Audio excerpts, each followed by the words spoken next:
Flying to Asia? Already there? Don't know how to get around? Or how to do it on a budget? When2go.asia will get you to your destination.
The Esports World Cup has taken over Paris. Here in the metro station, where everyday lives are continuing, we have the GOATs and the champions lining the walls, exposing to the general public. I just wish I had enough time to look at all of these faces, but unfortunately we cannot, because you can't miss a single moment here in the upcoming MWI. It's already day 4, much more stakes, much more emotions to expect. Now the problem right now is that we're at the semifinals and few teams are going to make it all the way to the very end. Let's go check them out right here, right now at MWI. Let's go!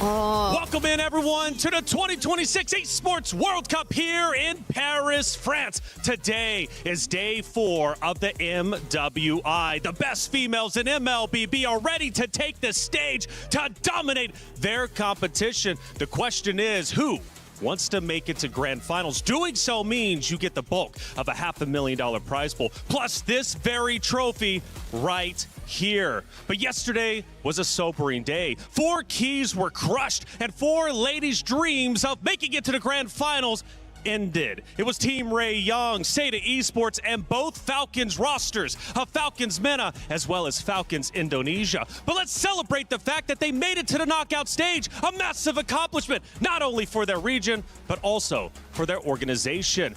But we have 4 powerhouse teams of Na'Vi versus Galaxy Phoenix. Who will rise above? And on the opposite end, it's going to be Vitality versus Geltec Cyber Team for who rules the jungle. It's the knockout stage, semifinals. Let's get day 4 of the MWI started.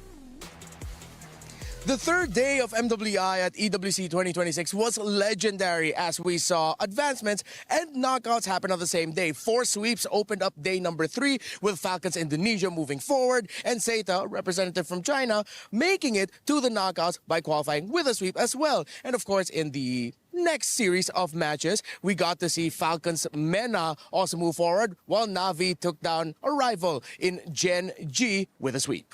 Then we move on to the knockout stage. Brutal knockouts, brutal eliminations already, starting off with Galaxy Phoenix shutting down the Seda run that had everybody engaged. Then we had heartbreak for both Falcons ID and Falcons MENA, sent home by home turf advantage, Vitality, and also Geltec Cyber Team. In our final match of the day, it was the only sweep with Na'Vi Philippines getting a top 4 finish. Yesterday, we found out the best of 3s. Today, we'll find out what best of 5s are in store for us.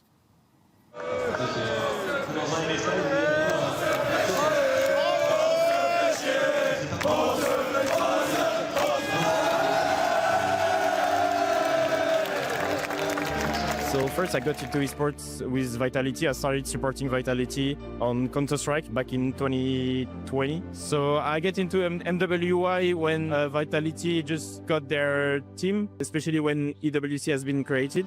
When you see esports, you just need to see it as a normal sport. There is teams, players, organizations that just want one thing, is to win. Dina is already down. Now the blazing duet by Chill!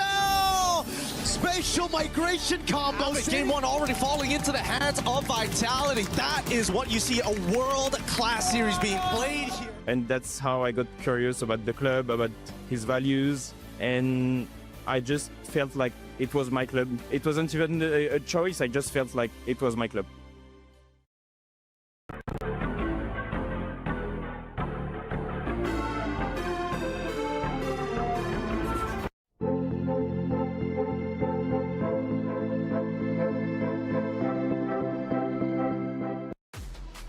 Oh, today is serious here in the Allianz Vault. More teams will have potentially their dreams crushed. They don't want to play for 3rd or 4th. No, they want to play for gold, 1st and 2nd, but they've got to win one more series just to get to that point. Welcome into the studio. I'm Taylor, Reflections Noble, joined by the wonderful Renmar and Miracle. Good to have you boys. How you feeling? Man, we're here, semifinals day. Yeah, good to be here. Very excited to be at this spot on Stream A. Now the only stream that we got after how many days I've spent in Stream B, but very happy to be here and excited. Happy to have you guys. Miracle, you've been crushing it over there on the cast, though. Thank you. We have a lot of great moments to look at. Let's just reminisce of what has taken place, especially yesterday. We crushed 4 of those keys, Miracle. Walk me through them. It was fantastic, man. Again, started off with Seda, unfortunately having the run crushed down by Galaxy Phoenix. And honestly, coming into this tournament, I don't think a lot of people had in their cards Seda and GXP to make it to the quarterfinals. The fact that they did, going through their own runs, and my goodness, Fa having a standout performance this entire MWI, it's just been fantastic. GXP, I don't even think they expected to go all 3 games against Seda, so it's always surprises every single day. Yeah, and I think GXP needed to suffer that 1 game loss to Seda. At least now they know what they need to work on. How do you handle the minion waves, especially for key moments, whether you're pushing or whether you're playing around the objectives? Oh, but this one was a banger. It was Vitality against Falcons Indonesia. And let's celebrate the fact that, of course, Falcons Indonesia taking a map off of a team that has beat them hundreds and hundreds of times. Ultimately, they win the series. Vitality, of course, but it showed that Vitality can bleed. That's true. And the last time we saw them bleed, the last time we saw them kind of vulnerable, it was 2024 in that run where Smart Omega Empresses were able to get the job done all the way into Grand Finals. So finally here, we get to see a little bit of that. Is Vitality overconfident? Do they have some struggles within the team just behind the scenes, or what is it? Because Na'Vi, they're looking great. That's great questions. We take a look at our bracket as it stands today. Now, Rinmar, yesterday was brutal. 4 keys were crushed. Again, we celebrate the fact that they made it, but the Falcons no longer have a chance to club championship points. But Na'Vi, Team Vitality, both currently in the running top 7 and #1 are now in the semifinals. Yeah, even just making it to the Grand Finals for either of these two teams in the running for club championship points. Team Vitality, they've expanded their attempts in making sure that they get the club championship trophy, and even just making it to the Grand Finals would be great for their run. Absolutely. The club championship race is well underway. After all, this is only week #2. Trev, give me the updates. Big storylines are emerging for the club championship today in MWI as Team Vitality continue their miracle run through the knockout bracket. At the moment, Na'Vi still sits on top of the club championship leaderboard, thanks to Dark Angel last week in Fatal Fury and their MWI team cracking the top 4 yesterday. Team Falcons had 2 teams in the top 8 of MWI, but both of them failed to make the semi-finals, leaving Team Vitality on a collision course with success in MWI. Over in Dota, Team Falcons look to right that wrong and try get to the top 4 today as just 1 game sits between them. Stay tuned as the club championship continues to progress today. Play is in our DNA. Whenever we let it out, it becomes our superpower. Now imagine an entire city being built to supercharge it. Kadir City, powered by play. Thank you, Trev, for the update. We'll be keeping you updated as this tournament goes along. After all, we have 2 more days left, but let's take a look at our schedule for today. It's going to be 2 wonderful best-of-5s. And again, what is up for grabs? A grand finals spot. We're going to be starting at the top with Galaxy Phoenix versus Na'Vi, and then move to Team Vitality versus Geltech Cyber Team. These matches are brutal for all 4 rosters. Yeah, I'm just going to say, as a Filipino and as a Vitality fan for the longest time, my heart is racing. I'm nervous, dude. We're in Paris. You're more of a Vitality fan, right? Yeah. Yeah, okay. Yeah. Honestly, I really like the dynamic between both the semifinals here. Firstly, Galaxy Phoenix, this matchup is going to be great against Na'Vi Philippines just because they are the complete opposite. Galaxy Phoenix love to go for the brawls. They're mechanical, and for Na'Vi, it's all about the discipline and macro advantages to play with. Absolutely, and I'm going to love to hear you guys break down each and every map of our best of 5. We take a look at the emotions from the players on stage, and I love seeing the smiles. I really do, because when I see the tears, it absolutely breaks my heart, because tears are going to flow. Nobody wants to go on that stage and lose. Yeah, some of the exit interviews I had to do yesterday were heartbreaking. I'm a little bit of a crier myself. I'm a soft guy too, Yeah, I'm a softie, just seeing the women because of hearing their journeys, what they had to sacrifice to get through here, and then that heartbreaking loss that they had to experience. Man, it's tough. And it's even more brutal here at the Esports World Cup because you literally get to see your keys, your dreams crushed in front of you by your opponents. That's right. But hey, for all of you out there, your journey can start now with the Creator Program. And it is a great program. What's up for grabs? All of those things on your very screen. And it will, in fact, help you become the best creator you want to be. Scan the QR code if you're ready to join. And I bet you definitely are. Hey, it's free 99. Get involved anyways. The Esports World Cup Creator Program. It's new for this year. Let's see how it works out. I'm sure it's going to be absolutely phenomenal. Hey, Rose had a chance to catch up with the competitors as they were getting off the bus, walking into the venue. Rose, who did you walk into? We managed to get half of the Galaxy Phoenix girls. So, you know, we're going to have a little bit of a chat with Winnie. Winnie, how are we feeling for today's semifinals match? Like, I'm so confident. Wow. Today I'm so confident. Like, so confident. We're so ready for the match today. Okay, okay. Why are we confident though? Let's talk about that. Because you guys will be going up against Navi, and people say Navi is a title contender. So where is the confidence coming from, Galaxy Phoenix? Well, we've been training a lot, so yeah, we trust our skill, our teamwork and stuff. Yeah. Do you think you're going to the grand finals? Yeah, I think so. Oh my God. Is there anything you want to say to Navi? Just good luck with your match. Okay, girls, good luck. I hope to see you guys slay the game later. That's it from us. Thanks, guys.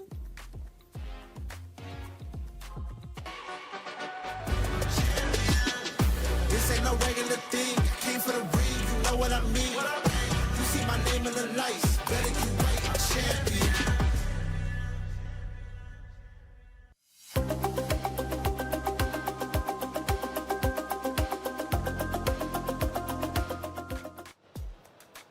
Thank you, Rose, as always. She's all over the venue, getting the players' opinions, not only after the matches, before the day even starts. She's a hard worker, Rose. We appreciate you. Let's get into our crunchy story of the day. And it's all about our semifinals. And the question is, who will, in fact, be the queen of the jungle? We've been asking that ourselves throughout the entirety of our broadcast because we've got a lot of great junglers. But the question is, who is the queen? Well, I mean, I don't know. Do we look towards the Vitality Queens? Do we look towards, of course, our very own Keishi and Navi as a Filipino? Fa has been fantastic. Kiyue, the Ice Queen. So many great junglers in MWI. And look, this match is all about who is ready to rise above. Only one team can make it to the grand finals. Let's hone in on Navi, who has been phenomenal. Now, Navi comes into this 3/5 of the roster, of course, won way back in the day. They're looking to get back into the championship circle. Have you been impressed with the run so far? I've been impressed. I think I was a bit disappointed at the group stage performances, especially for Navi. Dropping a single game, dropping that series against Galaxy Phoenix. I think left a lot of people, especially the Filipinos, wondering if Navi Philippines are as good as their 2024 counterparts, because obviously there were some roster changes here and there. Now for Navi, though, it really seems like it's the classic Filipino run of losing early, but then adapting and learning through those mistakes and getting stronger and stronger. Heck, they're the only team to get a full clean sweep in the knockout stage so far. Yeah, the run of Navi can only be described as, the first day. Some of us, this is a first-time appearance here on this kind of stage, but then they got better, they improved, they got sharper, they reclaimed a little bit of their old form, and I love what I've been seeing from them so far. They're a talented roster for sure. They might have started off slow, but that 2-0 victory over Team Ray Young last night was dominant, and they never lost control. It was fantastic. That win was just... They were able to dissect the game of Team Ray Young, completely neutralizing it, and then closing it out so well by just playing it slow and disciplined. Absolutely, but opposite of them is a team that is not going to go down without a fight. It's Galaxy Phoenix, and this roster has been on fire. Again, we question Queen of the Jungle. Fa is a great representation of that. She's been unstoppable. The Cambodian playstyle has always revolved around fighting, and as the years pass on, teams from Cambodia improve managing minions alongside when they fight and still somehow get deadlier with fighting. It's the antithesis of the Filipino playstyle. They're aggressive and they aren't afraid to take risks. It's all about taking risks, right? It's all about living in the moment, playing it chaotic, and sometimes... yeah, it doesn't look like the cleanest MLBB. Sometimes you throw a big lead, but that's just the style of play that they get. Even in some of the moments where I was casting, I was like, all right, maybe it's time for Galaxy Phoenix to slow it down a bit. Wait for the Lord. 80 seconds for the Lord. We see usual teams just play in the base, play it safe. Galaxy Phoenix dive in the base, looking for that fight. So Galaxy Phoenix, though, as an organization, as a team in general, making it to this point, is it a surprise or was it expected? It is a surprise, and a pleasant one at that. The Cambodian region has always been so passionate about MLBB and MLBB esports, the competitiveness of it all. So to see their women make it this far and potentially even making it to the grand finals, it's insane. And Miracle, I was hearing that this is now a true dark horse run. Is that the case? I agree. I think it was a battle between Seda and Galaxy Phoenix. They met, luckily, in the first round of the knockout stage. So right now, we have the dark horse, Galaxy Phoenix. Can they beat Navi Philippines, make it to the grand finals first, and show the world that every year of MWI, it's going to be a surprise? That's it. And I like surprises. Now, Na'Vi doesn't want any surprises today, though. They just want to move forward, and they want a chance at the championship once again. I mentioned the club championship points. Trev did as well. Now, Na'Vi is currently in first place. That is a big deal. Last year, they finished in fourth. So Na'Vi making it the grand finals not only increases the amount of club championship points Na'Vi will be getting by default of just being guaranteed a second place, but first place would be, what, like 1,000, which is quite significant for the Na'Vi org. They're banking on this win, but they've got to get through Galaxy Phoenix, the dark horse roster who is looking to make history. And let's face it, they already have made history. Now, Winnie gets a lot of attention as well. Why is Winnie such a big talking point, specifically for the Gold Lane? Well, for me, it's because she's literally only played 2 heroes this entire MWI. It's her very dependable Claude, and the fact that her Harith is also great too. We were talking about it behind the scenes. If it ain't broke, don't fix it. It's so dependable, and Na'Vi need to find a way to answer it. But it's an awkward spot. You don't want to ban a Claude. Yeah, it's just a really, really awkward spot right now for everybody involved, right? I mean, for Winnie, it's like, all right, if you keep on leaving the Claude open, I'm going to pick it up. But the fact that we've seen Na'Vi deal with the Claude, pick it up themselves as well, that's why it's going to be really, really cool to see the drafts here. Whether or not it's going to be full-on Winnie, weak side, play around the jungle again, or will we see finally a Winnie on strong side pick? Yeah, we're about to head to the stage in just a moment's time to get the ladies on the stage, get them ready to go, and then head into map 1. Again, it is going to be a best of 5. We've spoke a lot about Fa, the king of the jungle, and how good she's been. We've been praising her name since day 1. Fa, like been screaming it out here. Hey, but is she truly going to be the queen of the jungle? Let's find out. Hey, the stage is set. We're ready to go. Let's bring the competitors up there. Ladies and gentlemen, it is time for day 4 of MWI here at the Esports World Cup. So far, we have seen the highest levels of play, but we are done with all of that 2 out of 3, as moving forward, everything is going to be 3 out of 5 in our 2 semifinals matches. It is about to be a movie. Damascus, what do we have today? Rob, it's an exciting day today. The semifinals are about to be played, and we're about to kick off the first semifinal of the day. Listen, it's time to welcome our first team qualifying out of Cambodia, Team Galaxy Phoenix!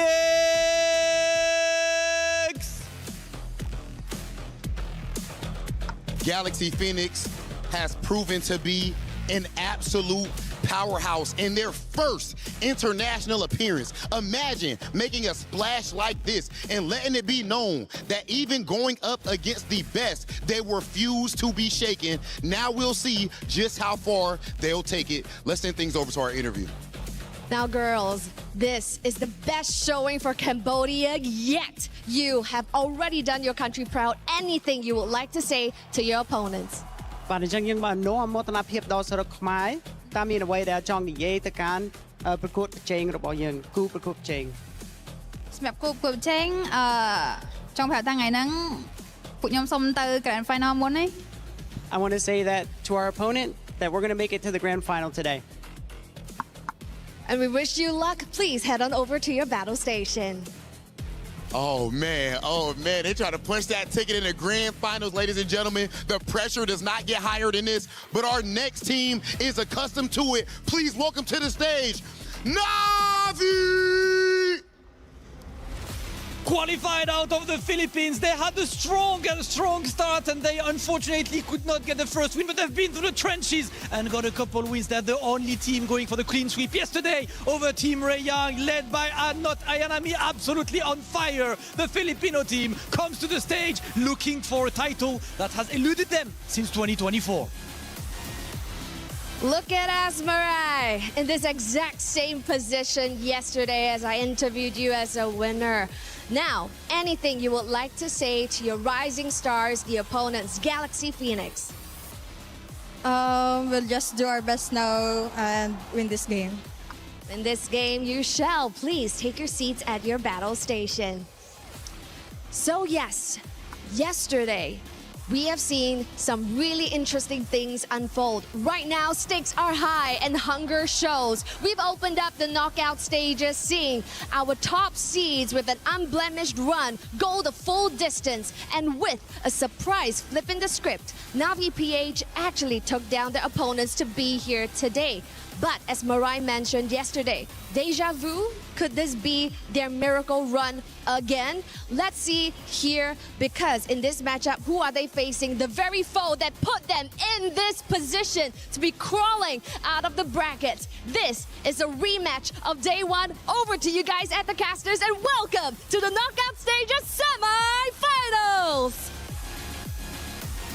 Cheryl, Damascus, Hollywood Rob TV looking phenomenal up there, and so are our competitors. The ladies have taken the stage, and things start to get real. It's the knockout stage. It's semifinals. Winner moves forward to grand finals. The loser's not done just yet, but they won't have a shot at the championship title. Boys, let's break it down even further. We've talked about storylines, Queen of the Jungle, but now let's dig a little bit deeper. I want to talk not Ayanami, who has been out of this world. She's a phenomenal competitor, and from what I'm hearing, she is her. Not Ayanami. What does she bring to the Na'Vi roster? Well, right now, the most unique hero pool in all of MWI. 8 unique heroes picked, only played the CC twice. Everything else once. She is dependable, and she is very flexible in terms of what the team needs from her. Yeah, she fills in exactly what the team needs, right? Yesterday, they needed someone in the XP to deal damage. They wanted to play utility jungle just to take away from their opponents straight up. They are able to understand, to read the game so well, and it just takes away the weapons from their opponents. So right now, I think finally, they get some time to read Galaxy Phoenix. The first time they met, it almost felt like it was a Na'Vi from last year. Oh, yeah. Up against Game and Gladiators, where they lost as well, where they just weren't expecting some of these weapons to come out. Now that they're fully aware of it, now that they've gone through those reviews of the VODs, I think they'll know exactly who to target. Fa on those assassin jungles, and maybe punish Winnie on that hero pool that we were talking about. Yeah, I got to talk to Coach King Salman. He did admit that the ladies did have a bit of nerves during day number 1, and after they got through that, they regained their confidence. It was like that moment from The Lion King, remember who you are, and they remembered who they were. Na'Vi, man, sometimes the nerves can hit even for the best out there. That's what I want to see today, smiles on the stage, but both teams can't smile, of course, because one of the teams have to lose. Now, for Galaxy Phoenix on the opposite side, going back to Fa, she is absolutely unstoppable. Fun fact, she has 100% win rate with Ling. So if Ling is chosen for Fa, ooh, I don't know, you might be in a little bit of trouble. Sora's also, of course, quite powerful, but Ling, at least for Fa, is great. So on the opposite side of Fa, you got Keshi. Can Keshi truly counter Fa? Because she clearly needs to step it up in her lane today. Yeah, actually, after the loss to Galaxy Phoenix, Na'Vi doubled down on the Filipino playstyle of picking the tank utility junglers. A lot of Bakshas, Akais, heroes that could actually threaten an assassin-centered jungler like Fa. So I think Galaxy Phoenix needs to pay extra attention to protecting their side of the river, because if they don't, then Fa cannot get fired up.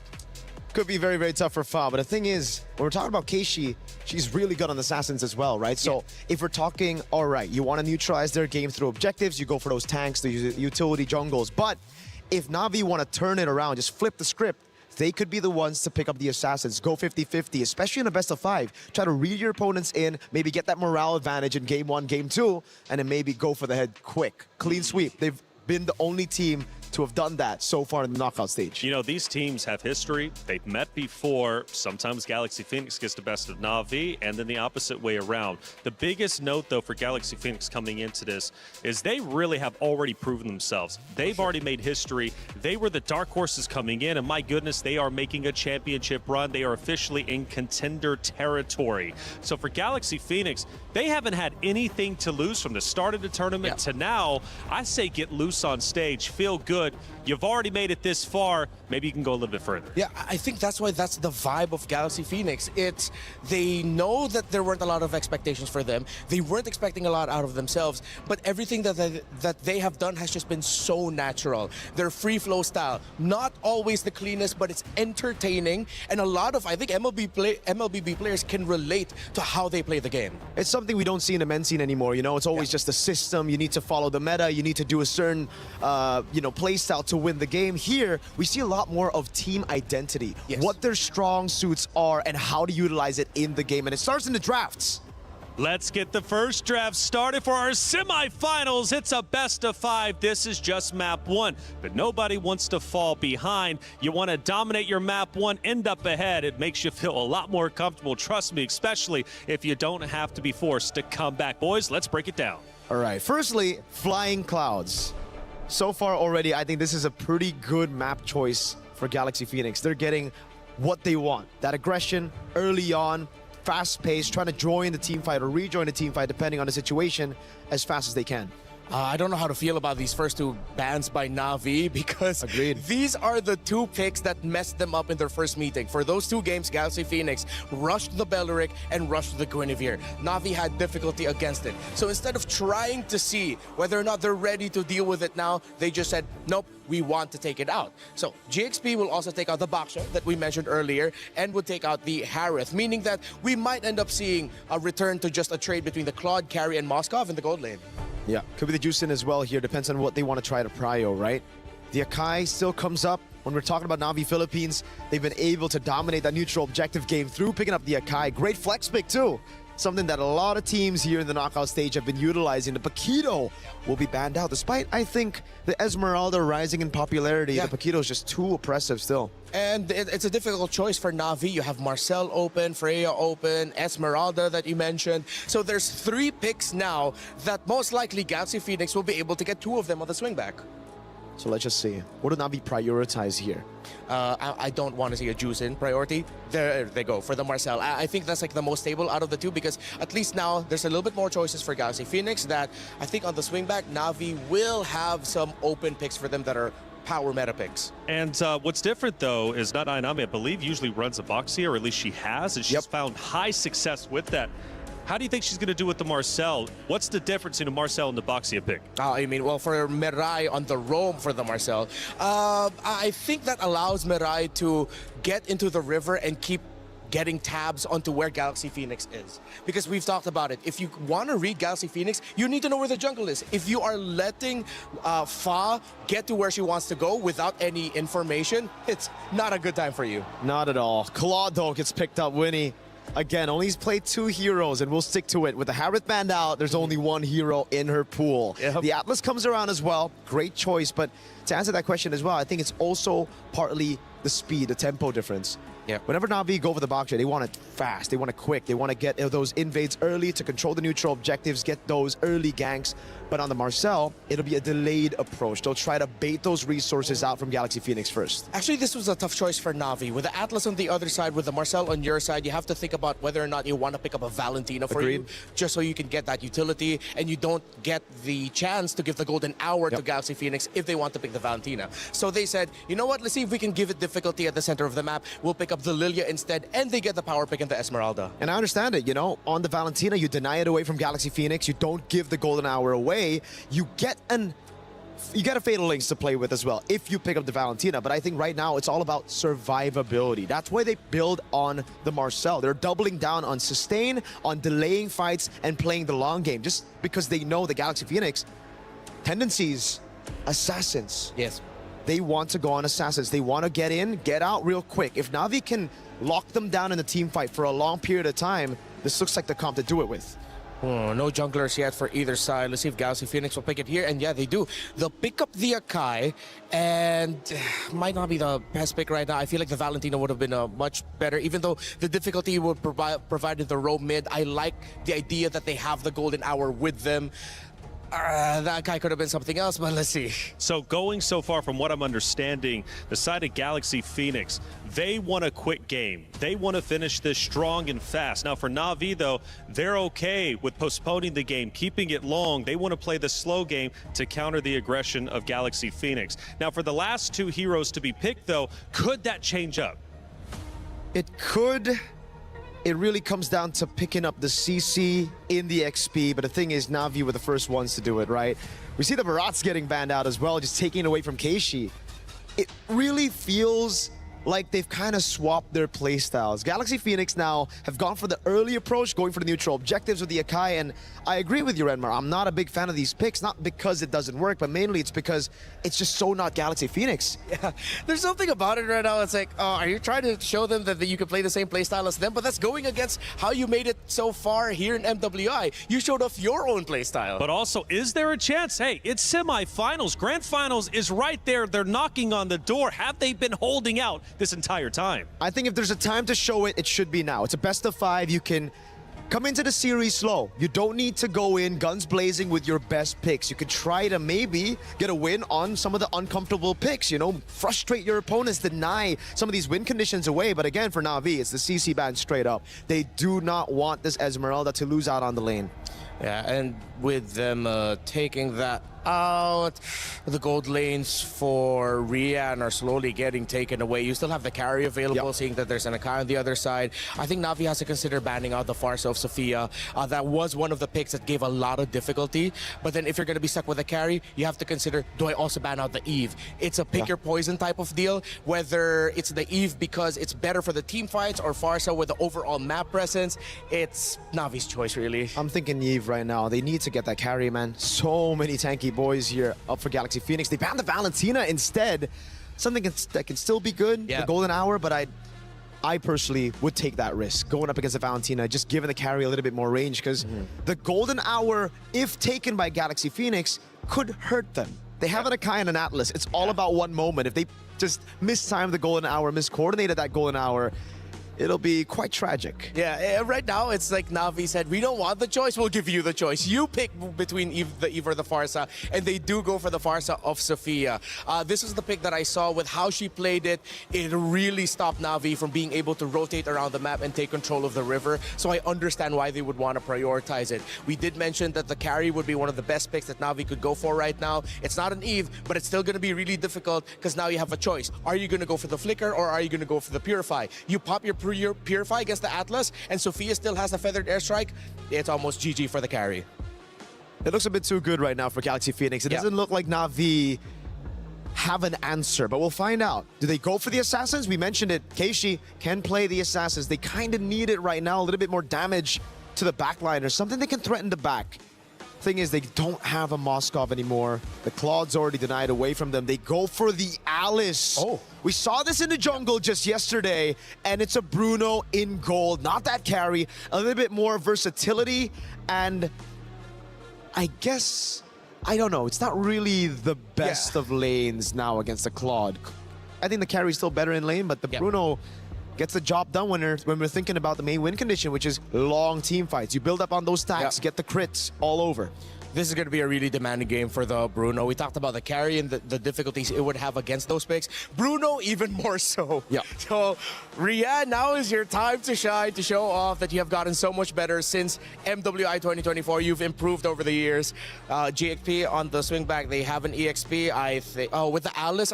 I think they also picked up the Alice later on, because I think they were thinking maybe a Yuzhao might pop up in the EXP lane. They're not going to be a lane matchup, but they did show it. Oh, they go for the Arlot instead.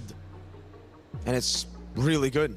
I like the Arlot here with the Akai, with the Atlas, with even the Farsa. Everybody can really proc that Vengeance. So comes down to how they'll play it. It is all about execution. It's Galaxy Phoenix versus Na'Vi. One team has been in the championship circle before, the other a dark horse looking to make history, surprise everybody, and make it to the grand finals. Who is truly ready to rise above? It's Galaxy Phoenix versus Na'Vi. It's the knockout stage semifinals. Who's moving forward? Who's dropping down? Brigida Gideon, let's find out.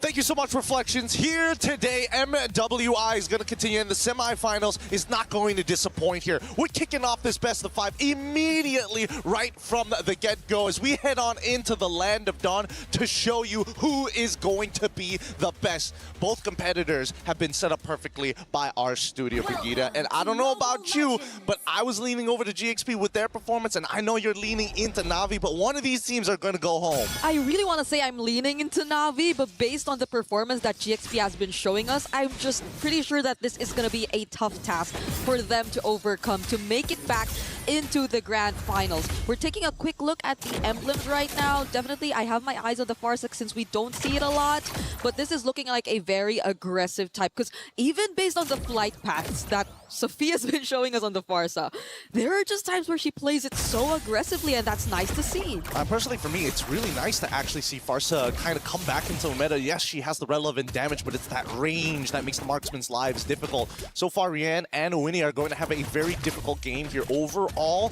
Remar put it the best, right? It's going to be so mechanically demanding, and also taking Master Assassin as part of the emblem set really goes to show that Rian, from beginning to end, wants to dominate. Yep, and this is going to be such an interesting take too in the team fights, because they're all on Purifies apart from Keishi. So you know how difficult it is going to be because of how overwhelming the crowd control GXP actually had. And that's actually the thing I wanted to talk about, right? When we're talking about ups and downs, pros and cons, Na'Vi for Purify sounds like a great idea. Who is going to be the one who engages? And I think they've only got one real answer for those long engages. But first, as we see, level 4 about to start, I want to see whether or not Keishi, can they back her up? Because you're going to need not Aya Nami to join in on those engagements if they want to play the push and pull. Yep. Because I think even the panel mentioned how extended team fights would be the go-to for Na'Vi. But GXP, would they even allow that? Would they even fight back? They tried to steal away that orange camp, but they don't actually take it away from Fa. Doesn't have the red tree though, but Na'Vi are still gonna get in this fight. That's the heavy spin. Keishi secures the objective already. There goes the better airstrike as well. Not Ayanami, not looking good. Gets brought back with the final slash, but is still alive. Sophia says no though. Fa right now looking like the next target, and she goes down in the hands of Mirai. Lemma trying to go for the stun, but is not enough to save Fa. And it seems like Na'Vi have somewhat equalized the kills in terms of that fight. So close, yet so far. Sophia finds the first trade, can't get the second, keep them in the profit zone. Right now, we're back to the neutral state, 1-1 with a slight goal lead on Na'Vi, and that's exactly what we were expecting, especially since GXP are the ones, hey, we have to be reliant. We have to depend on our big wombo combos. Na'Vi, yes, they've got combos, but they can kind of fight forever and ever and ever. Yep. We were asking if GXP were willing to take that on, because it seemed like they were very ultra-reliant. They had to really wait for those setups, those timings. But Na'Vi, even before the objective, really tried to force a reaction out of them just by visiting that orange jungle camp. So now, we see the rotations from GXP, but Na'Vi, I think the way they've been managing their sides, they won't fall into any traps that GXP will be setting up anytime soon. Well, not yet, at least, because so far, I think GXP has also understood, you know what? As much as we want to be the aggressors, technically, if we absorb the damage, especially from Keishi and not Ayanami, that means Sophia can get a free feathered airstrike. And if that first interaction, first fight of this game, looked like that to a 1-to-1 trade before Sophia has items, I can't imagine once we start getting into the 8 minutes, the 11 minutes, when she's going to one-shot some of these targets. Which is exactly the time you expect Rian to also join, right? And just pray, just please. And just hope that it doesn't land on her. Because that's going to be, I think, the biggest problem if Na'Vi decides to switch up their playstyle a bit and decide to play around just creating space for Rian to either find the objectives and the targets, because really, honestly speaking, I think it's just Rian who could pull off all these structured takedowns at this point, looking at their lineup. I think it's really difficult as well to deal with not only the Akai, but the Atlas, because you're thinking, all right, at least with Akai, you can buffer the flicker to kind of get out of awkward scenarios. But unfortunately, with the Atlas, it kind of gives you that guarantee, so now you don't have a choice of battle spell options. But we see the fight now starting to progress, and final slashes, golden hour is out! And the better airstrike too, as Keishi secures the second objective of the game, but look at how the heavy spin and the fatal links have been used at the same time. Pinning down too, but the follow-up doesn't seem to be there. GXP are just trying to run away, but Fa doesn't find that route. That's exactly what Na'Vi wants to do. Break them apart. Make sure that they don't have the key components to this wombo combo all in the right spaces. That's why you're seeing, hey, trying to get the final slash Adling, but most important, the golden hour doesn't necessarily have to land. It needs to influence position as the gank onto Ling commences. Honestly, because even Lemma, I think, wanted to go for the backlines, but that golden hour meant so much. Ling up against two really tanky members. Can she actually handle this? There goes the stun from the feathered airstrike, but Keishi might go for the chase. Doesn't care about the feathered airstrike. Fortunately dodges the Throne of Ruin. Yeah, really unfortunate there. But hey, you know, Alice without that flicker can't make those big plays just yet. But here comes the re-engagement from Ayanami's side. So far, Sophia has been doing some phenomenal damage in the early stages of the game. But look at the mid. She's been stuck up here for a while. Somebody needs to cover that. And Lemma has been struggling so far to just actually get those targets or even just be a bully overall as the Atlas, because Mirai has been phenomenal as well. I think this is what you expect when the Marcel is open, which makes it really annoying at this point. And surprising to see, actually the first turret down bot has been already taken down, so this might allow Na'Vi to move a bit more around the map. No! But not when casualties like that take place. And look, the casualties are going to keep on coming here. They even drop... Oh, they pull it back with a Fatal Links outside of the golden hour to ensure the kill too. What an insane run, because with 10 seconds left on the clock, the turtle is going to show up. And right now, if Keishi can steal it, that's great, but I don't think this is a contestable scenario anymore. Just as we were talking about how they could move a bit more around the map, GXP were the ones first to move and anticipate that rotation and switch from Rian as well as not Ayanami. What better way to set up for this upcoming objective, but Keishi as well will be nearby. Oh, the Purifies are already out for Mirai alongside of Rian, and now they're going to 5v5 once more. All right. Not Ayanami trying to zone. We don't see the setup come in from GXP just yet. Lemma with a perfect pair, but there goes the final slash onto Mirai. He's trying to run out, but the Throne of Ruin coming in from Keishi, just going straight for the backlines alongside not Ayanami, forcing Sophia and Ling out. Range is trying to deal with the fronts, but not Ayanami actually has to go down. The Fatal Links onto Mirai too, finally picks up the kill, and it seems like GXP now able to find two. Very, very patient here, and this was the big problem that I was talking about Navi's composition. When you have your Alice, who also is your jungler, your main retribution user, you don't want to be the one who always has to not only sit on top of the neutral, but I'm the only one who can actually stop the feathered airstrike. Somebody else needs to be in position, and unfortunately they don't have enough tanks to do that. So GXP making the high-level decision. If I just break the ankles of Mirai, then not Ayanami will have to reveal themselves, because unfortunately Alice, very linear hero. You know exactly when she's going to engage. Yeah, there was nothing stopping GXP from just staying in the fight when they already popped that Purify from Mirai. And it's not like they had enough time to reset as well, because they had to deal with the threat of GXP just going straight for the objective. But this is a very fast rotation down bot. Not Ayanami and Keishi sense it, but I believe that'll probably create a bit more of space for Winnie, who's kind of struggled here in the bottom lane for the longest time. Yeah, but at least, you know, in terms of EXP, she's not too far off, right? They're still level 10 to level 10. I mean, obviously there is a death of the end, but on that top side, they're not slowing down. Navi's using the macro well, and even making sure they're soaking up EXP and gold in the mid lane. Oh, the damage coming in from Winnie is actually starting to hurt. Peter's right in the face! Right in front of these members of Na'Vi. They were very unafraid to actually show themselves like that. Yeah, I mean, it does mean that not Ayanami has to go for a recall here, but they can look to recontest the position. Now, in the mid lane, we see that at least from Rian's side. And I love the fact that they're trying to show information in different ways. Like, oh, hey, we actually want to put a lot of focus. Wait, hold on. Was that the final slash already being used? No, Ling still has it. But there is going to be a moment sooner or later where we're expecting GXP to start attacking structures. And the one that I'm looking at, mid-tier 1. That's such an important turret to get rid of. Yep. And it's such a big problem for Na'Vi. The way that Sophia has been untouched despite all their attempts, despite Keishi's attempts, and unknowingly GXP taking advantage of that to also cover other areas across the map. So it seems like Na'Vi at this point, you don't really know who your attention should really fall onto. Is it going to be really Winnie or Sophia, who's been winning out huge on this early game and been very dominant in terms of her playstyle?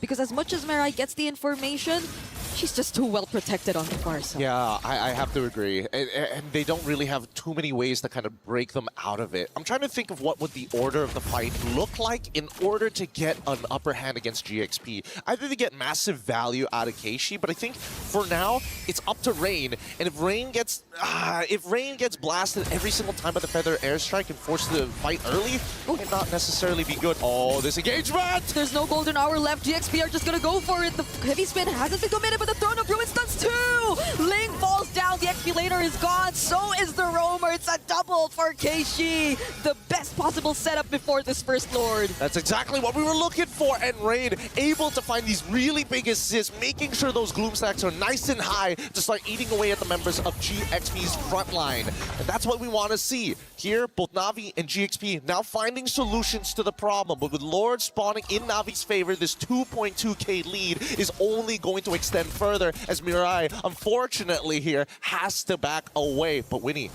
can they catch her? I don't think they have enough damage to intercept her midway. Yeah. She will get back safely. They have to deal with the Lord marching up top too, but as you mentioned, GXP, they're just really holding on to this mid turret. That's so much map control that Na'Vi could actually take for themselves if ever they let that go. But things are looking very favorable for them. It's ballooning to an almost 3k gold lead, and GXP have to split themselves up, but you would expect them to just really take advantage of their team fight potential, but at this point, Na'Vi are not fighting them head-on in terms of that. Yeah, I think this is pretty good from both sides. GXP doesn't have full information on where Na'Vi is, so they're trying to probe and prod around to figure out where they are, and Na'Vi purposely denying them that information, hoping that Sophia tries to use a feathered airstrike in a predictable area to clear those waves. Now GXP looking to take that space back in hopes that maybe Na'Vi is just a little sloppy, but both sides have been very, very clean. They back away nicely, and despite the score being 4-5, a 2.9k lead is pretty good for someone like Rian. Yeah, but it's a bit more time for you to expect GXP to actually be much more equipped to fight back against Na'Vi. I think earlier on, though, we saw Winnie sort of already start to shred majority of the HP from Keishi and not Ayanami. But the thing is, they don't really have enough time over to Winnie to just deal with these targets one by one. If she ever does go in with a blazing duet, she has to be sure that it's perfect. But Na'Vi are the first ones to go in. The heavy spin catches Mirai though. There goes the vengeance coming in from Ling. They try to take them out one by one, but Keishi, does she go in with a response? Another final slash coming in. They drag Keishi back under the turret, but it's actually Mirai who finds, or who is the target. Yep, and this costed them a lot of battle spells. This isn't over just yet because Fa's going to be the next one to fall down here with not much of an issue overall. This was how many flickers? 3 flickers. The Fatal Links comes in. Final Slash is going to pull them under. I don't think they're going to... Wait, hold on. The Feathered Airstrike might be good for something as they walk out even with a Wishing Lantern. It ain't enough. The damage from Sophia can be felt, but the abilities, the escape tools from Na'Vi are also just a bit too much to deal with. Sophia just using the wings by wings to move around. Ling trying to go for a re-engage, but that's going to be Keishi immediately making her way out. All right, so the mid lanes are actually playing a significantly huge role in this game. Rain making sure those front lines wanting to do the exact same thing Sophia does without having that same backline threat. They're attacking Lima, they're attacking Fa. If Ling walks up too far, then you know they're trying to go for a full-on counter engage. But let's look at the items because again, Ling playing with the War Axe of all things, trying to make sure that she's more of a bruiser in these fights rather than a dedicated tank. But on the opposite end, the infinite scaling of Mirai here, man, that Thunderbelt is going to stack up fast. The Rose Gold Meteor even for Ling, like the way she's just probably after those setups and being one of those members to dive in and be in their face, but Na'Vi are trying to already poke down this Lord. The waves up top too have to be dealt with. Oh, but Fa actually finds one! It's gonna be Keishi, the best possible target. Golden R used just to stop them momentarily, but Winnie has her eyes set on this target. Blazing Duet already committed and they find the jungler for Na'Vi. She also finds Mirai. It's only 3 members left, but the BMI brings her back. Now they're able to actually regroup, and Rian will at least find one, but Winnie still trying to find, oh, the damage from Sophia! It's too much. It's too much to handle here. Rain looking to actually try and turn this around, but I think, honestly, they should not fight. They're going to get hit by everything. The final slash, feathered airstrike as well. Oh, Rian actually still finds one despite that, but was it actually worth it? This was not worth it. They should have called off the fight at that point. They already traded equally. They didn't need to overextend even further, and this now ends up to be a +1 for GXP. I get it. The mid lane looks like it's about to start crashing in, and if you just delay the fight any longer, it would have been good, or maybe an endgame scenario. But keep in mind, right now, everybody's getting close to level 15. Sophia, currently, with the highest amount of damage, they have to be aware that the feathered airstrike is the nuclear option. Honestly, even her first 2 skills already deal massive amounts of damage, even towards the tankiest members of Na'Vi. So I guess it's a small win for them that they finally actually got that base turret in mid, but GXP are still going to be confident enough, especially with Flying Clouds, to just keep moving in and out of their base and around the map to make sure that the wave control doesn't get as bad. Speaking of wave control, we can already see that GXP, they don't want first position on this Lord. They want Na'Vi to sit on top of it. But this allows Rain to actually start setting up those Gloom stacks. They're rushing it fast. Fog makes the attempt. Oh, can Fa actually make it in time, though? Heavy Spin already committed, and she does! The Retribution, the Lord falls into the hands of GXP, and now they're just after the counter engages. There goes Keishi. They find Sophia. It's finally a shutdown, but Ling takes down not Ayanami. Keishi's a bit too tanky to be dealt with, and Ling is just trying to run away and survive. Yep, that War Axe is coming very handy here. Look at the spell vamp. Keishi now, once again, is going to try their attempt to slow down these waves. It's a wet noodle fight. Nobody can really hurt each other. The main damage dealers on both sides are by far the most important players. And that damage dealer from GXP doesn't care. They just really want to even out the map. That's why Winnie's been working on the outer turrets that are left. Keishi, well, we did expect her to make it out of that. She just walks back to the turret, but they still have a Lord to deal with, and possibly GXP could really even out the map control at this point. Yeah, I'm pretty interested to see the items in just a little bit here, but for now, GXP just maintaining control. Full item build here, and even boots being sold by Winnie. Wants to get the extra little bit of power with the Wind Talker. Same can be said for a lot of people, but interestingly enough, we're seeing that Sophia actually opting to go for a Wishing Lantern here on top of everything else. I would have imagined that the Lightning Truncheon would have been the go-to, noticing that I don't see any Athena Shield, just Radiant Armors maximum or Oracles for the side of Na'Vi. All right, they still have waves coming in mid. But Na'Vi too are prepared to take this on. All Purifies will be available, but the feathered airstrike is already enough to zone them all out. Fortunately, their wave clear seems reliable enough because they have the Lilia, they have the Bruno, so they're able to push GXP out and they don't get any base turret. I'm surprised that they didn't want to try and force something. Their composition with the Farsa is particularly good at sieging against their targets, right? They could have used the heavy spin to kind of push them away. Maybe, you know, have Ling stand in the corner and make it look like, oh, I could flicker and pull you guys back into the team. Just their presence alone should make Na'Vi nervous, right? Or force a reaction out of them. Yeah. So far, at least, too, I think Na'Vi, we don't really get to see them utilize the Golden Hour differently, in a sense that it's more onto certain targets rather than them just creating space, or as you mentioned, maybe just breaking formations. And maybe at this point in the game, that might be a bit of help, because it's either they just really want to block off certain entry points or want to add to how they don't get to further chase, which I feel don't make it as targeted in terms of approach. I think the hard part about it is because before this we had like multiple outer turrets, so it's easier to kind of like funnel them into the jungle. But now that we have a little bit of a free form on the map, GXP, they want to play their traditional front to back while still having potential flankers like Ling.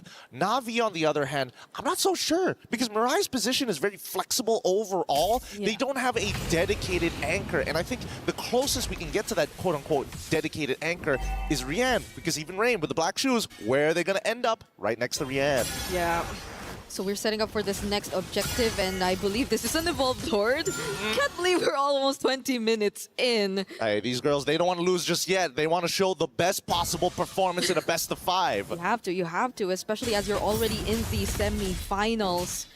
So we'll see how they deal with this. Waves definitely have to take priority first, especially in the far lane. But Keishi and Rian, I think they will be trying to start things off a bit. They Do get a bit of vision for not. They're forcing. Is that why they're forcing everything now? But Fa is starting to feel a brunt of the damage. Gets caught in the golden R, but gets to walk away! Mirai now has to purify out, but Keishi as well as everybody else are trying to go in. They finally find Fa, one of the best possible targets, and look at not Ayanami dealing with Sophia as Rian and the rest of Na'Vi just clear out the front lines one by one. Oh no, they missed out the opportunity. They forced it a little too hard, and now Ling will try her very best to just delay the fight. Oh, and they managed to find a trade on terrain! Where did the damage come from, Ling? Now 1v2. Doesn't get to spot any minions, has no choice but to walk. Will she use the vengeance of the Lord? Sophia repositioning out, but Rian has 2 minions by her side. Keishi will be here too. Immortality already popped. No way. Mirai goes down. They don't want to risk it. Oh no, she just used her cooldowns. The next wave is already here. It's too late. And now it's Na'Vi taking game number 1 after 20 minutes of back and forths. Man, this was a high-level game. Both sides really taking everything into account, from movements to body language to, most importantly, I think that they need to start memorizing Purify timers, how long they actually are. Even if there are 3 seconds left on that cooldown, you can still force that fight. It's moments like these where the lines get thinner and the level of execution must be high.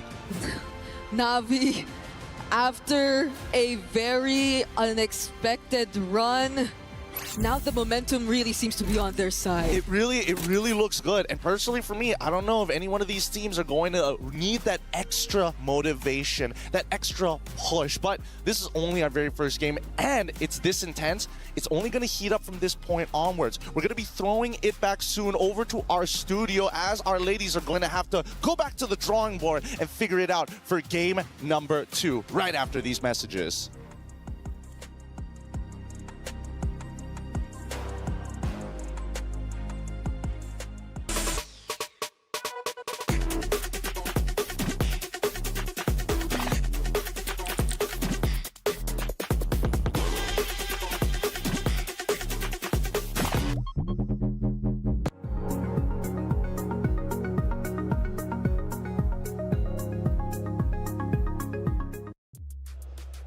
Welcome back in. Game number 1 for this great series has concluded. It's Na'Vi getting a big win. They now lead 1-0 in this best of 5 series. Welcome back into the studio. I'm Taylor Reflections Noble, Mirko Rinmar. Let's break it down, boys.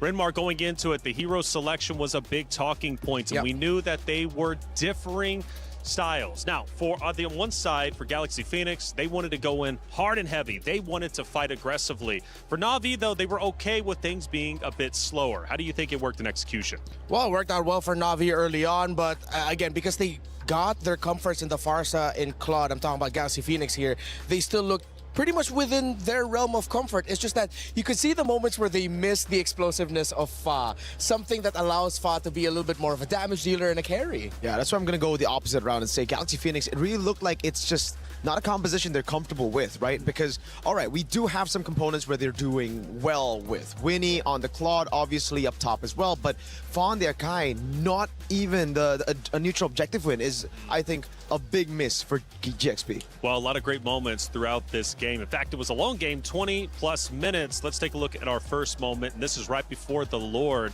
The first Lord ends up spawning up, and we have an engagement between the two. You can tell, obviously, it's very close in score, but at this moment in time, I believe it's Galaxy Phoenix with a slight lead. Yeah, again, the way that they initiate, it really seems like they're trying to build an opening or get an opening for Fada to walk up. It's still that. It's still that storyline that we have to go back to. And I think right now, even GXP know that. They are starting game number 1 in this best of 5 with a gamble.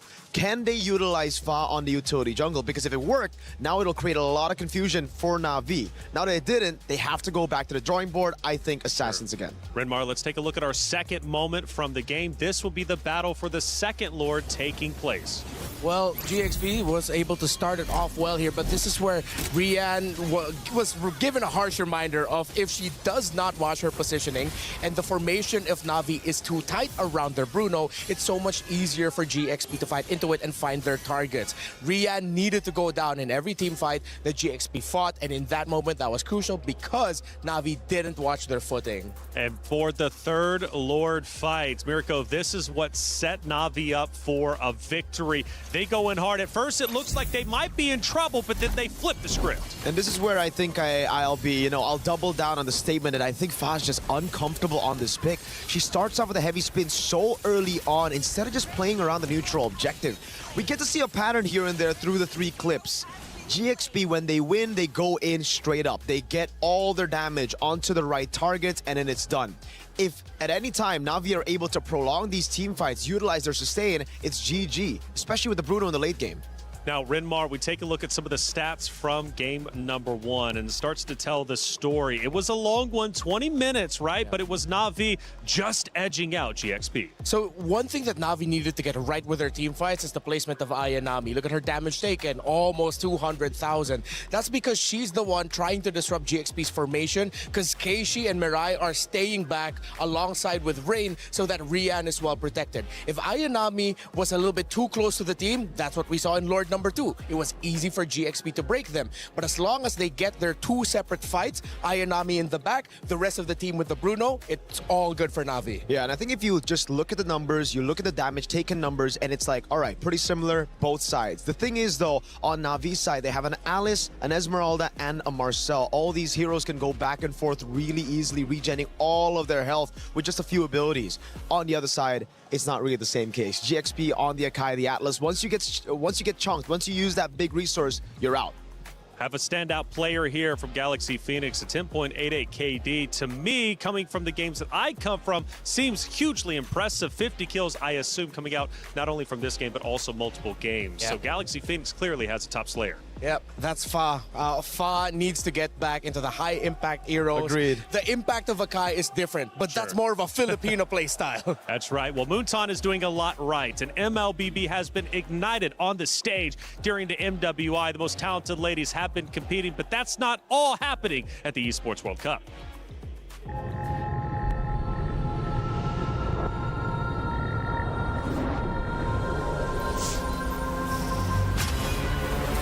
In the past, we were always in Asia. This year, we came to Paris. What stories are still left untold? Kami sudah membuktikannya, tapi ini baru permulaan. Tiada siapa akan ingat siapa nombor 2. We need the win.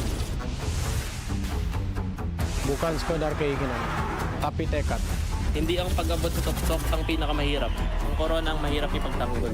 What happened last year became fuel for us this year.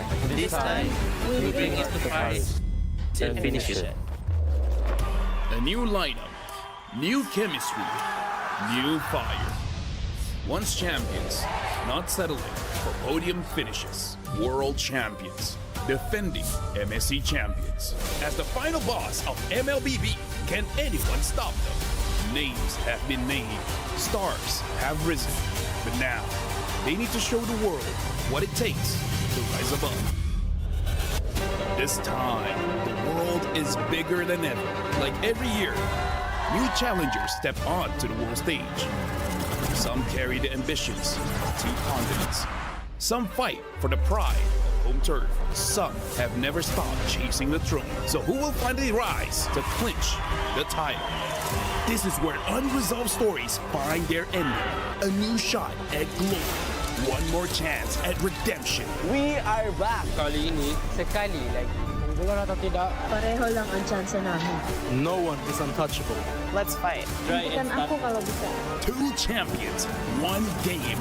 Paris breaks through limitless possibilities.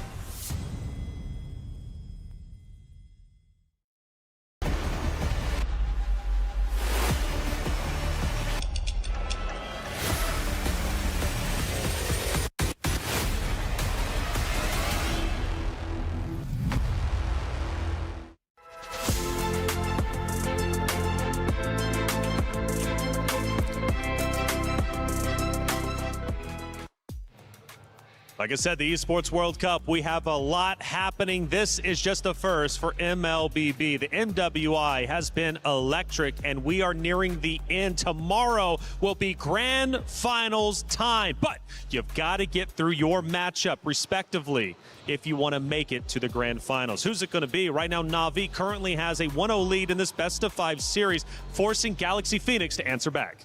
Yep. And the answer has to be simple. Just remember, again, similar to what Na'Vi experienced throughout MWI leading to this point. Remember who you are.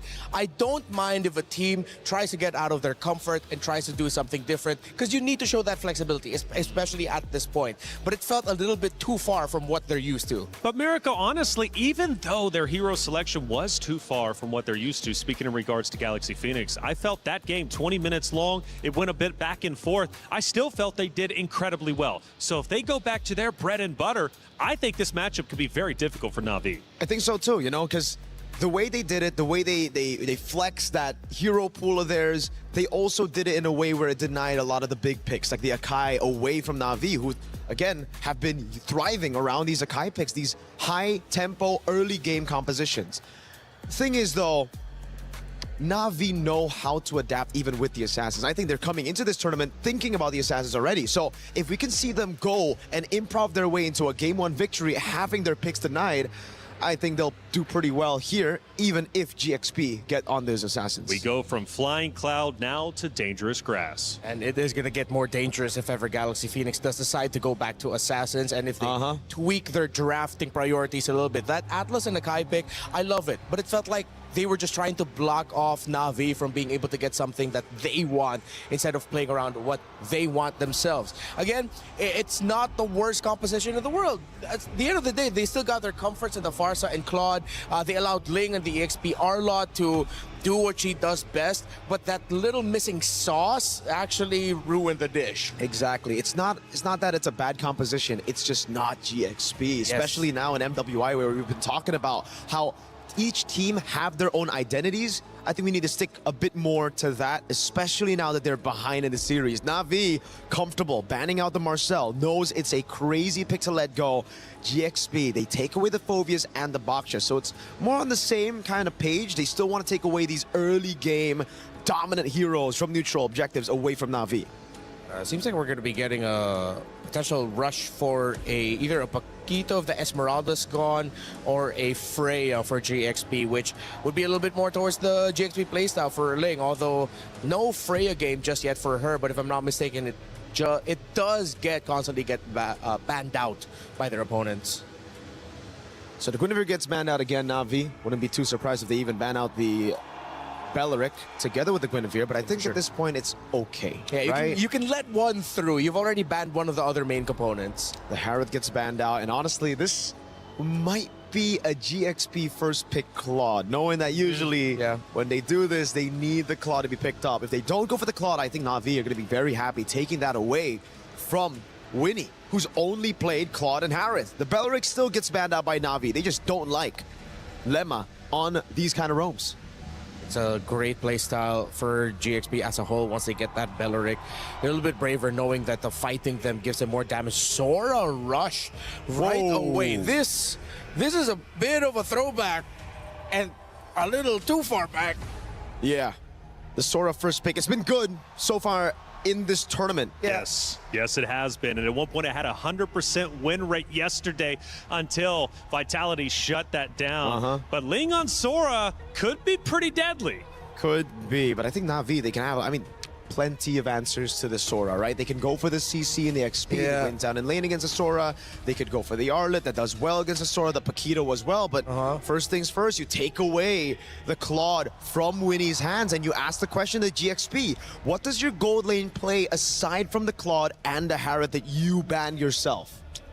Oh, we're going to be seeing something really different here from GXP unless they're thinking of going double fighter sides. And again, for Na'Vi, it's back to the same, Renmar. It's all about picking these gold laners, picking these damage dealers that are safe to the assassins that they're expecting from GXP. Go ahead, pick up a Ling. Go ahead, pick up a Haya, a Hirara even. Claude, Lilia, we've got survivability for days, and it almost just seems like Na'Vi are saying, You pick that up, we're going to go for the Atakai. We're going to go for these big stoppers. Yeah, it looks like we're going to get an entire series where Rian's just, excuse me, not Rian, but Rain, very similar names, are going to be, she's going to be playing the Lilia all throughout. It's just a perfect stopper for what GXP wants to do. Are they going to go double fighters and then just go for something like a YSS? Or nope, they're going to get that Ling, and they will get the Hilda, Dangerous Grass after all. And this is going to have a really good look for the early to mid, honestly. When you have a Sora in the XP and then a Hilda in a roam, there's a good chance you'll be able to help your Ling farm comfortably. It's just that how will it look like once it gets to the fights? GXP, they can get the farm, but if the Ling is uncomfortable during the team fights, okay, it's not just going to be uncomfortable in team fights, it could be also uncomfortable just trying to roam around the map with the chip, which Na'Vi finally got to make work yesterday. Oh, God. So they take the Claude and the Lilia. They want to have these vulnerable backliners. Sorry, the vulnerable backliners that can actually escape. Yeah. But then you add a chip into it. So you already deal with the kill threat. Now you deal with that macro control that you have with the Ling, with the chip. There's no way for Fa to just rotate around and get those leads the way she's able to all this time in MWI. She has to play it safe, and more importantly, she has to snowball from the get-go. Yeah, directly and indirectly answering the Ling, whether it's through the individual 1v1s, if you look at the hero pieces, or the overall composition as a whole. Now, with that safe, this gives a lot of room for flexibility for Na'Vi in terms of what kind of heroes they want in the EXP and jungle, depending on what you see for the last two picks. I think for Na'Vi, they'd want to maybe consider picking up their EXP first and then just adjust your jungle pick for last so you get the best one possible. And I'm thinking of those picks in the jungle. What's still up for Na'Vi? I mean, there's plenty up. I'm thinking of the Akai instantly. That's why I thought the Akai would be red 3. Flex it, roam jungle. The chip hasn't really seen too much screen time here at MWI, but they certainly have a plan. Usually when you go for this kind of composition, it's like a Masha in XP. Yeah. With a Fredrin in jungle. Now the Fredrin has lost a lot of prio after the nerfs onto him, but I wouldn't actually count it out just yet. Yeah, but I think the clear sign is there. If they ban out the carry, then they're most likely setting up for the Fredrin and the potential Masha pick, which Ayanami has already shown. So that route is open. Let's see if Galaxy Phoenix senses it and take out the Fredrin, meaning that the pool gets even smaller here for Na'Vi in the jungle.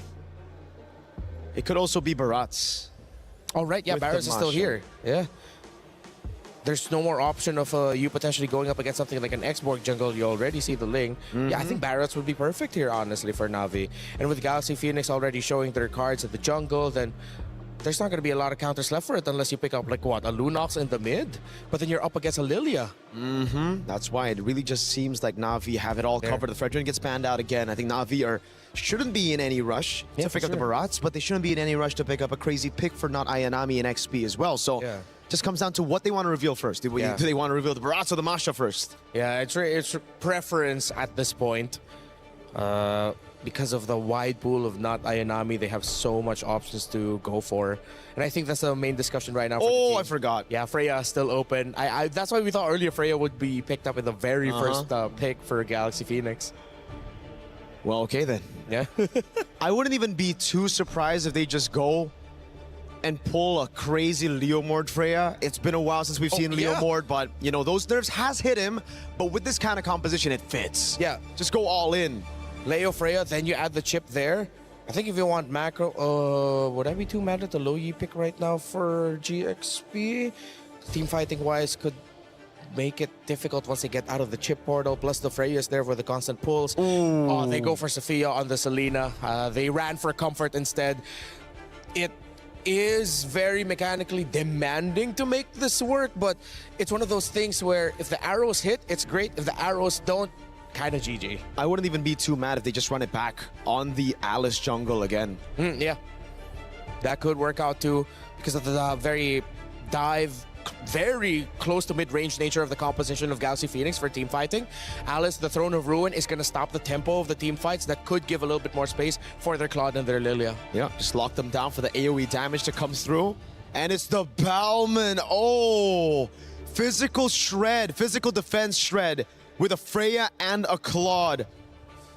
Ouch. This lineup just screams like it hurts. They have a good amount of crowd control. Not direct crowd control, but this is very damage focused. We know Galaxy Phoenix, very mechanically focused. Ooh, I like the sound of that. Mechanically focused, the underdogs must once again fight back to protect their tournament life. They've still got a bit more leeway since it's a best of 5, but not much if Na'Vi can take this next map and lead 2-0. After all, they're already up 1-0. Again, I raised a question. Who's ready to rise above? Let's find out in map number 2 between Galaxy Phoenix versus Na'Vi. Brigitte, Gideon, take it away. As we head on into the Land of Dawn, the first statement has been set. Na'Vi take the first match here as we look towards GXP's response to that. How do they turn things around? How are they going to adapt to this upcoming game? Because right now, the draft doesn't seem to be in their favor. And here at level 1, Rain and Mirai are already telling Lima that first blood is already in our pockets. Oh, this Lilia on Na'Vi has been doing so much. Ever since game number 1, another stunted potential kill if only Sophia gets to walk out, but no. It's an early 2-0 for Rain on this Lilia. Too early, and honestly, the fact that they've already gotten everything that they need, it's starting to snowball already. And I was expecting GXP to be that guy, to be that woman who takes them all out. Even Mirai, confident, doesn't even have to flicker, recognizes that, Lima, you don't have the base damage. I'm a full level ahead of you. And how does that change the conditions for GXP? Because you're no longer on equal footing. You no longer have to anticipate whether or not the early comes out from these arrows or not, because they're already at an advantage. Mirai will get out of this. Still some glooms left. It's tough for the mid duo of GXP. It already feels like Rain is asking the rest of her teammates, just hold my earrings. I'll do the rest. Don't worry, Mirai. Just open up that map and I'm going to hurt them big time. And with that passive, heals right back up to full. So great control as they freeze that mid lane. They're starting to lean out of it as they want to attack the top side. Okay, not Ayanami, just going in for the dives, even under the turret. But Mirai will be the one to finish the job. That's Fa they actually find. I think this game is starting to look pretty doomed. Pretty doomed very early on, because this has to be by far one of the most heretical starts. Like, this is blasphemous to people in Mobile Legends. The first 2 minutes, we're already having 3 kills on the side of Na'Vi, all centralized towards the most important roles in Ling and Fa. Okay, fortunately, an Abyssal Arrow does land over there. Sophia trying to dive, but it's an outplay! Everything has just not been going their way, every single attempt. And now Na'Vi might just take away this purple buff even from Fa, who's not even level 4 yet. I'm getting the vibes back. This is why everybody was so excited for Assassin. Oh! And Ling able to find the solo kill despite everything that has happened already. The extra assist from Ayanami just wasn't enough. Okay, that's a bit of a glimpse of hope for GXP right there. At least they get some trades one way or another through the EXP lane, but how else? Because even here in this jungle camp, you just could not farm as peacefully. Fa could barely get the EXP that's necessary. It's a 2-level gap. This is so dirty. This is particularly dirty. KG knows how to play this Balmond, or has at least gotten all the tips and tricks. You're using a lethal counter. You're also trying to contest with Retribution. It's just an easy way to steal camps at a high rate against their opponent, and just ever telling them, yo, fear this. Shortcut connects. Oh. How could they do this? They're just everywhere. Mirai, fortunately for GXP, they don't actually lose Winnie out there, but does it actually become an opening? Now they get to find a kill. Fa finds Mirai. Tempest of Blades already committed. But they don't want to fight this. They don't want to fight around a spinning Balmond. No, they don't have the items. They don't have the damage. Rain, does he cancel it? No, they're just going to set up this dive. Oh, it's Sophia left all alone, trying to escape. Abyssal Arrow does land, but he's just going to buy some time. Yeah, just again, really, really elusive here. Unless Rain or Keishi can actually apply some kind of movement speed slow, it's just going to be an ever taxed jungle. It's just Na'Vi's walking in and they're like, hey, you owe me money. Interest. Pay up, pay up. This is so tough. It's always Mirai plus another one. Oh, but a second solo kill from Ling towards not Ayanami. Na'Vi fail, or they actually do take No, they don't. They don't take away the purple buff for the second time, and at least for Fa, they're slowly able to keep up bit by bit. Yeah, but it just means that Retribution is going to be down. Not like Bauman really cares whether Ling has Retribution or not, but generally speaking, this has been a pretty tough game. I'm looking towards Ling's side of the map. How can they get Ling involved? Because unluckily, the turtle is spawning down on the bottom side. They're forced to get Ling back in, and not Ayanami. No flicker. Has already gotten solo kill twice. Wants to shove that top side, and Na'Vi understand this. Let's slow it down. Okay. Wait for the shortcut. Understandably so. You see Ling here, but Mirai has an idea as well. Ooh. I thought that was gonna land too. Mirai didn't necessarily try to catch it, but they lose out big on energy shields up top. GXP are the ones actually leashing this turtle towards their side, and without not Ayanami, they probably would have very little ways to contest. A setup once again from Ling to get him in the Tempest of Blades, but the response, the teleportation's coming in from Mirai. Do they want to fight this? Rain does show up. Rian goes in with the blazing duet, landing it on 3, forcing out the flicker from Winnie, and actually finding one. Lemma goes down, but Sophia escapes. Oh, wait, hold on. Ling might be in some trouble, and now they can set up for a potential dive. Sophia's nearby and will peel, but Ling can only do so much. How many seconds until the ult comes back up? They really want this turret. Not Ayanami still going for it. 1v2! Both had to flicker out. God bless. God bless. Flicker saves lives, people. Flicker saves lives. These flickers happen essential for their escapes. 5 to 6, however, structural damage has already been applied. Na'Vi making sure that the bottom side has been cut. Now they're going to send Rian towards the top side to break that other tier 1. But I would have imagined at some point Na'Vi might want to start double waving with this Claude. So far, it's good either way. They're 3-0 on this Claude. The participation has been massive for them every single time we get to see a team fight. But someone who hasn't been really participating as much is Keishi. But right now we might actually see that happen as they lay down another portal. Winnie's the target. And it's not looking great. Yep, it's not safe. The river is not a safe space to walk in, and I think definitely GXP need to start opening up this map, or Sophia needs to start... Oh, God. Oh. You thought you were safe. I thought you were safe, to be fair. Yeah, but there was a chip trying to intercept you from behind, and a lethal counter too in your face. There's not much you could expect from a Hilda at this point, no matter how much she tries to open up the map. Na'Vi are just at the most unexpected places possible. Yeah, I think that GXP, unless they get some clean wombo combos like they did in their previous fight around that second turtle, it's not gonna be easy. Definitely not. Like, Faz is probably going to get solo killed by Ayanami if he takes some prolonged fight against them. So at this stage, oh, another shortcut. Winnie again! Winnie's just not having a good time. The first time we see her on a Bruno, and she has to go through all of this. It's just constant pressure. Constant execution. Oh wait, they don't actually take it back. They realize and recognize the top side is actually where a majority of the resistance is coming from GXP. They should know the purple buff is up, and here they come on the run. Not Ayanami leading the charge, forcing out the Tempest of Blades. Now they are forced to just get back. There's the Abyssal Arrow, but that's just about it. Na'Vi are not really gonna stop the pressure from coming.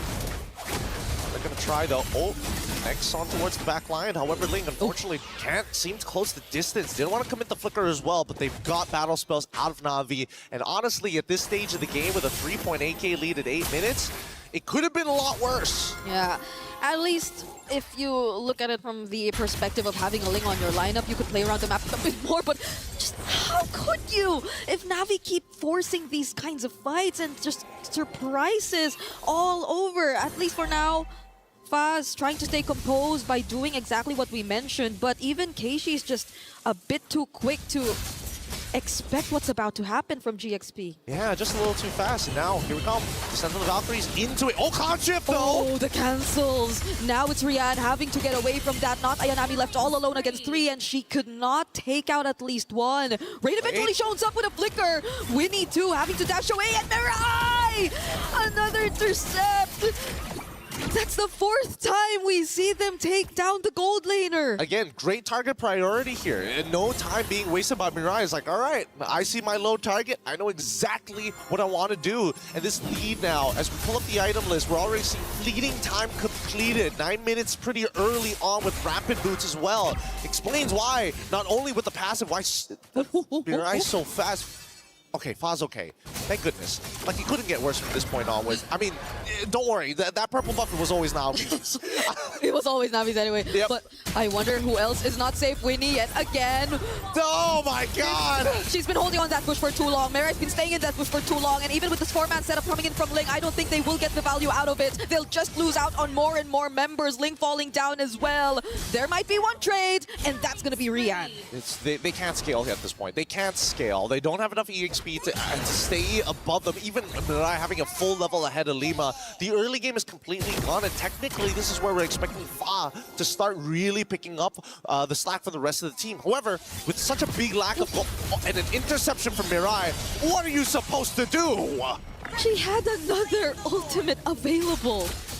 Fleeting time, what can I say? It's a good item, especially when you're this far ahead. I was just trying to fly over from one wall to another, and all the while that was happening, it was a free objective over to Na'Vi as well. Just look at the gold difference already existing. As at least it's not that far behind, but the gold lane, I think, is where you feel it the most. Well, I want to say it's not only just the gold lane, but at the same time, I think that the fact that this Chastised Pauldron is already built for Mirai, I think at this point, Chip can get disrespectful, right? I don't think anybody has enough damage to kill him, and even if they do, the Chastised Pauldron passive will just keep him healthy. So at this point, Mirai, look at them. Literally just having a tour.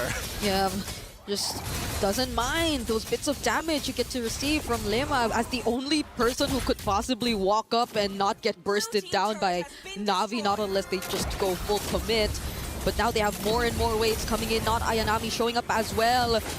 Lima just trying to scout where they are. They pretty much have information of what to expect, and that's still not enough for them to go and try to engage against Na'Vi, because even in the damage department, would you consider Winnie to even have enough damage already? Not yet. I mean, not even a Berserker's Fury. That's what we're talking about, right? Literally a Ha's Claw Fa. Unfortunately, no purple buff, so he has to sit there and wait for it to come back as Na'Vi take the initiative to start putting more structural damage. Yep, they're keeping the pressure, and now it's Lema who, for the first time, actually gets bursted down, has to flicker out of that. Worldy already committed as well, but they're just trading space. They want this base turret. Good. That's the setup coming in from Ling, but she had to go down alongside with it. They actually make this an endgame scenario. No, they still are able to kill it off. And luckily on the opposite end, Fa was able to pick up a purple buff for herself. Yeah. Yay, finally. It's still a rough game. It's an exchange of a base turret. Yeah, it's like, man, not the best in the world, but hey, we take what we can get. And luckily the team, they really need these minions. Like splitting the gold at this point of time is probably not ideal. Like Fire understands, you know what, even though I don't have as much gold, it's important that I stay even in EXP against Keishi. Yep, and these placements, these traps are becoming more and more important. Fortunately for them, they have that tool, but I don't think they've been able to maximize it as well. Ooh, Fa! She tried to take that away, but it was still Keishi who got it. Yeah, they're still going to be dancing around for a little bit, and I don't know if they've checked. No. Fifth time! Fifth time! They didn't check! Winnie fortunately had the flicker, and Ling was there too, ready to protect. But that's the thing, they forced out the flicker. We only have about 12 seconds before the next Lord. I mean, they're conditioning them, right? They're conditioning them every single time, and I think that GXP need to start setting some real protocols here. This has happened way too many times. You cannot expect Winnie to always have her flicker available. And now Na'Vi is in such a powerful position. They're going to have only 2 members actually deal with this Lord while everybody else is on guard duty. Not Ayanami holding the bottom side. Mirai just standing there. Look at this, look at this. She has the immortality too. I think Fa will be okay though, yeah. Especially when you have iframes, you're just so unimportant as a priority target for a chip. I could not figure out a better way of saying that. You just don't want to deal with that, right? You want Winnie, you want people who can get punished by this. Arguably even Lima as well, but that's only if that flicker is down. And knowing that Winnie has been losing her flicker consistently every single minute it comes back on, I think that so far Mirai is ready to start trading. Maybe even not even hiding, just flickering into the middle of them. And just putting up the portal right then and there, but that forces out the Tempest of Blades from Fa. Won't even be confident enough to deal with the cut as well, but Lima, together with Sophia, are decently dealing a bit of damage already towards Mirai. I think that's a bit of a win. It is a win, and I don't think Na'Vi is getting as much value as they wanted to, right? They now desync the waves that they were trying to prepare. Mirai finally loses immortality. Oh, but every single member of Na'Vi just jumps in to make sure that Fa goes down and doesn't get a hold of her purple buff yet again. The chain CC was a little too good, or maybe the pinch points came up a little too late. Either way, Na'Vi is going to be starting to crash down on every single one of these inhibitors. Was that a bit too expensive of a kill for GXP, but Na'Vi are not going to risk it just yet. They're not going to try to go for the end, and they will fully respect GXP right under their base, but there is another wave coming in mid. It's going to crash really, really soon, and that's a lot of space created. Ling only finding one, but Rian only has her eyes on the turret and the lethal counter! Finding Ling! It's a shutdown towards Keishi, but will that be enough? A missile arrow landing onto Rian! And that could have been the game-changing play right here for GXP! Tempest of Blades from Fa. Mirai already starting to get really, really low, and another free hit from Winnie! Potentially turning things around! Not Ayanami trying to sustain, but she cannot! Oh my goodness, I can't believe it. As Renmar mentioned, the arrow, it just needs to hit. Once that arrow connects, there's so much more you can do with it. And this time, despite GXP showing just a sliver of hope here, Na'Vi have already taken out 3 of their inhibitor turrets. The macro is going to be a little difficult to play once the next Lord spawns, and Na'Vi, they don't mind it. You got that first shutdown, fine, that's on us. But look at this replay, right? The conceal, Mirai making sure getting pushed out of the way, but this engagement coming in from Ling initially was looking good until they got executed. However, you see the mistake come right about... Oh no! They timed it out before the arrow was about to be thrown, but even so, you can tell the frustration on Na'Vi's face. Yeah, but it was just a pixel away until we weren't able to see it. But you know what happened at that moment. It was an unfortunate sequence for Na'Vi, even as they just tried to really attempt for an end angle. And now let's see how they play around with their positionings once again, because they have been placing these traps around the areas where Mirai is really expected to just show up, even throwing them out just to ensure that they will have enough information. So that's GXP really playing it safe, but is Fa gonna be safe on top? She's having to deal with not Ayanami. I mean, Fa unfortunately just literally cannot 1v1 this Freya. Not without that Bruno, not like how we saw it earlier. And worse yet, Na'Vi, this is what we call the chokehold. Like, how do you even win this scenario? No matter what you do, Mirai can catch you with the shortcut, and which they're about to see right now. Tempest of Blades used right before the portal gets laid down, and Mirai will no longer try to go for the chase. But that was really smart from Na'Vi as well. Okay, wait. Fa, not gonna fight that. They can still technically chase this for a little bit, but the more attention Fa is able to bring to them, the better. Okay, that's BMI and Rain alongside Mirai trying to go for Fa. They're not letting him return or her to return to the base. As not Ayanami, Mirai and Keishi too are just dealing with the waves. Fa is down! And the portal gets laid down. Now the rest of the members can catch up and just go for the siege. The Lord is still up. Sophia trying to jump in. It's Mirai who she's actually targeting, but the Blazing do it! And now it's Winnie using the Wind of Nature, but they do not care. They're after the base. Lethal counter, and that's the end. Oh, tough one. Really, really tough one. Well played here by Na'Vi. They played one solid game overall. They made sure not only from the drafting section they've had answers, but more importantly, their macro was on point. That's how you set up for a rear naked chokehold, man. No getting out of those ones. Could barely farm. And I'm not even talking about a single player. I'm talking about both of their carries, both Fa and even Winnie on the Bruno, who again was forced to play a different hero, and Na'Vi have dealt with it so well. It's so well, but at the same time, we need to see more. Right now, Na'Vi is looking like they're setting a very high standard here, and GXP, it's either they meet it or they're going to drop that game. We're already at match point, but now we're going to be throwing it back to the studio right after these messages.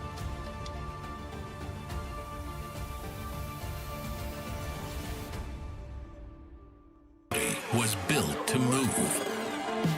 Not trapped at a desk in one singular posture for 12 hours a day.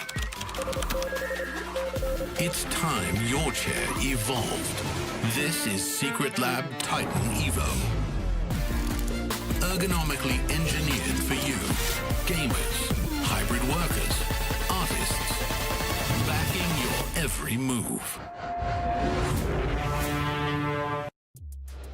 Na'Vi are off to an absolutely incredible start, now leading 2-0 in this best of 5, putting them one map away from securing their spot into the grand finals. Welcome back into the studio. I'm Taylor Reflections Noble, joined by Renmar and Mirko. Boys, Na'Vi, a big win once again.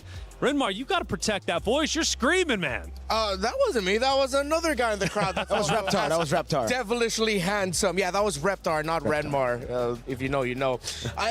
Man, how do I feel about the fact that it's 2 games now where it feels like we can say we told you so with your drafting priorities? Yeah, I think it was also just exactly as we assumed, right? Game 1, GXP try to subvert our expectations, try to subvert Na'Vi's expectations with crazy picks, denying a lot of the win conditions from Na'Vi. The gamble didn't pay off. Game 2, they went back to their assassins, and Na'Vi had prepared for those assassins. The Claude and the Lilia picks were so good. So how does Galaxy Phoenix find themselves now? Because it's 2 back-to-back hero selections that they didn't do well. Obviously, the coach on the back lines is doing everything he can. Yep. But Galaxy Phoenix, they are knocking on the door of dropping down to only play for 3rd place. I feel like there's a bit of an overthink on the side of Galaxy Phoenix. There was one ban in the first phase, that Harith rush ban, which we thought meant that they were setting up for either the Freya because the Phovis was gone, or they would pick up the Claw themselves. They subverted expectations, but then it felt like it was a different writer, so the middle of the new trilogy doesn't make sense of the big picture of it all. I'm not throwing pot shots at anything. We know exactly what you're talking about. Yeah, we do. Miracle, let's take a look at the stats, though. Ooh, we get a bit of a different graph this time. Yeah, we get a total gold. It's a gold chart all around. It's just Na'Vi taking control of the early game through the Bauman. I think it's just classic. Then we see a bit of a, slight movement over there on the right towards GXP.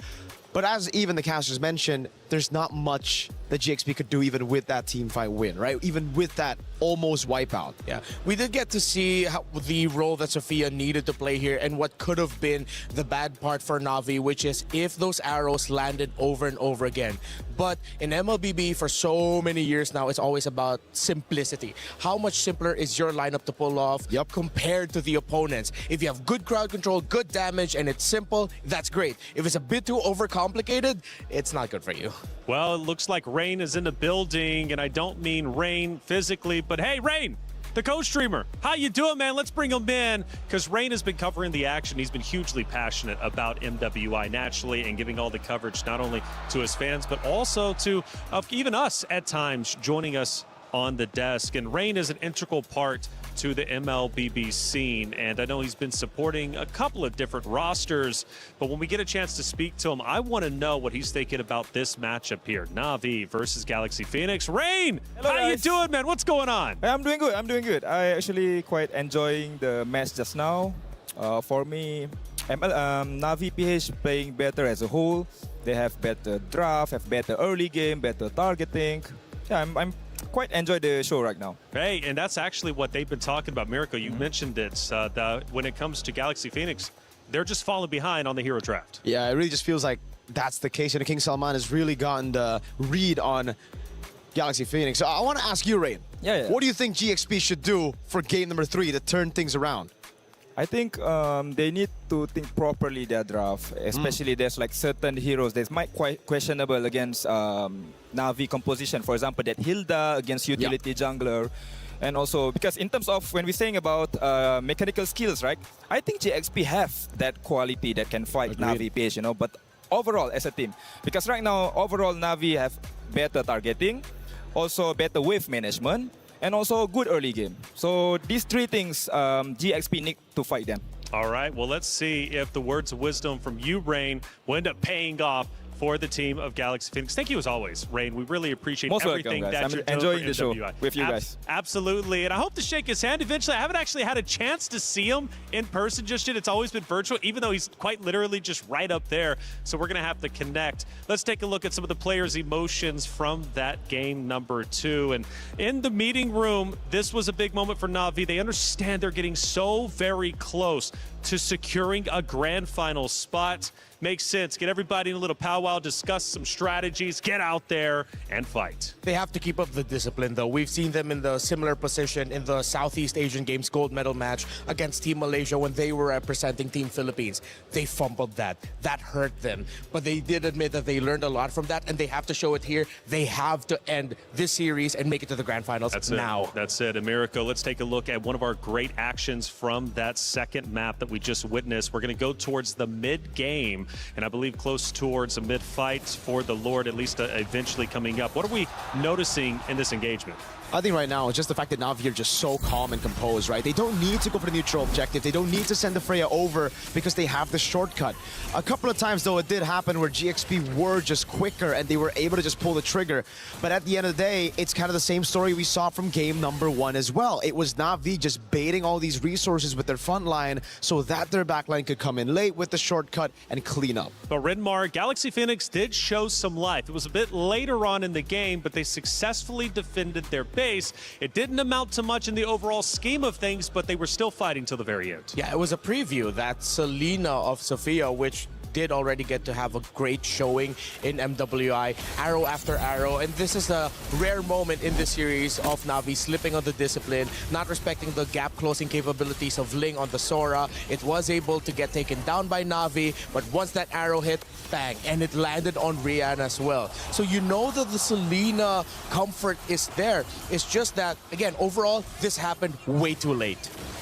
I think it's just the early fundamentals built up again, something that Rain mentioned too, right? It's the drafts. Now, what specifically in the drafts should they fix? It's not just the Freya picking up these prio picks, but it's also setting up for the Selena. If you're already planning for it, you need someone with mid prio, someone that can clear fast in the roam like a Cho instead of a Hilda. Well, as we head back to the stage, the ladies once again get set back up to go toe-to-toe with each other for what could possibly be the final round. Na'Vi wants to close it out now 3-0. Galaxy Phoenix, however, need to reverse sweep. Not an easy task across any esport that you're playing, especially here in the MWI. It can sometimes be an impossible task. Galaxy Phoenix has already achieved the impossible, being the underdog pick, making it to this stage.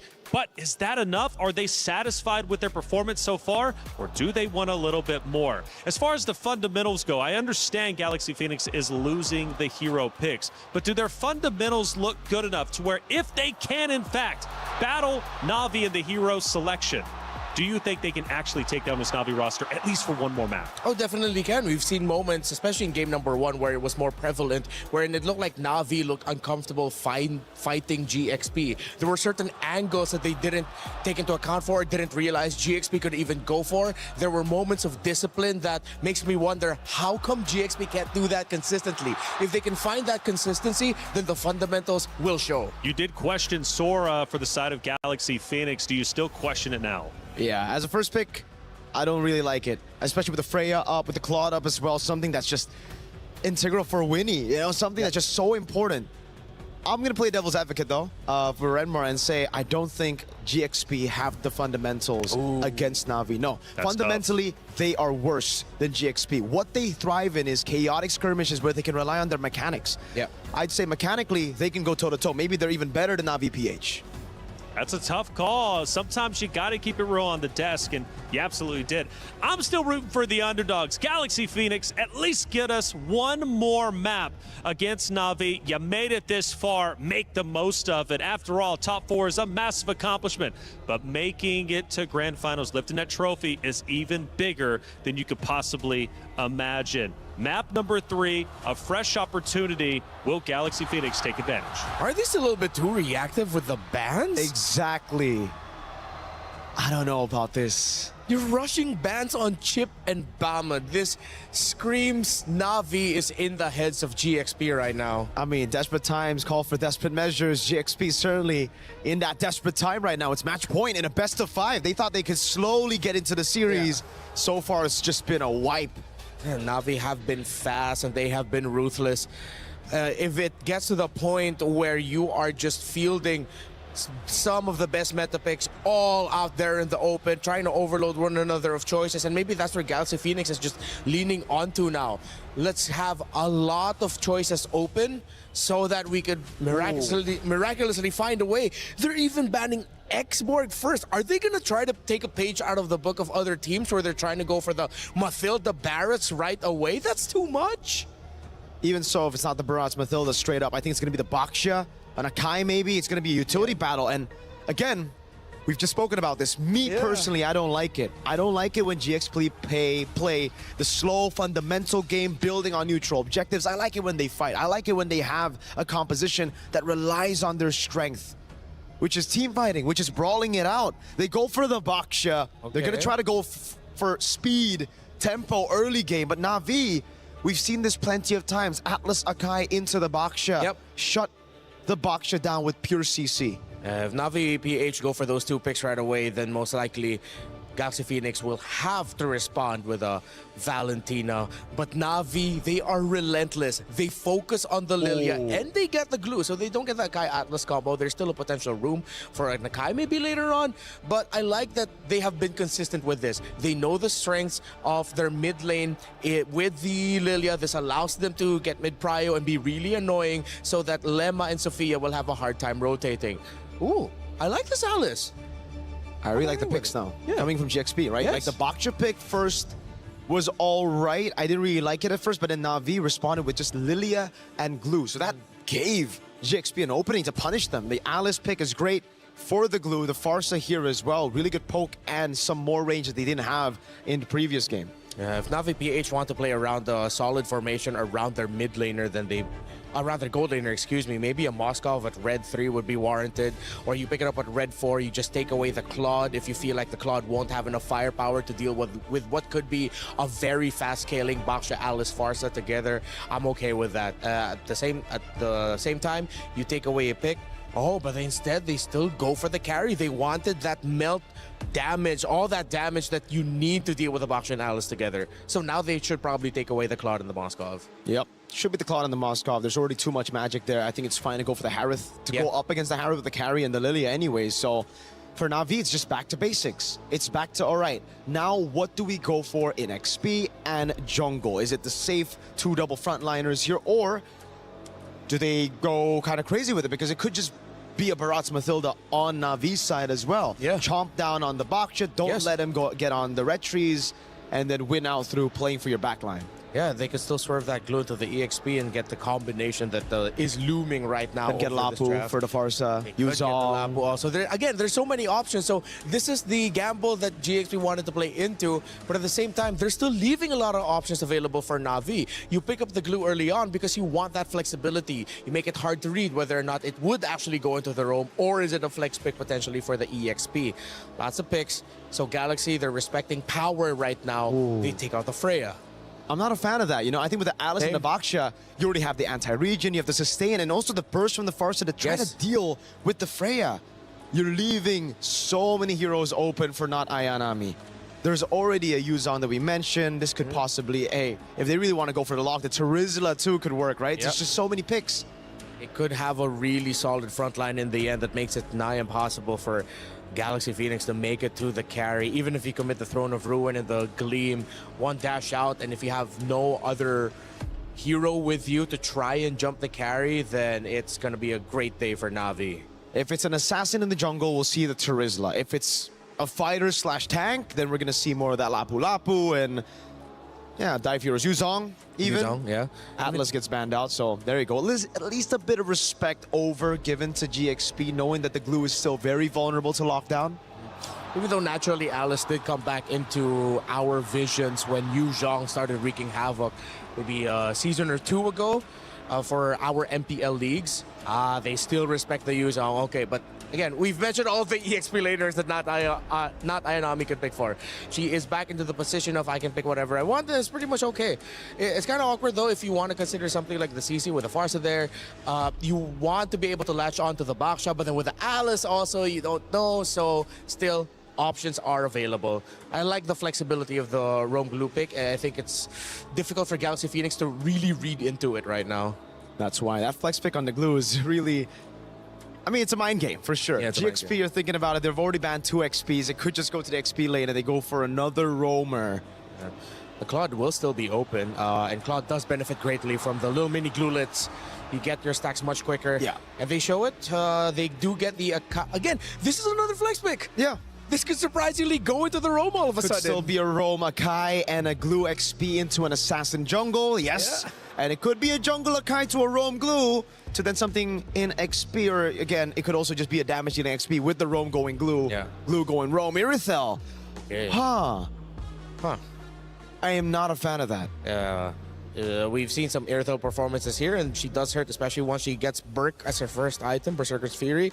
But this feels like something the Galaxy Phoenix really prepared for. So maybe there's an angle that we're not seeing right now, but I think we're in agreement here that maybe not the best option to go for at this moment. Where do they even go? They go for Roam. Yeah, it's the Roam. Minotaur. AoE, presence, their Irithel. Oh, this is all in for the Irithel. The good thing is they have some great damage with the Irithel and Farsa together. But once that Irithel goes out, you're just going to have really tanky dudes wondering why they can't kill anyone. I think it really should just be the Lapu Lapu, someone that can dive in the back line through the Irithel and the Farsa, break that formation as the carry and Lilia shreds through this tanky composition up front. Yeah, if not Ayanami is feeling amazing today, then if you want to really shred through the formation with damage, crowd control, then you pick up a Benedetta. But that's more of like an ego pick. That's more of like I'm really feeling myself today and I want to show off pick. You know what? I like it, you know? Sanford's my boy. I think the Benedetta should be the pick for Na'Vi. Oh, yeah, the flex. They just pull the crazy flex. It's glue XP, a Kai jungle, and roaming Kaja. My goodness, what a hero draft, but was it enough for Galaxy Phoenix to take down Na'Vi? Who knows? The underdog story is still alive, but only just. Na'Vi is looking to reclaim what they lost a couple years ago, be back in grand finals, be a champion once again, and they are one map away from entering the grand finals. It's Galaxy Phoenix versus Na'Vi. Brigida, Gideon, let's get it started. History has told us that maybe Na'Vi just didn't have what it takes, but this year it's different. With competitors from all over the world, this competition has only gotten better, and Na'Vi are one game away from qualifying to the grand finals unless Galaxy Phoenix can extend this series. Let's jump into this right here, right now in the Land of Dawn, as we hope that level 1 doesn't go as badly as game number 2. They're so close. They're so close to making it back, and that's knowing that all these new regions, all these competitors have been stepping up in their own ways too. But even in their most desperate moments, Na'Vi right now that they're back on track, they're just not letting go of these more unique types of roamers and compositions, and they're making it work every single time. That sudden flex now to reveal the Kaja, but a great start for GXP, forcing out the flicker from Riyadh. Okay, a little unfortunate that Winnie did not get the gold crab, but Mirai was able to steal it away. But at this stage, you can see what exactly they want to do. Sophia is a little under-leveled here. Oh, Lema had to flicker to... This has been the trend for every single early game. Na'Vi with the Lilia not changing their mid-hero for 3 games straight, just constantly spamming all these pokes. And now that it's with a Kaja, it's a lot more annoying in a sense that even the Kaja is just gonna walk up straight to you, apply these slows, and potentially even a bit more damage. Yeah, what I can't understand here was what happened here at level 1. Why was the first rotation down towards the goal when it should have been here in the mid? The mid is struggling right now. Unless Sophia can close the distance and land that stun onto Rain and get a full commitment with Lima in the jungle, that's kind of the only problem. But Winnie here might just get solo killed, no problem as well. Oh, so close! And she does!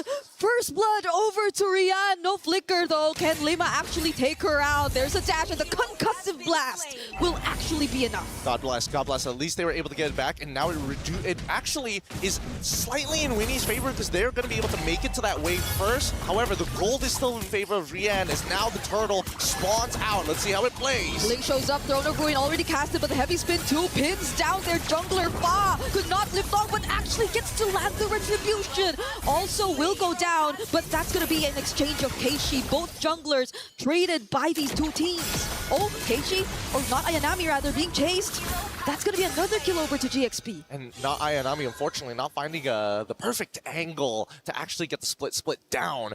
For the time being, though, running on the opposite side, and this is what I was talking about. Now, getting control over that wave. After this solo kill, initially, most people are going to be thinking, yeah, no, this is going to be great. Rian equalizes the lane. It actually doesn't, assuming that Rian was able to survive right up till the dive. Now you can see the level lead as well as the gold lead becoming more clear as Winnie is trying to just lock out this lane. I feel like GXP too, after what happened in game number 2, are just like, yeah, we cannot just let Winnie experience the same thing all over again. No more. This isn't a chip lineup anyway, but the fact that they are on a very hard lockdown type of composition who could just pretty much combo it with either the carry and the Lilia are still going to be a massive threat for Winnie as the main damage dealer later on. So now they are somehow showing us more and more rotations towards the bottom lane. I think that's also why you got to see that in the first minute of the game. Yeah, I think Winnie at this point is probably just praying, like, please do not let me get hit by Divine Judgment, like anything but that.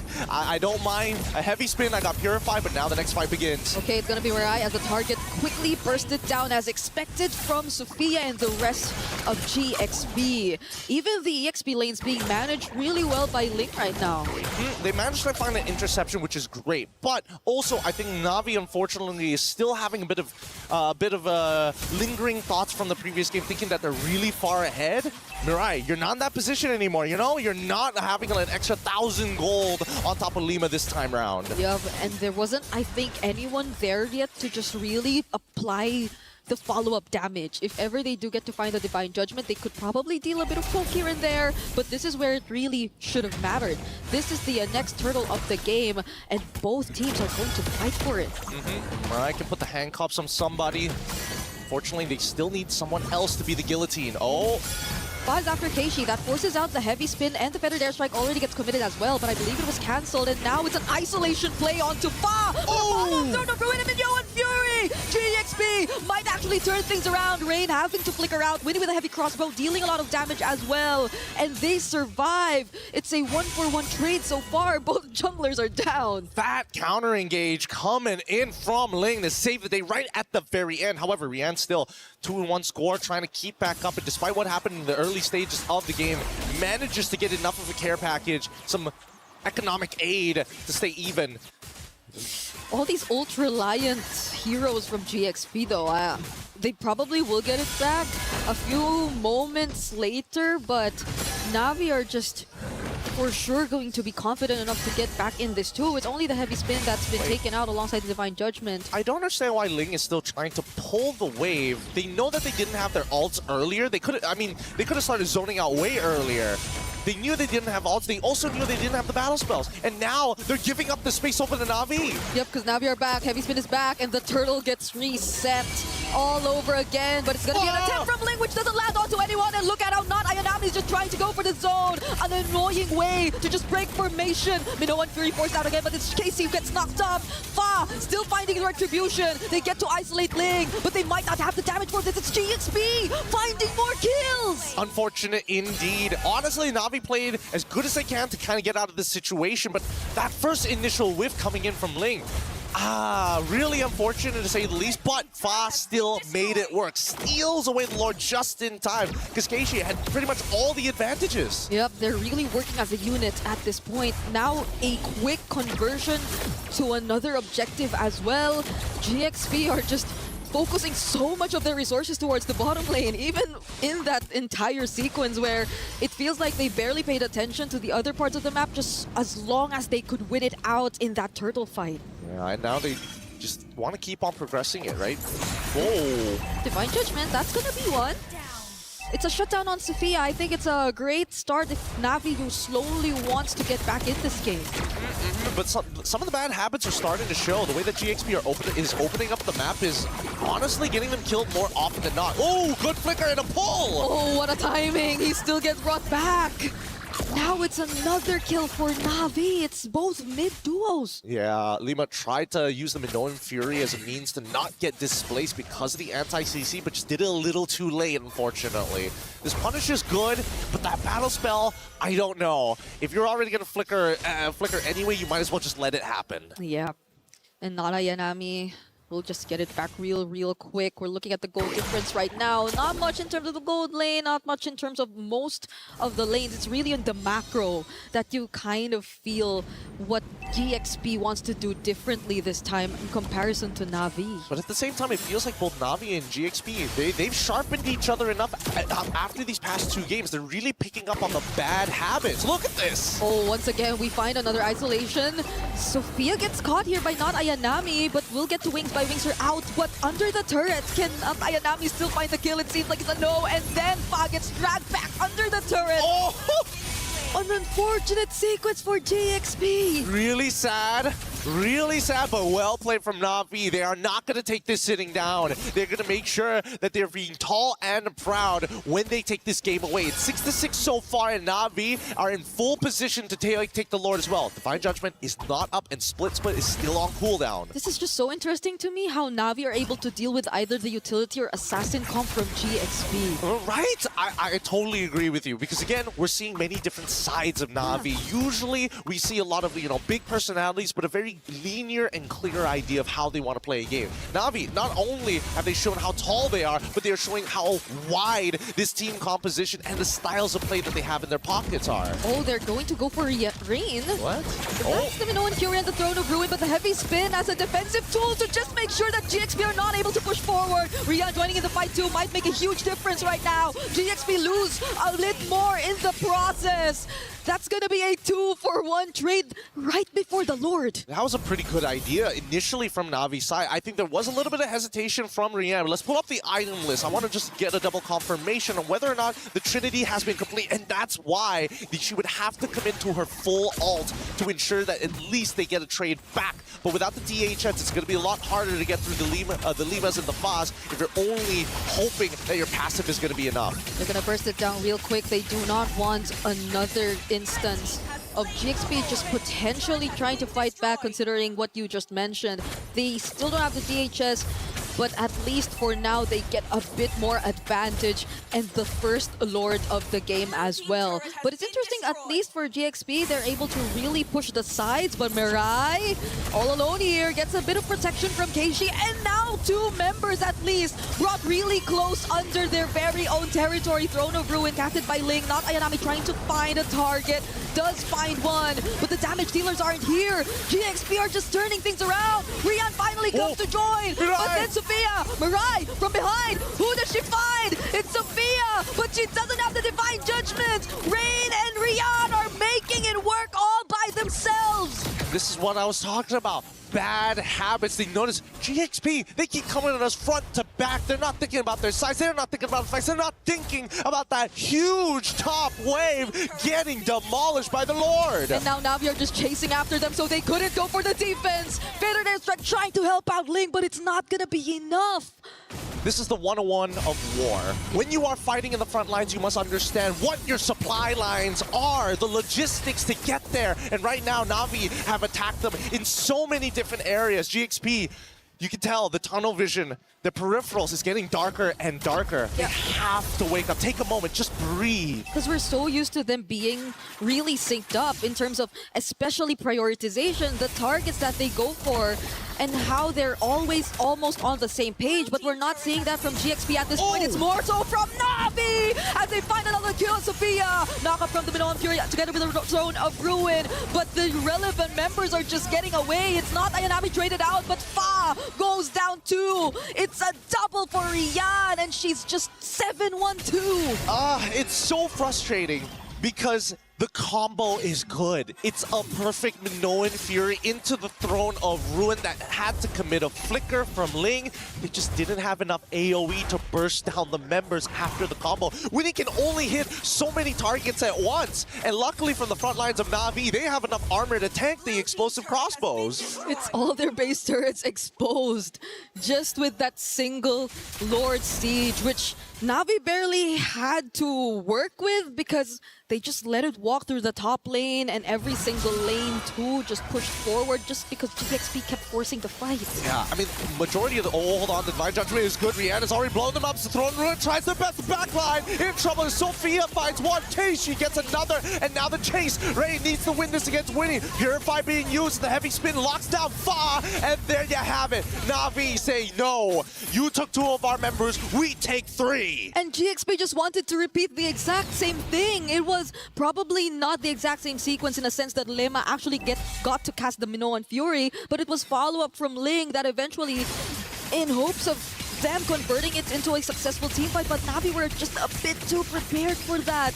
They knew who they wanted to target, and they just kept pushing forward. Now, it's a massive loss as GXP had to let go of the Lord. Nothing much that they can really do about that. Again, there's a certain level of protocols that need to be put in place, but you can tell that GXP are not 100% sure what that roadmap actually looks like. They've got some really good ideas, but sometimes when do you actually want to find those initiations? Before they try to initiate after Sophia was caught, they were thinking about, hey, if they get a little bit closer, we can make something happen, and all of a sudden the Flicker Divine Judgment was the real play. So I think that GXP right now, they're trying to set the priority order. Do we worry about this Divine Judgment? Can we get Sophia in a better position so that Winnie can follow up immediately after? Hopefully they figured out not to wait.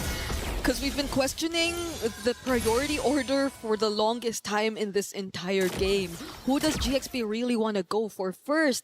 What is the game plan, considering that they're mostly revolving around Winnie and Sophia, but Na'Vi, even if they decide to go for their front lines and not these damage dealers, are actually making it work. Now they have an entire Lord with no energy or holy shields left up top. They're on the verge of losing so much more.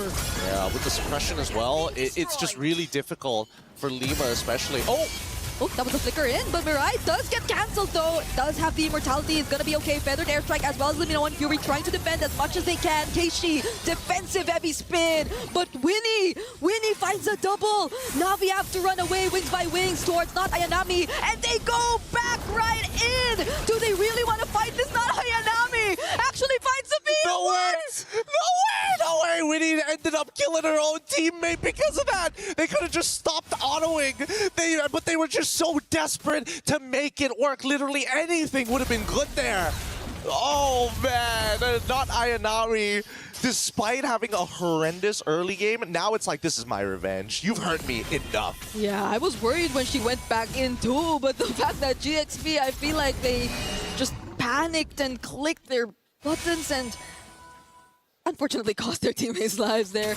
It's not a good sign. It's not a good sign. GXP definitely have to somehow reset and get back in this game. They were slowly finding their way around things, but it's Na'Vi all over again, all across the map. Yeah, Na'Vi has adapted a lot better to what GXP has been laying on the table in terms of their tactical plans and strategies. And I think that Na'Vi, just a little bit more clutch factor within them.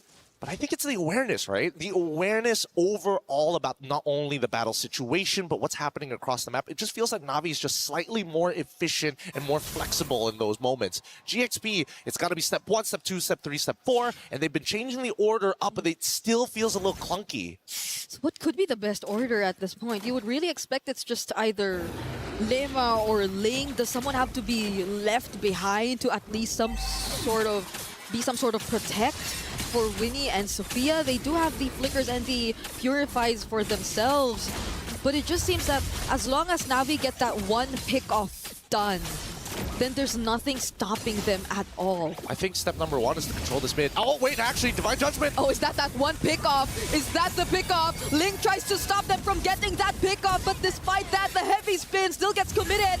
And GXP find one. They somehow find Rain. Na'Vi, do they want to push through? They've lost one of their main damage sources. That is so unfortunate. It takes 2 people to engage upon 3 in the back lines of Na'Vi, but it just takes not Ayanami to keep both Sophia and Winnie away, and still able to find that kill onto Sophia's side. Like, if not Ayanami, people were like, oh, she's going back to her old ways. No, she is a completely different player. Yeah, look at how she's playing the glue. Ridiculous. Redeeming herself after that early game. I mean, look at her. I mean, she's not really resetting. Another Divine Judgment onto Lemma. There goes the burst from Rian as well. Do they really want to risk this? Okay, they actually find one. It's going to be Fa. They're pushing her out of this Lord pit. And that's enough to secure the objective, but it's in exchange of not Ayanami. And that's totally fine. Look at the timers. Look at the timers. The wave is going to spawn. If they waited a little bit longer, it would have been nice after the 12 minutes. But since then, even so, not Ayanami has gotten everything they've wanted. Lima doesn't have a flicker. Ling still doesn't have the flicker as well. And by the time the Lord actually makes it down into the base, she's still not going to have the flicker. Yeah, I feel like GXP wanted to go for something there, but they saw Mirai and were like, nah, no. It's good. No. And we have a Lord. I'm glad they actually realized that they may have to pull back a bit because they have to deal with a Lord, and Na'Vi are approaching their base. At this point, I might as well just stare at Mirai the entire time because, again, her flickers with the Divine Judgments have been immaculate. Okay, they get to clear the Lord. Na'Vi are not really going to make use of it just yet. They also have to wait for not Ayanami, I feel, if they really want to risk a 5-on-5 engage. So GXP are taking advantage of this, and at least after 18 minutes are still in the game. Would you say? I would say that Na'Vi understands their composition, but they're also giving a lot of respect to GXP. Yeah. Like, despite everything that has happened in this game, GXP was going even with Na'Vi, despite the score leaning into Na'Vi's side for at least 8 to 9 minutes. Now here in the late game, despite having an advantage with that long lane already wide and exposed, Na'Vi still ain't pressing the matter. Yeah, the combos you get to see from both the Farsa and Irithel, I feel like we already saw a glimpse of what it could bring to the table when they immediately bursted down Rain.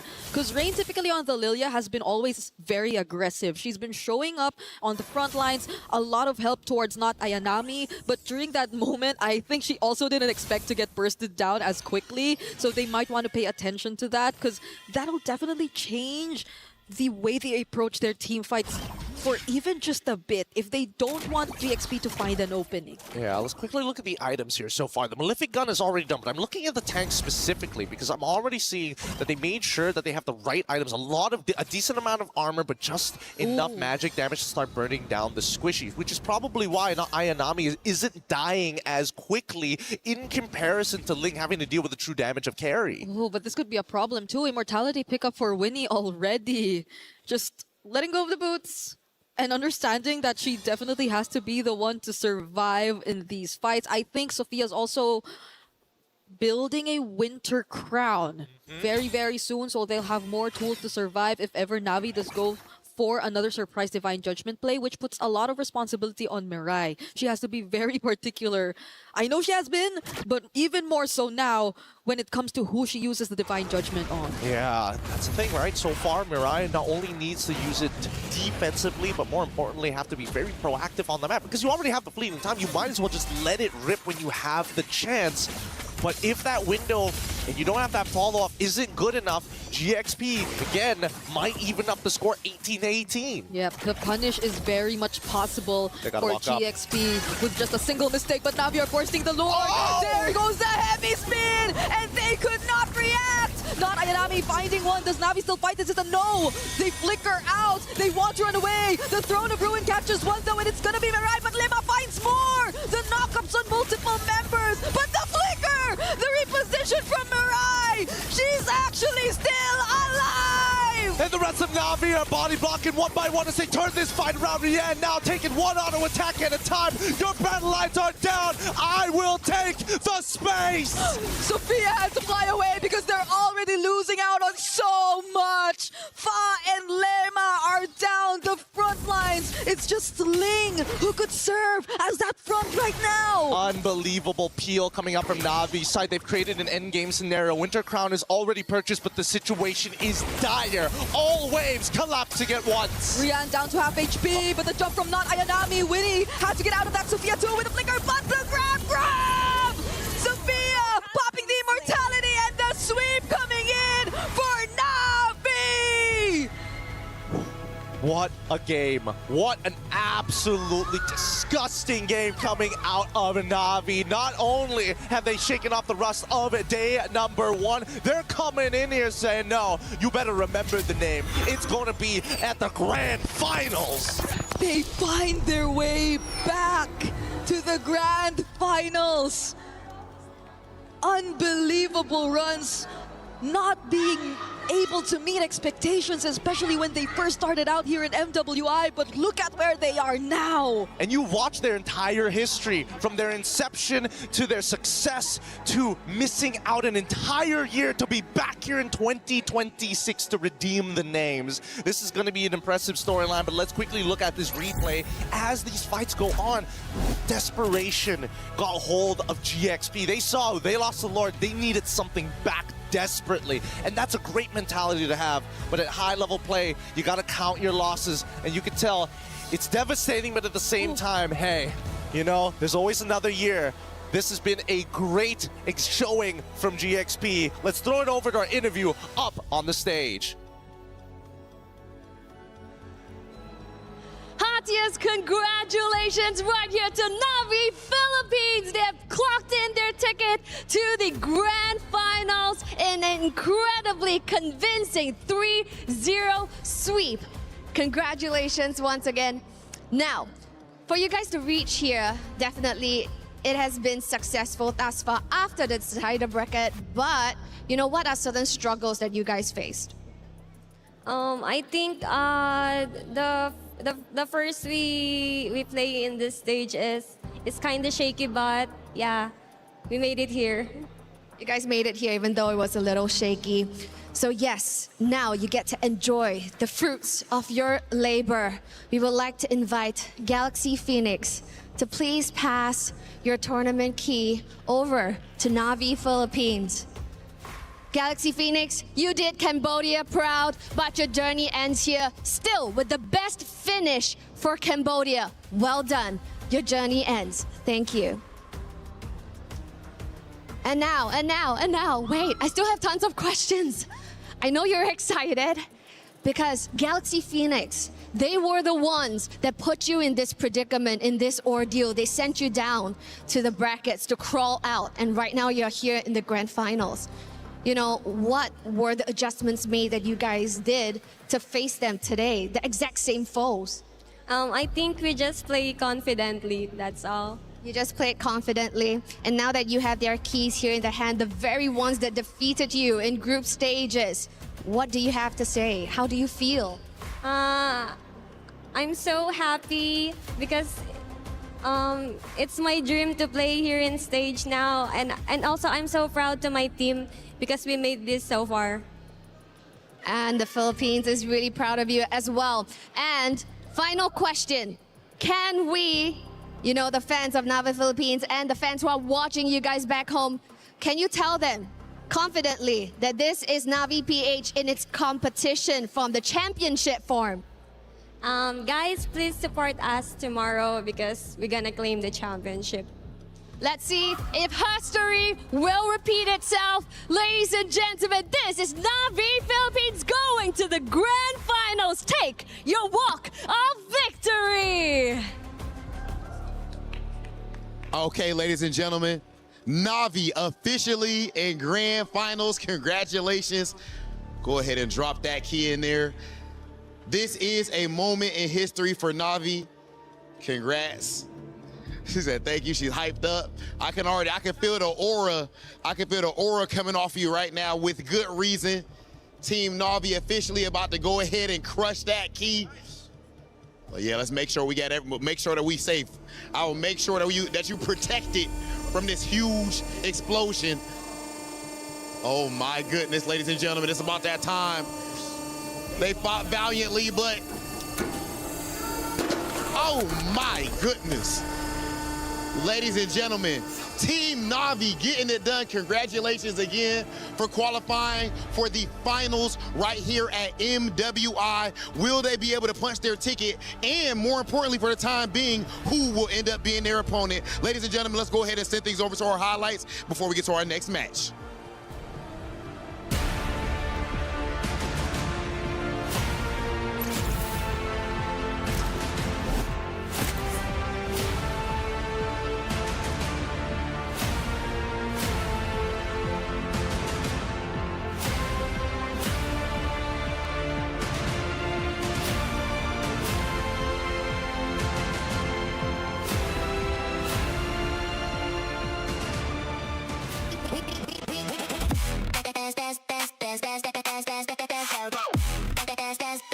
We book Esports World Cup up.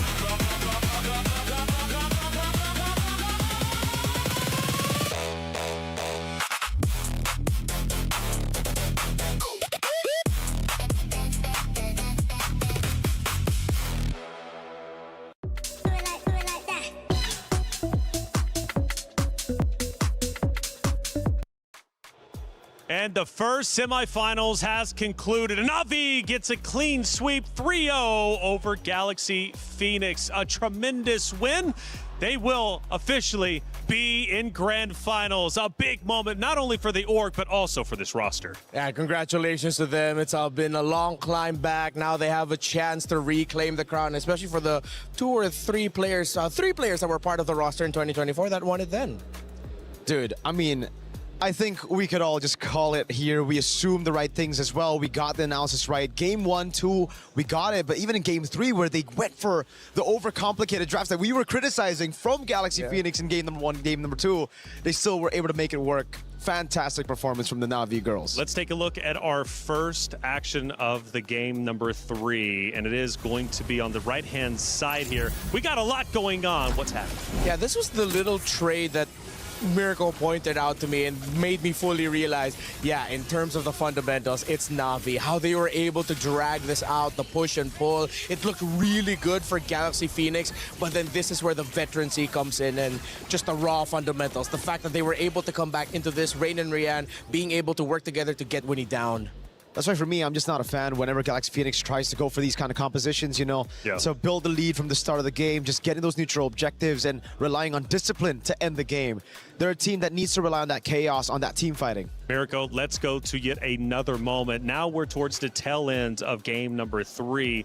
The Lord is about to be slain, and they are looking to push up to take over the base. And I think this just shows you again that chaotic nature that GXP wants to play with. Unfortunately, they were not facilitated with the right heroes to actually pull that off. They went in for the play, but as you can see, it just doesn't feel like they have the right resources. Fa on the Baksha as well. Just sticking on these targets instead of zoning people in the back gave Na'Vi so much more of an opportunity to get away, to kite back. As Renmar mentioned, the back and forth. It's just classic Filipino team fighting though, right? Yeah. What Mirai did there was just an ankle breaker of epic proportions. The fact that she not only ankle broke Fa, who was trying to chase her, but technically it ankle broke the entirety of GXP because they got tilted trying to chase her. Those are 10 ankles. It's hard not to be tilted, right? Yeah. At the end of the day. And for our commentators, hey, we were watching you. Let's see what they were getting into during those tense moments. Oh, that was a flicker in, but Mirai does get cancelled though. Does have the immortality, is gonna be okay. Feathered airstrike as well as Limino and Fury trying to defend as much as they can. Teishi, defensive heavy spin, but Winnie finds a double. Na'Vi have to run away wings by wings towards Not Ayanami, and they go back right in. Do they really want to fight this? Not Ayanami actually finds a meal. No way! Winnie ended up killing her own teammate because of that. They could have just stopped autoing. But they were just so desperate to make it work. Literally anything would have been good there. Oh man, Not Ayanami. Despite having a horrendous early game, now it's like, this is my revenge. You've hurt me enough. Yeah, I was worried when she went back in too, but the fact that GXP, I feel like they just panicked and clicked their buttons and unfortunately cost their teammates' lives there. At first, I thought Gideon was a little bit too still until he exploded. It's always great to see Brigitte as well, because I'm used to having her up here for the analyst desk where she's poised, you know, nice and calm. Up there, she's exploding with energy. Yeah, and that was an explosive play. I mean, what Ayanami did there when you're up against a team that loves to team fight. Glue is the perfect tempo breaker hero. And the fact that she got away with it too, oh, that felt criminal. It was beautiful to watch. Well, two great organizations are still in the tournaments, Navi and Vitality, which means the club championship race is now starting to heat up. And we've got Trev to break it down. Behind me is 3 years worth of history. EWC26 is looking for the best esports organizations, and with the club championships and 2 years worth of history, it seems we may have found some of the best. Here with me, let me introduce you from Gen G. This is Ashley. It's great to have you here, but I gotta ask you, this is the 3rd year of the club championships. I mean, does it change the way you're gonna be representing your organization, or is there no pressure at all?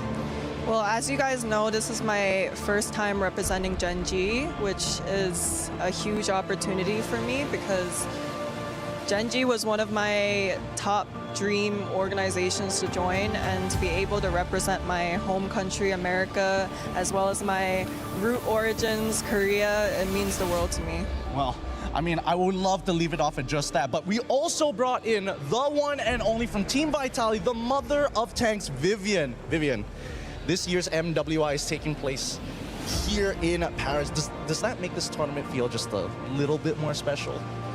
Sangat spesial karena kita turnamen di Paris, di mana tempat timku berada, tim Vitality. Now, this is going to go to the both of you, because both of you were here in the grand finals, but Ashley, what do you think it's going to take for your team to make a really deep run this time?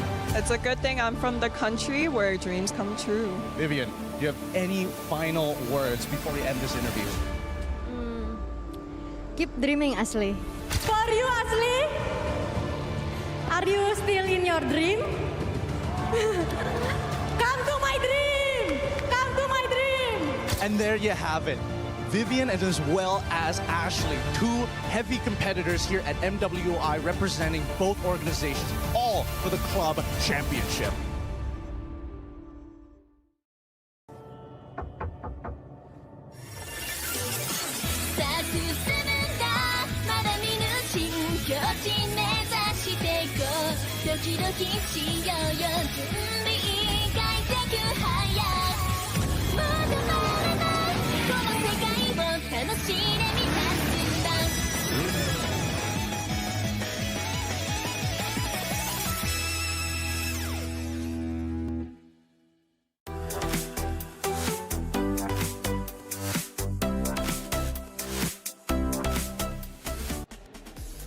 MWI is special for a number of reasons, and I can't think of a better way to break it all down than with such a special guest such as Ray Nung, the head of esports ecosystem for Moonton Games. Ray, a pleasure having you up here. How are you doing?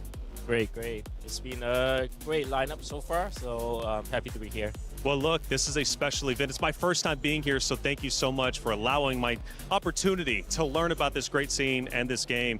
MWI continues to expand globally with Western Europe joining the ecosystem this year. How would you evaluate MWI's growth so far? And can fans expect more regions in the future? Yeah, first of all, it's the 3rd year we're working with the Esports World Cup, and we are working on the women ecosystem in the long term with the Esports Foundations. So when we're looking ahead, we are definitely looking to see how can we make like a better inclusion ecosystem. And MWI has always positioned as a very unique product as part of the Esports World Cup.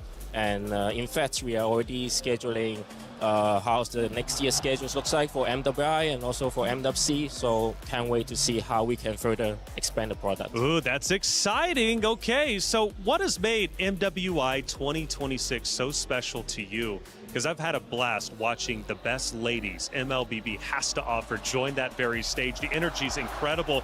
So from your perspective, what are the biggest highlights of this year? Yeah, I would say definitely like what we are setting up right now for the storyline telling is very good for this year. We have Navi, like the first first edition of MWI Esports World Cup. They were the champion and then make it again to the finals. That's a setup for the storyline. And now we are having a lineup of Vitality having a next match. If they can make it, I think that will be a very good storyline, having the two champions to face again at the at the finals tomorrow. And on top of that, I think moving to Paris also give it a special meanings. We have Vitality, French esports club, and also have the super fans here cheering for the teams. I think that also add on like additional meanings so that in this city of love. That's so true. You mentioned the two traditional powerhouses that we have, Navi from the Philippines, Team Vitality, of course, here from France, here on the home court. But we've also seen emerging new regions challenge these powerhouses. You had teams like Galaxy Phoenix make it this far, Geltec, Saita all make it this far. How important is it for the future of women's MLBB that you see these new challengers? Yeah, I think we continue to, like I mentioned, inclusion is some of the unique position of the product. We want more regions to be part of the ecosystem, to be involved, to be in the tournament. So that's why we are having like Western Europe a slot this year, to having them to have teams to compete at our MWI, a very unique product. And moving toward to that, we are already seeing some teams you mentioned from China, from ECA, and also from MENA. They make it all the way from group stage and knockout stage. And if you look at all the teams' competitiveness level, it's getting closer to closer from each other team. Even though it's like a 3-0 from the last match, like Philippines versus Cambodia team, I think it's still very close in terms of competitiveness. So this is the scene that we see how it grows. From the beginning of the women initiative we started like 5 years ago until now, we're seeing a lot more teams coming in. I think it also ignites the dreams of our player base that they are female. They have stage for them to shine. That's amazing. Ray, you clearly, this product is special to you, obviously, for MWI, and I really appreciate you coming up here. I just want to hand the mic to you one more time so you can just say what you would like to say to the MWI community, MLBB as a whole. Yeah, I think to wrap up, I do like to thank all our community continued support to our ecosystem that we are building.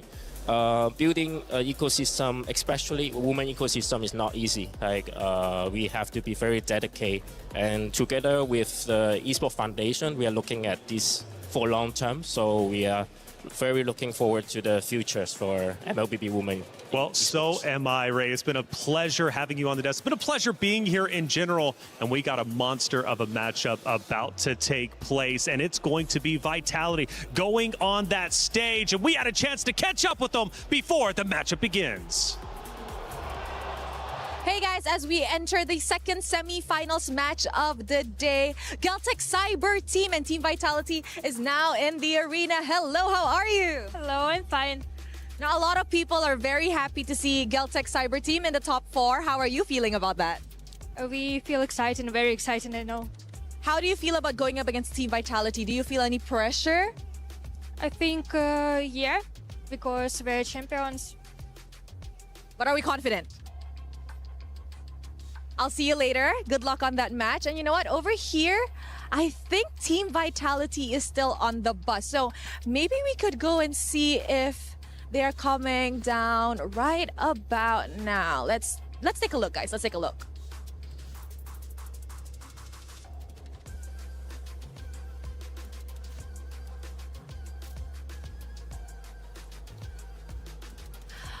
All right, perfect. Team Vitality is now getting off the bus, and I think we should definitely talk to our defending champions as they entered their semi-finals match today.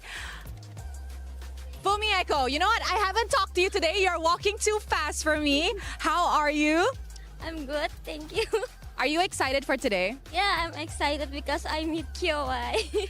Kyoai is so pretty, but so are you. Fumieko, I just gotta ask, are you confident that you can actually win against Geltec Cyber Team and defend your championship tomorrow? I'm very confident today.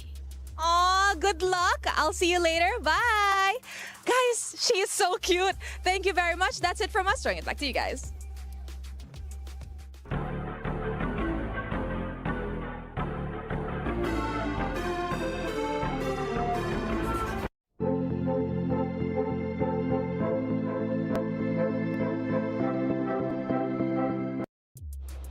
Thank you, Rose. As always, it's always so awesome seeing the players arrive on site. They always have a smile on their face, but they're vicious competitors. And these two competitors now, because there's only one spot in the grand finals left, and it's either going to Team Vitality or Geltec Cyber Team, both undefeated.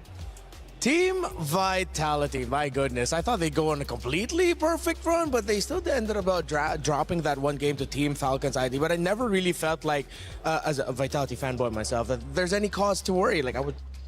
Yeah. Cut from the same cloth, me and Mirko. But Geltec also have been quite impressive, and I'm very happy for them that they made it this far. Geltec Cyber Team, they're very impressive, you know, again, with these assassins, with these unorthodox picks. Heck, the Hanabi showed up, the Aulas as well, and the fact that they made it work is even more impressive. So we'll see if that chaotic nature in the drafts can hurt Vitality. Well, the CIO of Team Vitality, Danny Ingles, had a chance to catch up with Trev. Trev, let's hear what he had to say. I'm here at the Vitality booth with the best dressed man in the place, Danny Engels, the Chief International Officer of Team Vitality. Obviously, welcome to the Esports World Cup in general. I just want to ask firstly about what your strategy was when it came to Stage 4, the Allianz Vault, with heavy investment in fighting games, and obviously you're the favourites in MWI at the moment. Yeah, correct. It was clear to us that on this stage we can turn into the Vitality stage with obviously the favorites in Mobile Legends Bang Bang Women. So I hope that we hoist at least one trophy, maybe more, because I'm excited about the fighting games, of course. We had a fantastic story with the Creek Twins last week already. Even though it didn't work out to raise a trophy, it was still amazing. And we have like TFT coming, heavy favorite in Trackmania as well, which will be super exciting. So looking forward to really own that stage. Yeah, absolutely. So obviously over the past couple of years, you haven't had the result you wanted. Not a bad result by any means, but you want to come out on top against Falcons this year. What was your game plan for the Esports World Cup as a whole to take them down? Yeah, obviously we also are fighting against the Liquids and All Gamers, right? So we gotta beat them all, and for that we heavily invested into new games, new teams. We have managed to qualify a total of 18 teams, which is so much more than last year. So really investing more in order to hopefully get enough points to beat the Falcons. I keep saying it's going to be a big challenge, but we all have to win a trophy first, right? And I hope we can make it happen in MLBB Women.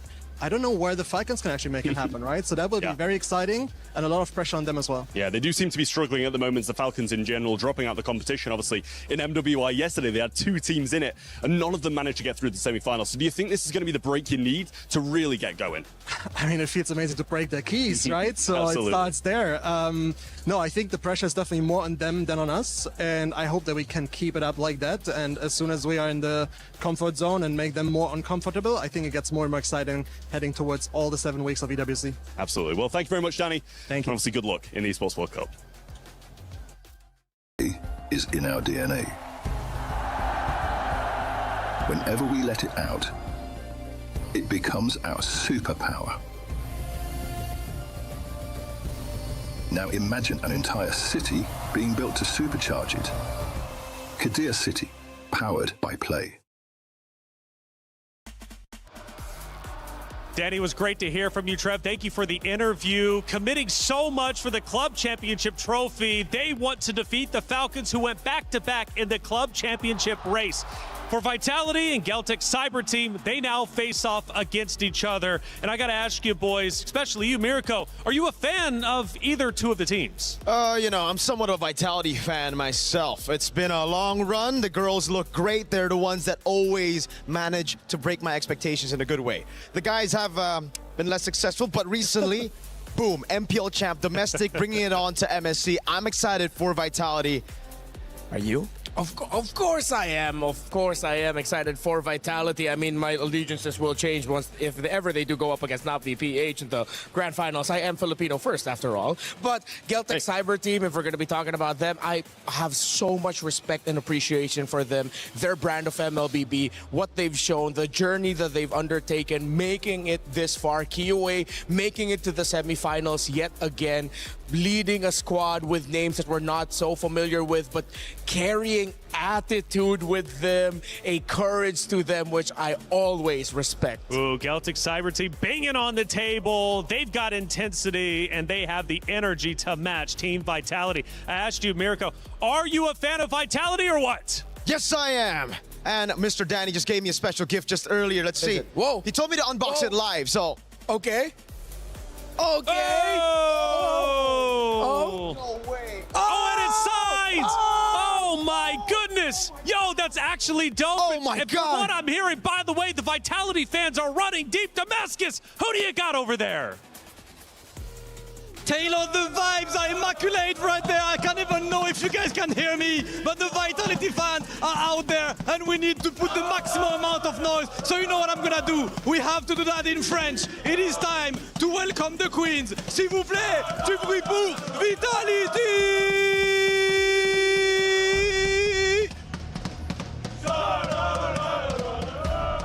Les champions en titre qui arrivent sur la scène et la foule qui est absolument en feu. 2-0 contre MVPR, 2-0 contre Genji, 2-0 contre Navi. L'équipe qui ne peut pas perdre, l'équipe qui ne peut pas être touchée. Ce sont les reines de MLBB et elles reviennent récupérer leur trotte pour l'instant absolument intouchable. Les 5 reines qui montent sur la scène et vous savez que le bruit sera maximum. Rob, Cheryl sur la scène, on va kiffer aujourd'hui.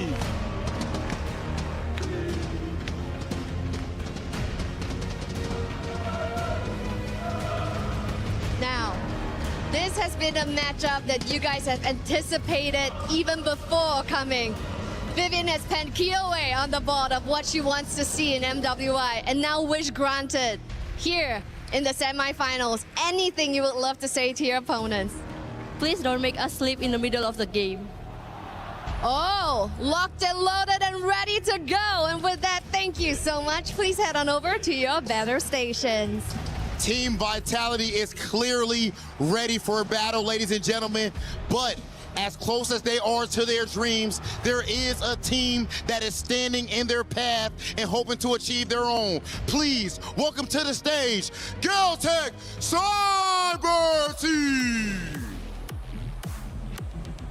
Galtech Cyber Team up to this point entirely undefeated, unscathed, going up against everyone. And the Ice Queen has returned. You can feel a shift in the energy in this arena just with her presence. We've seen their mastermind, Coach Osprey, has transformed this team into the Titan that we see today. And now, of course, we do have a quick interview. Right now, you're so close to achieving your dreams. But in order to finish it off, you have to go against what a lot of people look at as the favorite to win this tournament. How much pressure are you under and how confident are you? Ну, мы постараемся сделать максимальные наши возможности показать. Well, we will do our best to make sure that we play on our maximum capacity. Okay, and I'm sure you will. Please go ahead and have a seat, ladies and gentlemen. It is about that time. That's right. On one hand, the queen bees of the hive, and on the other, the Ice Queen herself. 2 apex predators are on the prowl in the jungle, but only one can emerge victorious from the land of dawn. Ladies and gentlemen, we are about to find out who is going to take that seat in the grand finals of MWI. Let's get things started with the semifinal. Cheryl Damascus, Hollywood Rob TV, thank you for setting the stage. The competitors are out there, and they're just moments away from competing toe-to-toe for the last spot in the grand finals. It's Team Vitality versus Galtech Cyber Team, and it's getting loud in the venue. Why? Well, because Vitality fans have shown up, and they are banging on the drums. They're getting loud. They're going crazy. It's going to be a great matchup, seriously. Again, I set the stage earlier. Both teams undefeated so far, but one must face defeat after this. Yeah, home court advantage for Vitality. You pointed out behind the scenes that they maybe look kind of, Galtech Cyber Team, excuse me, are looking kind of nervous.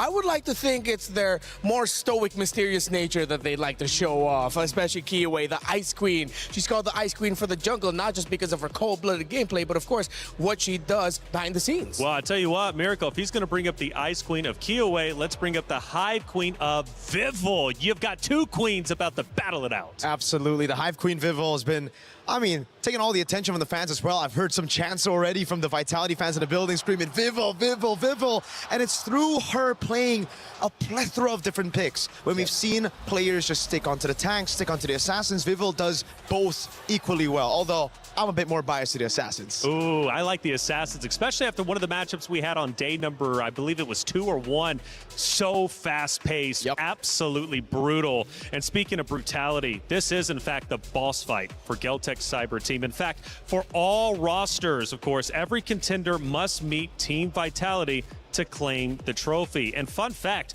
Vitality has yet to miss a grand final appearance in MWI. They are always there. But is this time going to be different? Is Geltec Cyber Team going to take them down? Well, obviously, it's up to them to decide, but it's two massive battles about to be underway. And again, both teams undefeated. Will it be smiles? Will it be heartbreak? Well, again, it's based upon how they end up playing. Now, fun fact as well, both teams also eliminated Falcons from this tournament. They will no longer get more club championship points than what they got making it to the knockout round. That includes Falcons MENA and Falcons Indonesia. So the history between the two is immense.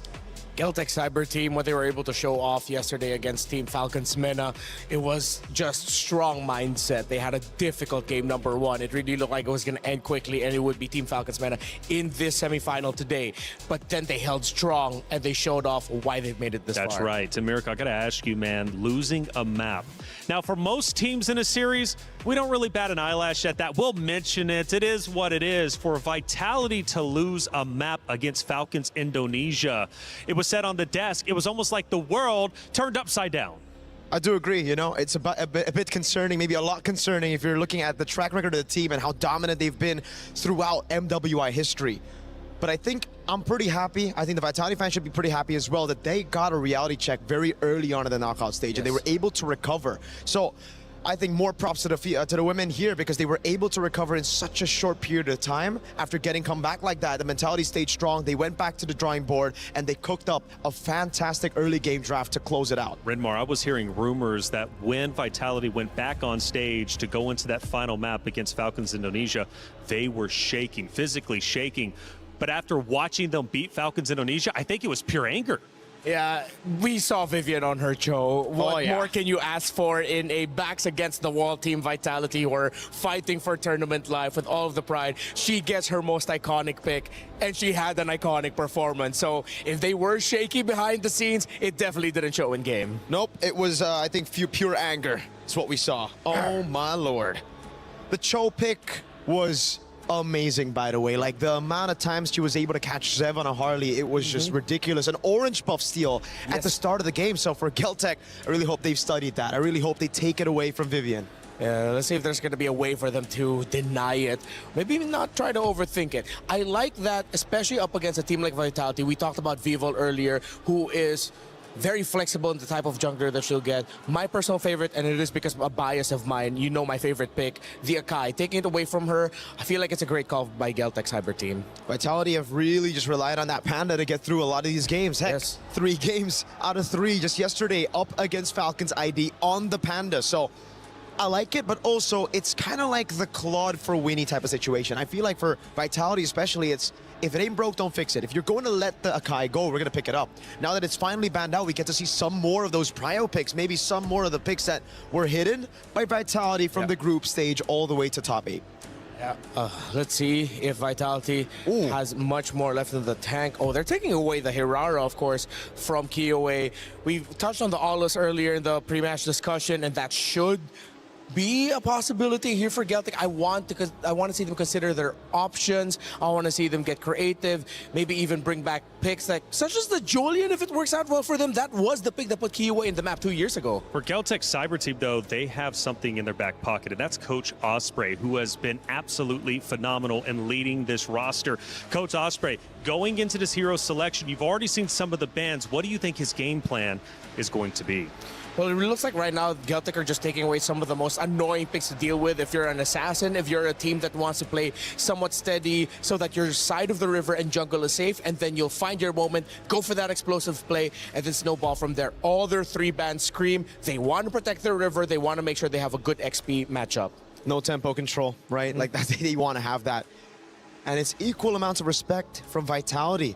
We heard the spicy comments from Cine. Yeah. Don't put us to sleep with the game. Yeah. So we'll see here. With the Hirara banned out, it's going to be the Bakusha also taken away. Knowing, again, Geltec, even when they're not on Assassins, they rely on fast tempo gameplay. So it's all about that Bakusha, all about the early rotations to get an advantage before Turtle 1.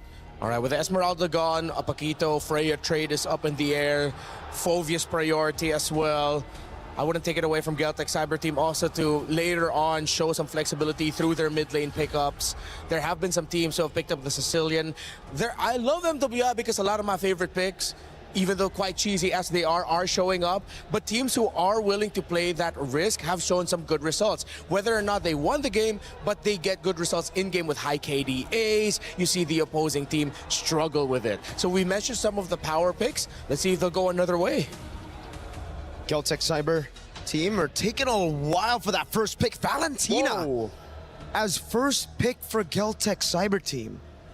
I did not see that coming. I think they're looking way too closely at what Cine could potentially show up in the mid lane with. Either like an Eve or a Farsa. This feels a little bit of like an overthink. But then at the same time, you have the Atlas, so you're trying to turn off the possibility of Vivian picking that up. I think they're setting up for the Atlas pick themselves here. Possibly a Sora as well, trying to go for the CC combo up against Vitality. Controlling that neutral objective has been one of the main winning conditions for Vitality, so taking it away from them could be the play. Freya, though, and the Atlas, they don't care about the Valentina. They'll go straight through, brute forcing their way through a Fatal Link steal. Oh, they checked the bluff of Geltec and they said, all right, go ahead, we don't care. We're still going to go for the Atlas, even though we're giving it to you. Still, though, that means that Geltec can have an idea of what to expect, especially from the pick of Shell later on. It will be a gold laner that would want to pick up the Purify. Got to be careful with shaking your teammate's arm there. You don't want to yank it off accidentally. You know, I said they looked nervous coming into the venue, but after that little ordeal, I think they look just fine. They're feeling comfortable. They're in their zone. Yes. And Geltec Cyber Team is ready to take on the previous champs. There you go, carrying the Baloric picked up for Geltec Cyber Team. Now, this could be the opportunity for Vitality to go for the Eve again. Could be stolen by the Valentina, but I feel like they picked up the Atlas so that they can overwhelm the Valentina with as many big ultimates as possible to kind of like make it difficult. Yeah. But now with the Beleric there, this puts a lot of pressure on XP and jungle to have the mobility, because Team Vitality are going to be going around the map much quicker, which plays so much to the playstyle of Vitality.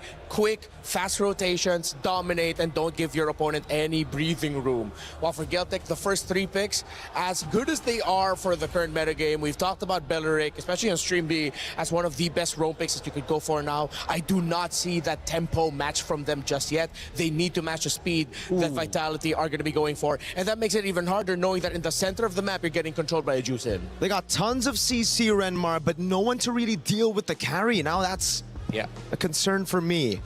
Vitality have utilized the Freya to beat the carry before, but it's a different kind of Freya. Where usually we see the Flicker, we maybe will see a Vengeance, and it's technically still flex for the Freya. Yeah. And the tough part is, if ever they're looking for more of an item-heavy carry in the jungle, let's say in the back of their heads they're thinking, hey, maybe we could put in a Yi Sun Shin for Vivo so that you can match the damage somewhat, a little bit of a mid-range option. That's the beauty of the Beleric in this current metagame. You have picks like that that could be great, but then you're always overthinking, what about those damn thorns that's going to be coming out of this tree? How do we stop that? Phobia's ban is great here, so if they want to flex the Freya, it'll be good into the XP now, because usually a lot of teams, especially before the patch drop, before the Phobius nerf, would just go straight up carry Phobius to limit the Freya instantly. Wherever you go, you're going to be into a bad lane matchup. So now for Vitality, I think they're going to have some of their prio picks banned out, mainly for Chell. Those weak side picks should be taken out, as again, they've already banned the Phobius. It really looks like they want to put the Freya in XP. Geltec. Unless it's set up for like an Arlet pick or something, right? I'm trying to get into the mindset of Geltec right now, seeing that, they take out the Phobius, you don't have the EXP counter, but it still wouldn't be too crazy to see a world where in that Freya still somehow ekes it into the gold lane. Maybe I'm just missing a pick to fully add the evidence to that idea. So let's see, because even if they go for something like I don't know, Alice in the jungle, you're still lacking the damage. The biggest problem, even if you put Freya into the gold lane, you won't have the damage you need to take down that carry. You'll have a lot of dive. Maybe that's what Vitality's thinking about? Maybe we go back to that discussion we had earlier about the Hive Queen and how I personally like her on Assassins a bit more. Yeah. We haven't seen that too much. Only one Hirara game, and after that is mainly just the Akais. But with the Juicin, a utility mid, with the Atlas and even the Freya, I wouldn't count out the possibility of a Ling A signature, old signature of Vivo. Yeah. A Hayabusa to walk up as well as they try to get a lane bully to get carry low. A winning lane in gold. There's no hard crowd control just yet. Exactly. Oh, okay. So Geltec read the Yi Sun Shin and still want to take it away as a option. Even though they have the Belleric with them, they're still, you know what, play it safe. You mentioned the Assassins. Without any hard crowd control, single target, a Lancelot would be all right. Get those iframes up. You could extend team fights to the point where you're uncomfortable and they might lose their position and you suddenly find Tokyo wide open and that carry left alone. So let's see if Vitality, what's the decision gonna be? Coach Casius thinking about it real hard here with Cine, discussing the possibility of an assassin pickup. No marksman in the jungle, but it will be the Moskov picked up first. They will indeed move the Freya into XP. And now the big question is, will Vivo finally get her hands on a damage dealer, or will it still be tank?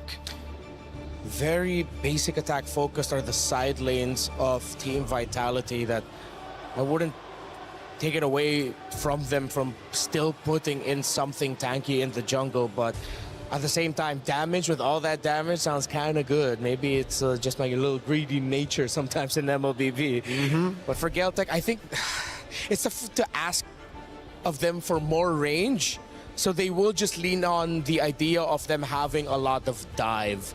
So they need a strong team fighting comp, and of course, who's stronger than the Aulus of Kiowa and Liubon's Paquito, who I told her myself personally, I'm a big fan of how she plays the Paquito. Still though, against the Atlas, kind of scary. For sure. I mean, you got the CC immunity for the Aulus, but not for the Paquito. That's, I think, the reason why we've been seeing a lot more Atlases, right? With the utility jungle and the Paquito, it gives the Atlas so much more ways to just lock people down. But the Aulus for Geltec works in a different way. It's kind of like a third carry. You have the Paquito up top, the gold lane on a carry, and the Aulus is kind of there as a bait. We saw that bait just yesterday. It looked really bad. It looked like Kiowa just face checked out of nowhere, but she was able to CC immune her way out of the skirmish, and the whole team just collapsed on everybody else who've already used the resources. Yeah, commit too much on that Aulus, and Geltec's gonna be very happy with that. Fredrin. Wow. So they still do lean in on the tank, which theoretically does have the damage the more you hit him. So in a way, they sort of balance it out, just not traditionally. They have a lot of crowd control and some great setup for the Moskov and the Freya, not gonna lie. One team knows what it is to be a champion. They've done it many times. Can they do it again? If so, they've got to get through Geltec's Cyber Team. To be the boss, you have to beat the boss. It's the battle of the undefeated Team Vitality versus Geltec Cyber Team for our last spot into Grand Finals. Brigida, Gideon, let's get it on. Thank you so much, Reflections. We are looking for our second grand finalist, and it has to come down between these two teams so far. Geltec have fought so hard for so long, and now they face up the current defending champions in Team Vitality. They also have stuck with their very own identity throughout this entire tournament, and not a lot of teams have found their way around that, if not really struggled up against Geltec. But if there's one thing we know, Vitality too have shown some cracks in their armor. They're more prone to the longer games, so I wonder if Geltec can afford to do the same against the quote-unquote team to beat. Yeah, that's what I'm interested in as well. I mean, I didn't get to personally witness it on a stream or cast that game when they decided to whip out the Aulus in the first place, but it's absolutely correct. It does work as a secondary carry with the help of the true damage. Now, luckily, they've actually made sure that Aulus is a little bit more auto attack reliant to get his damage out. But that's where the curiosity comes through, because when I'm looking at the side of Vitality, as much as I love the fact that they've got Fatal Links, there's just so many, like, quote-unquote micro CCs to deal with. Your CC immunity is, like, great, but there's a limit to it. Yeah, and how could they really time these engages as well? Because I feel like GCT has a very melee type of lineup who really just wants you to close in on their opponents. Might just be willing to fight you directly instead of them trying to find a workaround around, let's say, the angles or potential entries. So let's see what the timings are going to look like, because even now you're seeing how Ginny's not having the best experience in the mid lane. Yeah, I mean, that's not surprising to anybody. It's, yes, you will always get that first move. So what? What can we do about this? And now, at least from GCT's perspective, you know what? Since we do get that first move, let us at least try and contest for some of these smaller camps on the side, whether for EXP Crab or even Gold Crab. Ideally EXP this time around because they want to make sure that their junglers stay ahead of the game. Aulas, he needs those levels on top of those items, but if you don't have the gold, at least get the levels. Yep, and there's a bit of help now for Fumi Echo coming in from Vival, but Quejo will be there too to anticipate the rotations. At least they got their level 4s already. They will both be ready for this upcoming turtle, but it's currently just Vivian to hold it down. Oh, wait, Fumi Echo actually gets bursted down. That's a first blood for Geltec Cyber Team on the EXP laner. That was a little weird. They didn't get the ult, but now they're going to look for the contest, and now the fight breaks out. City in trouble! All alone in that moment, and the Fatal Links copied by Geltec. But Vival actually the ones who are able to secure the first objective. Can she get out of this? The taunt won't actually make it. Fumi Echo jumping in. There she goes, but Geltec might not want to commit to this fight anymore. And they don't have to. And just look at the positioning of Luban on this Paquito, right? It's really important for Paquito into the Freya matchups to not think, hey, I'm here to kill the Freya. If she makes a mistake, sure, but 90% of the time it looks like this. Yeah. You lose her abilities and she's beating you down the lane. Oh, Chell got to dodge that taunt coming in as well. Potentially another advantage for Geltec, because so far they've already gotten some sort of advantage in the XP lane. Gold lane 2 is looking like they're starting to put a bit more attention there. It's the perfect amount. It's not enough to completely dominate, but to make the lane obsolete with the help of that first kill going off to Luban. Man, Festival of Blood already active. You're getting a lot more spell vamp. So no matter how bad the trade is, as long as there's a fat wave coming to your side, first item War Axe as well, there's no way they can make that happen. And there's nothing interrupting Geltec from doing what they want to do across the map. Like, Kyoe is just able to accomplish the farming that you really would want to get in for the Olos. Vitality, on the other hand, it's more of like us expecting the more proactive approach from them this time around, but at the same time, Geltec just don't seem like the best targets to do so. Cleaving App's already committed. Rapid Try and forced out from Quejo, but Vivian's already very low to look for anything further. There was a moment there, but both sides, it's like the Wild Wild West. You're waiting for that bell to drop. And once it hits clock hits 12, they're going to start unleashing shots at each other. It's so dangerous because you can see that whoever accidentally uses their ult first is probably going to lose that fight. But even so, without the Axe Cleave, Kyoe has no clean entry to get on into these neutral objectives. And that's something that we have to keep in mind here. Kyoe has a lot of things to worry about, so they need other people. Ideally, maybe the Beleric. I would say maybe even bait with Luban on this Paquito to try and get the first motion from Vitality. Yep, so it doesn't all come down to them being scattered by Fumi Echo, also just surprising them through the entry to the factory descent. But as it's looking right now, Conceal's already coming in for Geltec. They're on to Vival, but they decide to change targets. It's actually Vivian right now looking for one. She tries to set up two, but the Purify is actually going to be available. But Vivian is actually just bursted down, both with the damage coming in from Tokyo. There goes the Retribution from Kyoe, securing the objective, but they are going to lose Tokyo in the process. It's Fumi Echo trying to get trades. Double kill for her, and that's the disengage. Communication is starting to break down here. Paquito ended up chasing away City, but finding the kill eventually here. And that's the important thing. They're still getting these trades, but I think the better decision this time around was actually to still peel back. You cannot afford your win conditions, that late game scaling and true damage from Kyoe to go to waste. And the same can be said about Tokyo. So both of them have to be the ones remaining. Everybody else is dispensable. Yeah, I thought it would have been really bad because Vivian was literally trying to go right in front of their face despite her already being shredded down. And mind you, it's just 6 minutes into this game, but you already have to see the amount of damage that Geltec are able to do. These are just basic attacks we're talking about, but oh, even Chell is struggling by just a bit. Crimson Beacon in! SOD will land onto Liubon. Does Vivian want to go for the setup? Doesn't have the Fatal Links, and now it's just going to be Quejo. But even then, she's also going to be able to escape. And finally, a moment to get that breather in. That's the thing, right? When you are so close to the grand finals, a simple mistake could just be due to desperation or just getting a little overly excited. They have to stay in the perfect median. As we see Fumieko trying her best to clear this wave. She was willing to put her body on the line for a tier 1. It's like she even skipped the minions and literally went forward, but that wasn't enough to really push Geltec out of the turret. So now they're able to at least get trades up top, because I feel like that's also something they saw coming. But so far, Geltec, it's a surprising way that they're able to deal with Vitality in the early game. And I love the fact that they're so hyperactive. They're not allowing Vitality to have that moment to be like, okay, let's look at the information, dissect it, and then come up with a plan.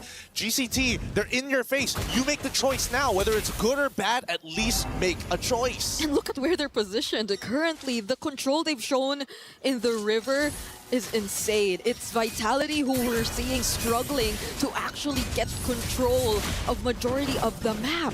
Look at this, with the lead developed by Luba on this Paquito, that top side already cleared out. Chell just gets the golden stat, but it's really not going to be enough. Chell kind of far behind here, and Vitality, they're trying to slow down this turtle take. Yeah, at this point, they're just really trying to mirror, but Cine very low now on the Jusin with just some punches here and there from Liubon and the pokes from Sonchike. Vival, how is she even going to find the right entry? Sonchike taking the Fatal Links as well. Fumieko does have the Valkyrie Descent, but it's Vival who wins on the Retribution. Vivian just trying to get away. Cine 2 very low on HP, but Sonchike finds the trade on Fumieko. Cine will have to go down. It's a 1v1 right now between Liubon and Chell, but Chell might not want to fight anymore. There is going to be some respo from GCT. I think it's something back at the least, but they connected, and Sonchike almost one auto attack. No, Chell gets out with a flicker just in time. So close. Vitality are being forced into these positions by GCT, and who could have imagined seeing this outcome heading into this matchup? The best way to explain how GCT is playing, it's all about tempo. They are the ones setting the pace of the game. Vitality merely react to it every single time, because GCT, they're lining up the questions. Hey, how are you going to deal with our split push on top side when our neutral objective is up? How are you going to deal with 2-item Paquito already setting themselves up really, really good? Even Alla's 2 items as well. Their ability to kite is insane. The way that Vitality seem to always be ready for at least a potential engage, but every single time, look at Cine. Majority of the time, she has to go through the worst positionings just because of how GCT are dealing with the team fights. And they almost are the ones mirroring what GCT are doing. Almost. Like, it's close, but not far enough. And that's where Kiroe is super dangerous, right? That Wrath of the Dryads, as much as we hate Fatal Links and how you can't really react to it, the same can sort of be said about the Wrath of the Dryads as a counter-engage tool when you're so deep in that sauce. And not everybody has anti-CC here. Vival, doesn't really matter. As long as you survive, that's great. But Cine, in particular, with no Purify and only taking Sprint, it's a risky gamble. But at the same time, if Vitality can dodge those ults, they can chase them down like right now. Okay, but Quejo will be very tanky to deal with. And Vitality are always forced to send someone to their sides just because of what Liubon has been doing across the map. It's a 3-0 Paquito who is just slightly ahead of her counterpart, and that's Fumieko, but the burst on Vivian! The roamers down for Vitality even before the Lord.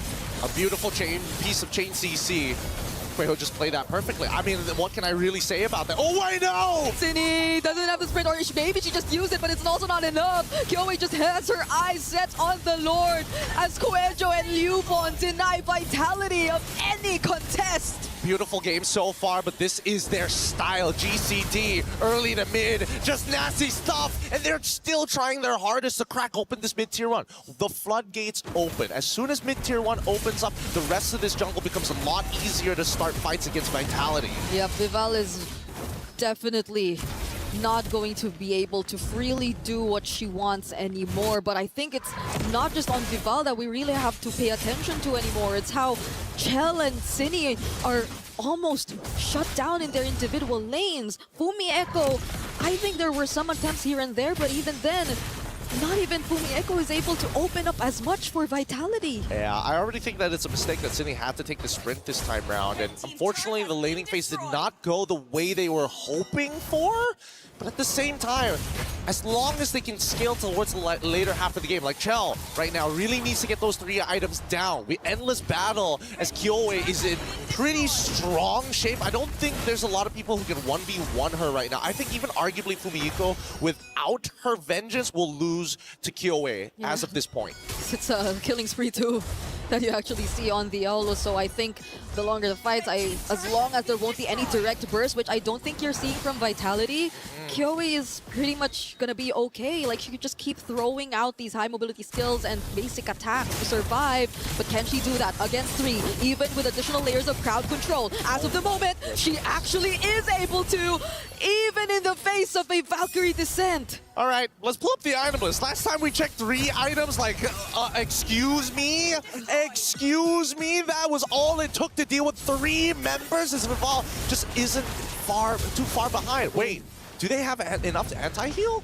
Wait, let me just double check this. Sydney has the glowing wand. I don't see anybody else with anti-heal at this point of time. So there's only 1 applicator of anti-heal. Yeah, that was insane. You already used a Fatal Link. Oh, here you go. It's another Fatal Link though, but this time on the other side, taking down City for the 4th time in a row. Vivian flickering out just to survive. There's no one stopping this Aulus from Kyoe.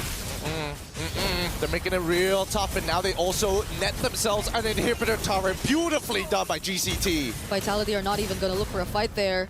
At least they sent Fumieko up top to somehow manage and trade, but it's not enough. It's a 7k goal lead already in favor of GCT, and Chell had to prioritize the Wind of Nature more than the damage. I think right now the biggest issue is the fact that GCT really took advantage of the miscoordination of the mid trio specifically, right? Like, Sydney has been taking a lot, so much so, and I would have imagined that the mid duo at least would be communicating more with each other to be able to like peel one off of the other, but they have completely separate roles in the team fights. Yeah, and it's not the best of hero synergies either. Seeing an Atlas alongside the Jusin, but right now Geltech are just exposing so much more of the weaknesses of Vitality and Tokyo. My goodness, Vivian had to pick up an Immortality after that. All right, true damage is already in, and the Trinity build is done. Currently with a 7.4k lead, GCT. This Lord, if they can figure out a way to end it right here after this push, that would be the most perfect time for GCT. That's going to be a statement. It's going to be a statement right there. Valkyrie Descent out from Fumieko, but I think they are going to try and chase. Kyoe is just too quick to move with this Aulus. Quejo will be there too. Doesn't have the Wrath of Dryad, but it's enough. Fumieko could not regroup with Vitality. If there's one thing that Aulus is particularly good at, other than just dealing true damage and auto-attacking, it's chasing his targets. And I think most people tend to forget that. They think that he's just a traditional bruiser. No, he's kind of Alpha-esque, except he just sticks on you. Yep, alongside damage too. Alongside damage. I mean, both do. It's true damage, you know? Your stats don't matter when the bar is white, I suppose. But even so, with Lord now about to crash into their base, this base defense is going to look a little rough. Yeah, a lot of their wave clear is just going to be from Chell, who's currently doing a lot of catching up, already prioritizing just the Wind of Nature just to survive. But does GCT force the fight? Quejo trying to close in, already half HP though. Leaving Axe coming in from Kyoe, gets pushed back by the Sphere of Misery, but Fumieko from the sides trying to go in with the Valkyrie Descent. Vival somehow still alive, popping the Immortality, but the center from Sanjike! And now it's a Maniac from Tokyo, but they don't care about the Savage! It's not about the ego, it's about closing out this game. This ain't just a simple sprint, it's a marathon. 1-0 so far as Caltech take the very first game from our defending champions. This is gonna be a real series. That was a bit too clean against the defending champions, and I no longer know what to expect. After that game number 1, we got to see from GCT. The tempo, that's the problem. Galtech got them early to mid-game with the way that they played their tempo, and they never let the foot off the gas. Beautifully done all across the board, and the technicalities of it, attacking the mid lane, making sure, yes, you have a couple of bad matchups, but we can compensate if we have control. But we're going to be throwing it back over to the panel to break it down for you guys right after these messages. –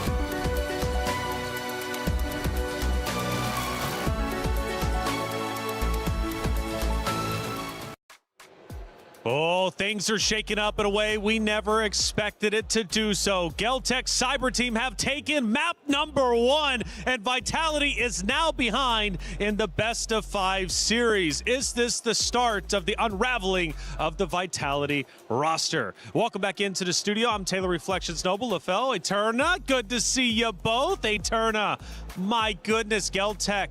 They get it done, and they did so in a relatively dominating way. And I'm really happy that we get to see that, right? Finally, we see someone can break that formation, I would say, from the defending champions, and it's none other than Kiyoe herself. Kiyoe has been a big talking point, of course, and, well, she seems to be leading the charge for Geltec Cyber Team, and Vitality has to find a way to deal with her.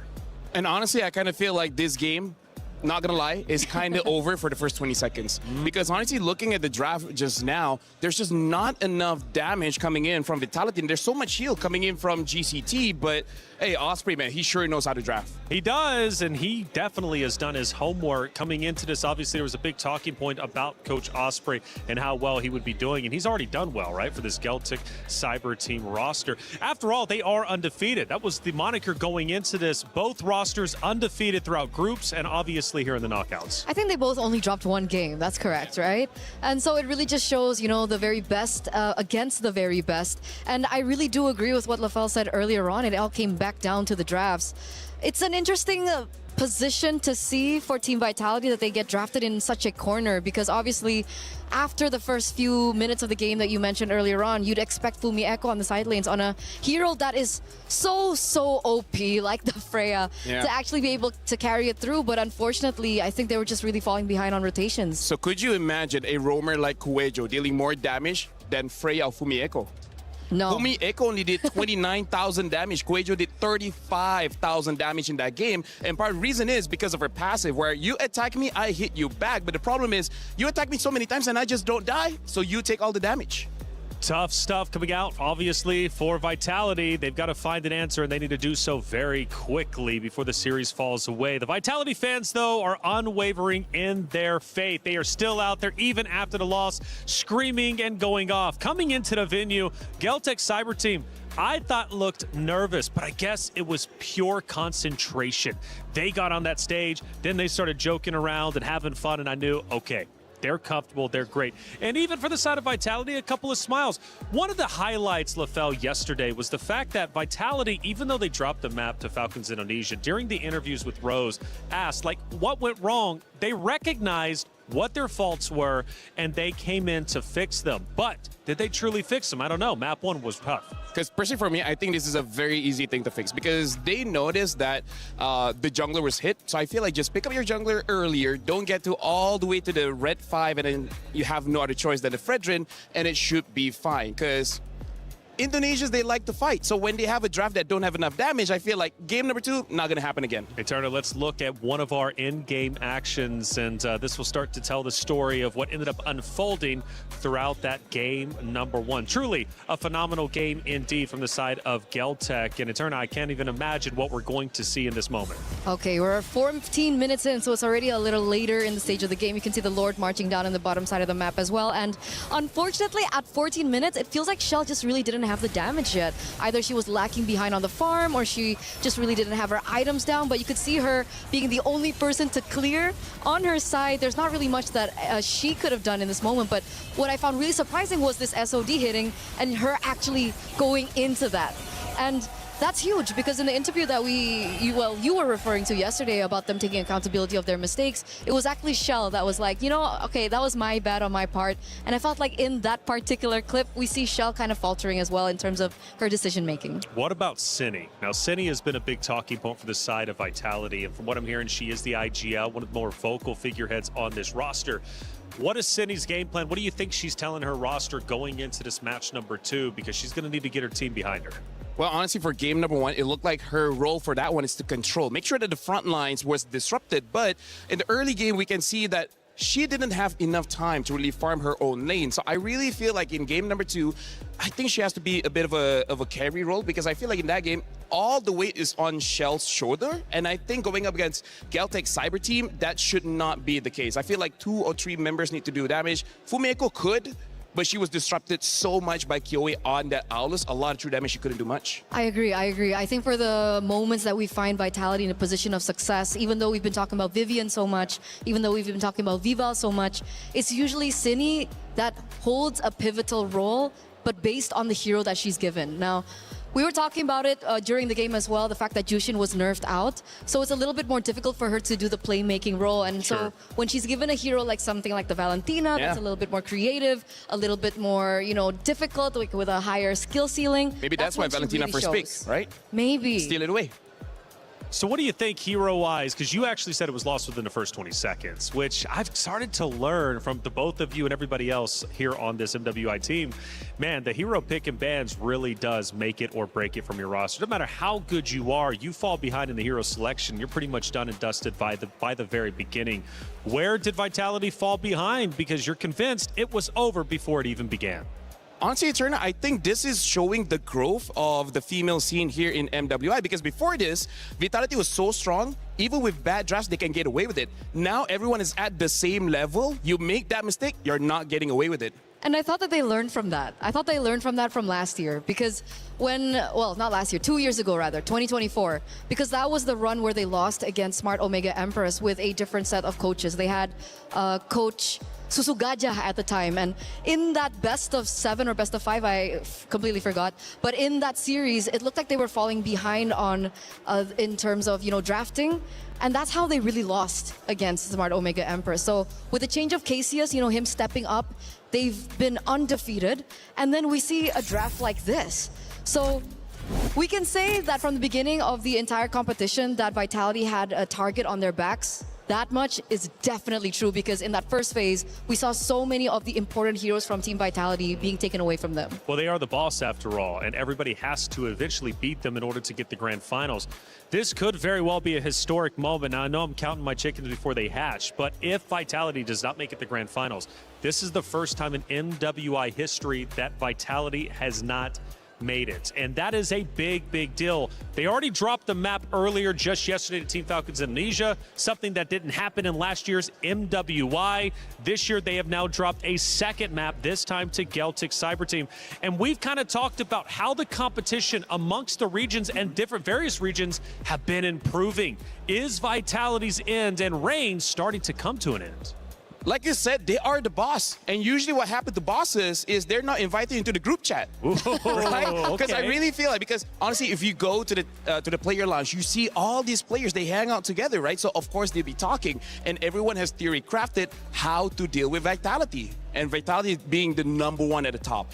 Everyone wants to take you down. They're not a part of that conversation. So when a team loses against Vitality, they're like, you know why we lost? Because of A, B, and C. So other teams get to learn from that. That's true. And Eterna, this is something I noticed across multitude of esports, and that if you are the best team and you have one of the biggest fan bases in a game, such as this case with Vitality, when you go out there, any team you play, it doesn't matter if they're one of the top dogs or the underdogs, they are going to give 150% because they want to be the ones to say, I beat Vitality. So every single matchup Vitality goes into, whether it's day 1 or the finals day, every team is giving their all. No, for sure. That's definitely what is happening right now. You can even see it every time they get into a certain matchup. It feels like the next opponent that they always, happen to oppose is a lot stronger than the one before that. So it really goes to show how much homework everyone is doing on them, and specifically so in game #1. Team Vitality has found so much success, not just this year, but also last year on Akai. Akai specifically for Vival. And we're starting to see a lot of teams deny the Akai away. So do they want to still stick with the tank jungler system, or will we finally see Vival on one of her really strong heroes like the Assassins? Well, Vivo is known as the Hive Queen, but on the opposite side, you got Kyoe, the Ice Queen. It's the Queen battle. Who will end up ahead? Let's find out during our pick and bans. Yeah, right now it looks like Celtic Cyber Team is going to be first pick, Vitality on a second. They're going to be playing in Dangerous Grass.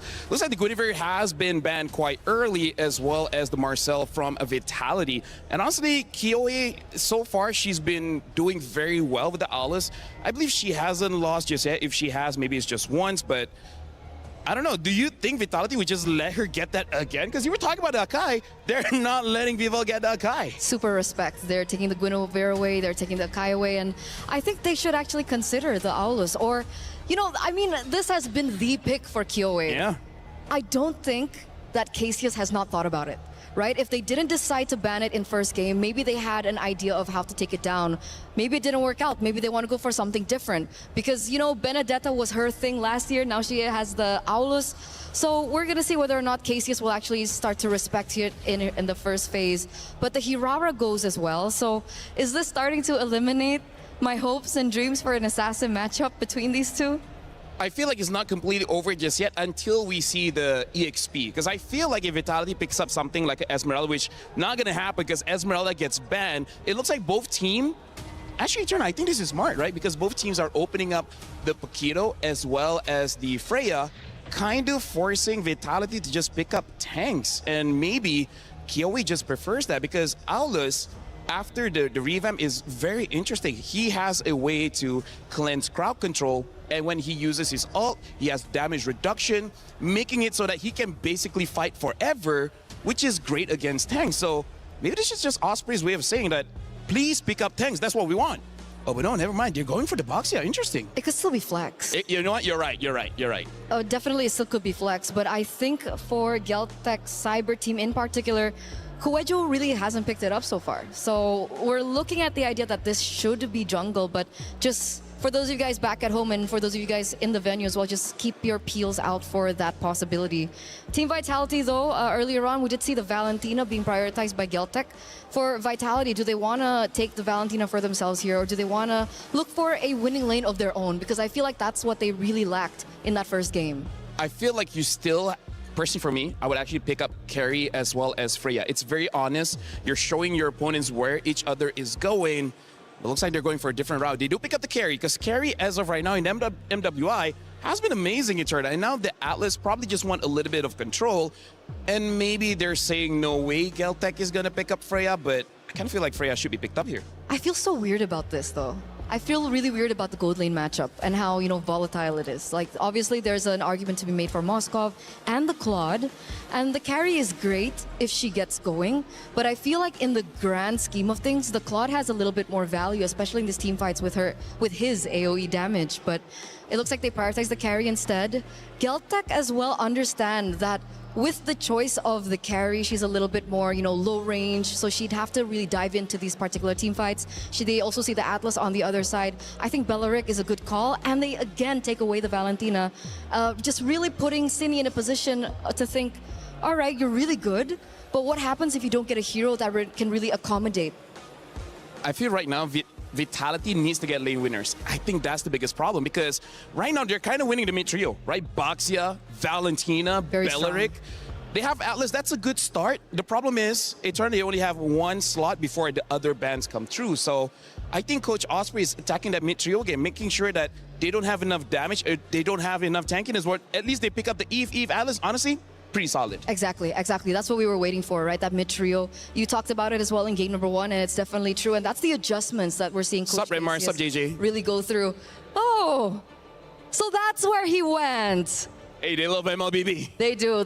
They love MLBB, and we are here for it as well. So coming into the second phase of the draft, the Yves has already been taken down now. Viva, what does she use in this regard? Honestly, the draft is so flexible because they haven't picked up the EXP laner yet. So I feel like Vitality is actually considering whether they do want to use some kind of damage dealer in the jungle. Because right now, if you're looking at the tanks, there's only really Barats as well as Bauman. I think Bauman is a pretty solid choice here, but, you know, can they use it? Bauman jungle? Yes, because here's the thing. Bauman isn't great against crowd control heroes. Unfortunately, Valentina as well as Beleric has a lot of crowd control, so maybe not the best for Bauman. Do you think they're going to go something crazy like an X-Borg? If that's actually not bad. Only if Boxia goes into the jungle, that's definitely an option that they can take. And I think, you know, back in the day, we had the option of Aufa. Yeah. For me, if you see Geltec's gold laner, and it's not like a burst type of gold laner, I actually think you can go for the X-Borg, because Valentina has burst, but with the Eve, I think you're not going to lose mid lane that much. So maybe Geltec won't have enough damage to burst down the Exor. So honestly, not a bad idea. Which is why maybe they take out the Claude, right? Other than the the laning phase from carry. Veltman banned, by the way. They do still eliminate that possibility with perhaps the reasoning of denying that burst potential from the gold lane. The Balman does get banned either way. So even with the Belleric, they don't want to take the risk. They don't want to take the gamble. So I think in my head, X-Borg, or do they want to play a little bit risky? And do they want to play something more damage-oriented in the jungle, like an Assassin or a YSS, despite going up against something like the Belleric? Honestly, I feel like YSS is probably the safest one, right? Because if you pick up the Ling, it's strong. But going up against Valentina, Baxia, as well as Belleric does not seem like a good idea. And honestly, them banning out the Moskov, does this not feel like they're setting up for an Assassin? Yeah. They're banning out the Claude, they're banning out the Moskov. I feel like worst comes to worst, maybe a Harley. Maybe a Harley, but that's going to be a final pick.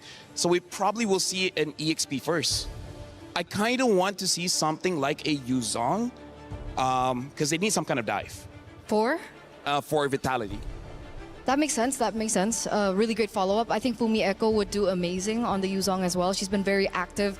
And that's the one thing that I really need from Team Vitality. Fumi Echo needs to be given a hero where she can create crazy plays, like something like the Lapu Lapu, something like the Alice. Arlet as well, one of her power heroes right now in this meta. But we talked about the YSS earlier, and they're like, nah, we're going to deny that first. So, Vival, what you gonna do? I feel like we spent so much time with Osprey in these years. We called 4 out of the 5 bans, right? We called out the Akai, the Esme, the Balman, as well as the Yi Sun Shin.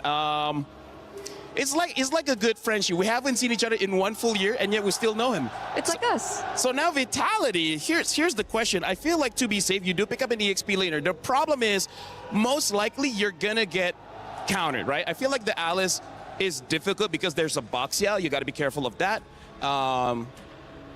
But they still go for the Alice. Man, we call out the heroes. So now Geltec. I'm thinking carry is, Harif is not bad. The other one is Bruno. I don't know, I'm kind of feeling like Harif here. Imagine being Sonjika now, though. She's like, which ultimate do I pick up? Do I pick Alice's? Do I go for real-world manipulation? Do I go for Fatal Links? I feel like with this draft, I think it's best to take the Eve ult. Because picking up the Atlas, I think you're going to die fast because of that carry. And it's really great because you want to outrange the carry. You're really great. Thank you. You are too. So now you Geltec. You reflections. You too reflections. You know what? Thank you. I got to say, when we look at you, it's like looking at us back. Me too. Is that right? Yeah. I feel like I'm seeing myself. We see ourselves. By the way, Bruno gets picked up as well as the CC. This is pretty smart because, again, Geltec, they have like a singular style of the draft for this one, which is, let's win the lane, right? Bruno wins against the carry, CC wins against the Alice, and then the mid trio, amazing. Which is not great. Oh, for it's Vitality. Not great for Vitality. You're right. I thought that she was going to pick up something like the Clint because she's picked it up before, but they go for something even more extreme like the Bruno, and obviously Bruno has a great window in the early game and also has a great window into the later stages of the game. So it's not necessarily them putting all their eggs in one basket. And now with Berserker Fury, even the tanks will feel squishy. Ouch. Ouch. That's all they're going to say. Or maybe they say something different. This has to be an assassin. The only thing is what? Right, Yuzushin is already out. Do they go for the link? Lancelot? Actually, not bad. Not the best, but not bad. Hayabusa? They still go for the link. I don't know how to feel about this, Eterna, because this does not seem like a linkable game. It's definitely going to be tough. It's definitely going to be tough. And we saw in game number 1, if they lose the drafts, it's not going to be as straightforward.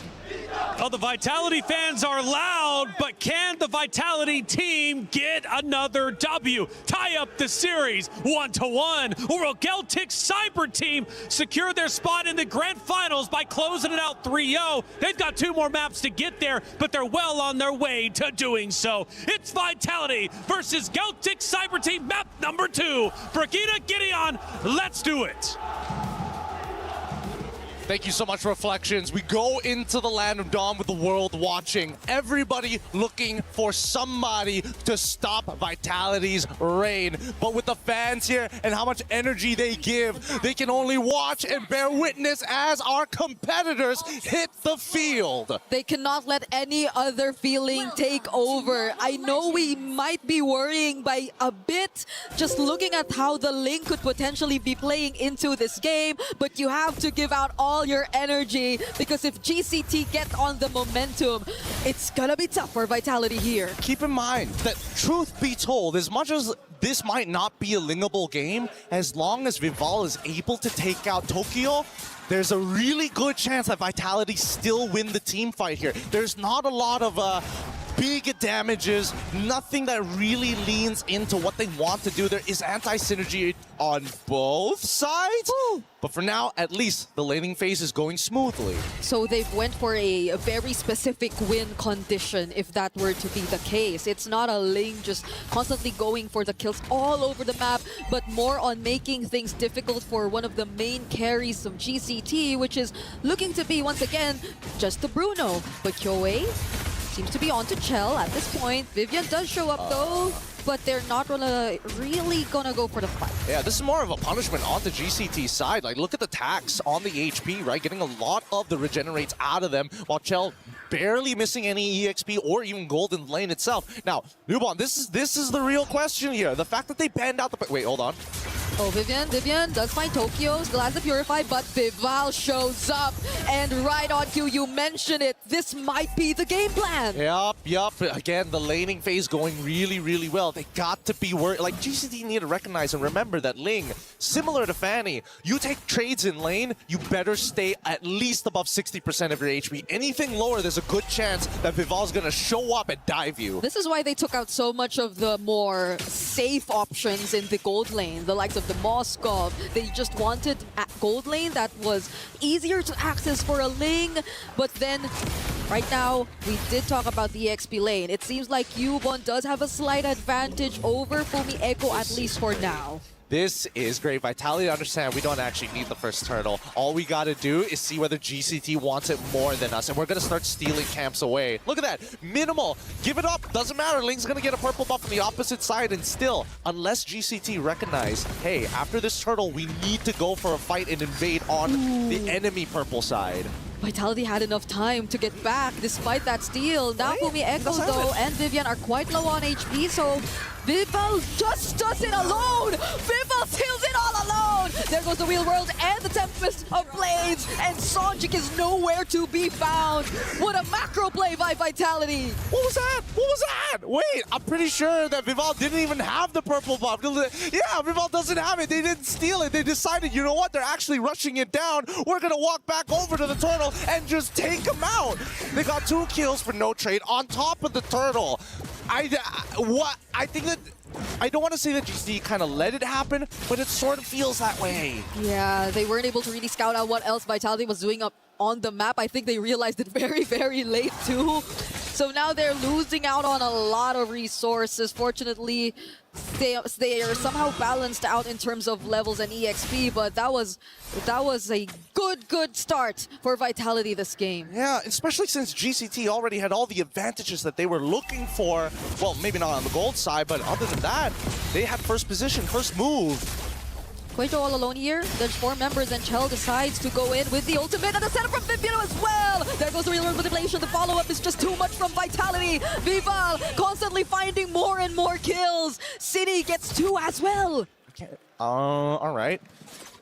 I gotta think about this for a moment because they are not playing as confidently as we saw in Game 1. Revitalize was still available technically for Quavo, and by no means, I understand by holding your battle spell, knowing that you are going to die, that you want to save it, but at the same time, the cooldowns and knowing that the next turtle, you're not going to have the right abilities just yet anyway. So At this stage, Vitality are starting to take control. They control the tempo, not like GCT in game number 1. They're making their statements now and loud and early. And isn't it a dream start for an Assassin lineup too? Because even at this point, Chell just confidently taking on the 1v1 against Tokyo. That's where you see the Revitalize come in, but is it a bit too late? Because the Tempest of Blaze from Vival is going to finish everything off. Doesn't have it now though, so she just might get traded out, and it's a shutdown for Kuejo. Huge shutdown. Really sad that it had to go on to the roamer. It would have been nice that, you know, maybe Sonj or maybe Kyoe, somebody else. Most ideally Tokyo, because right now Tokyo is taking so much hurt. 0-3, 5 minutes into the game. 2 of those deaths ended up being handed over to Vival. One I don't really count. But even so, it's not the best position for any gold laners out there. Yeah, it's been a bad day for Bruno. I think a lot of Brunos have been going through the most unfortunate of early games. We saw that happen too earlier on, but this time around, hopefully they do get to find some way to get back in the game, because again, it's still a very fast lineup, but just as fast, Vivian finds a target and they decide to pour in all of their resources there. Wrath of Ryan 2 burned it down, but it might not be enough. They only find Sonj for now, but the follow-up from Fumi Echo! Look at that Throne of Ruin as Chell also finds Tokyo in the top lane. So much wins for Vitality all across the map. A beautiful chain. Are they gonna dive this? Yep, Lumon, you got it. Oh, got the flicker out of them. Doesn't get the kill, and that's fine. Getting the flicker is good enough. GCT, at the very least, are punching back, but Vitality, this is a sweeping victory across the map. Top tier 1 already taken. Another neutral objective while they were at it. And not to mention, just really racking up the kills. 9-1. Oh, that hurts. Chell just walked up straight to Tokyo, and you already saw how she brought her down to half HP, but Vitality have been heavy on the macro so far in this game. They've been very specific on their win conditions. They've accomplished it in their first rotation, and they need not repeat it a bit too much, enough to a point where GCT could read them out. Now it's GCT who we are currently questioning in terms of what the game plan currently is. Well, right now, we just need to see a full-on team fight 5v5. We need to see how Yobon really impacts and influences the shape of the fight, right? Because so far we've only seen the traditional 4v4s, and somebody is always late to the fight, unfortunately. And the chain CC on Vitality has been proven an effective strategy now that they've opened up mid-tier 1. They're just going to reapply that same script here in the jungle. Whoa, Vivian decided to take that stun from GCT, but maybe at the expense of her life, or maybe not. But Kuejo has enough damage to do it. Fumi Echo holding down 2 members as they also eliminate that Belleric in the back lines. They trade 1 from 1 here. Not too bad. They still have 20 seconds left. Oh my god. Whoa. Sonj looking at a target, but City picks up the kill. A lot of help here for Vival in the body block. This is just such a fast game for Vitality so far. A really fast game, but at least Lubon going to make the difference here and try to at least get some gold back. It's a 4.7k lead, one of the bigger leads that we've seen here from Vitality in this matchup against GCT. 7 minutes into the game. So relatively early at the 8th minute, we're already getting a rough amount of 5k differentials. Yeah, I can only imagine the amount of gold Chell has right now on this carry too. Look at that. So rich. 8 to 11 is the gap between their levels. Tokyo, unfortunately, on a 0-4-1 KDA right now, and I feel like at this point, Chell could just confidently take on even the tankiest members of GCT, so that's going to be a problem for Kyoe and Kuejo. Well, speaking of confidence, you can see that Vitality showing themselves, hey, we're in the mid lane. Are you going to do something about this? Because we're walking to the Lord right now, and you don't have much of a choice. Now, the purple buff on the enemy side is spawning in 2 seconds, and Vival back into the same little shenanigans. They're repeating this script. Yep, GCT badly want to contest, and they have not paid attention to the other parts of the map, all the while they've been trying to set up for the entries here in this upcoming Lord. But Vitality are just baiting them out. GCT, could they potentially sense this and try to get the or try to bite the bait, because they see that Vival's up top. Kuejo's getting bursted down, has to run away, but the center from Sonj might not be enough because Vitality were prepared. Now it's just the backlines that Vival's really after, because Chell can take care of the rest. Vitality win out big in that team fight. fight. Oh, wait, it's not over. It's not over just yet. They might actually get a little bit more here, but it looks like they've zoned them out entirely. Cine and Vivian doing a very good job to make sure that GCT don't pull any rugs from underneath them and sneak behind. Vitality, that was such quick movement. Vival, just for a moment, showed herself up top after stealing that purple buff. And GCT were a bit too occupied with trying to get in and follow up with both Cuejo and Sonj because they both went for setups anyway. But the counters from Fumi Echo, the Throne of Ruins, and the real-world manipulations, plus Vival just cutting off the rest of the members as Chell clearly had enough damage. GCT had no way around that team fight. Oh, Beleric Wrath of the Dryad's already out. And now, Vival, are you going to go 1v5? Are you really that confident with a 7.3k lead for your team? I don't think so, because Fumieko, he's got it covered down bot. I think they're very careful now that they have this lead. They've learned so much from game number 1, and they've been playing it relatively simple now that they've already gotten the advantage for themselves. Now most of the Holy Shields are about to come fall for GCT, and I think it's just really playing for Tokyo that could be the game plan. I don't know. I just saw Tokyo recently just purchase the Berserker's Fury 10 minutes, 30 seconds into this game.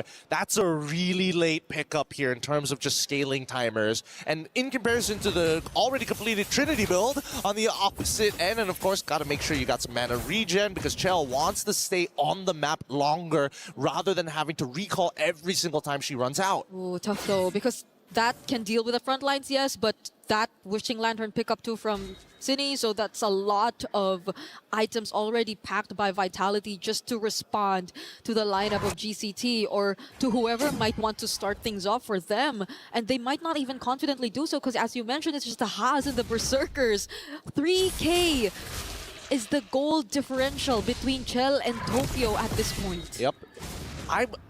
If the math serves me right, I think it should be roughly around the 16th to 17th minute where we're expecting, okay, a bold attempt coming up from Vivian here, but do we see any counterplay? Kyoei does try to go for a counterplay. It's Cine who she tries to set up for. Whoa! Does find the kill on Cine. They weren't able to accomplish it at first, but now they're gonna be okay. That's a loss for Vitality, at least one by one. GCT trying to be a bit more confident and pushing forward.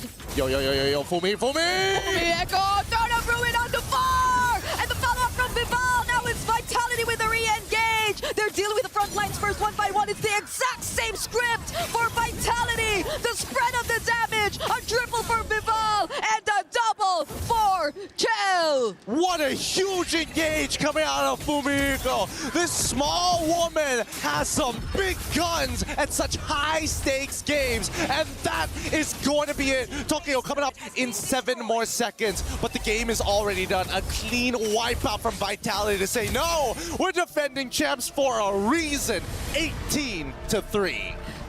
Just when GCT thought that they could have found an opening, a single pickoff to boost their confidence, Vitality clapped back with the exact same sequence they've been doing to win out most of their team fights in this game. Oh, the set plays here, the hesitation, I think that's what's really the difference here.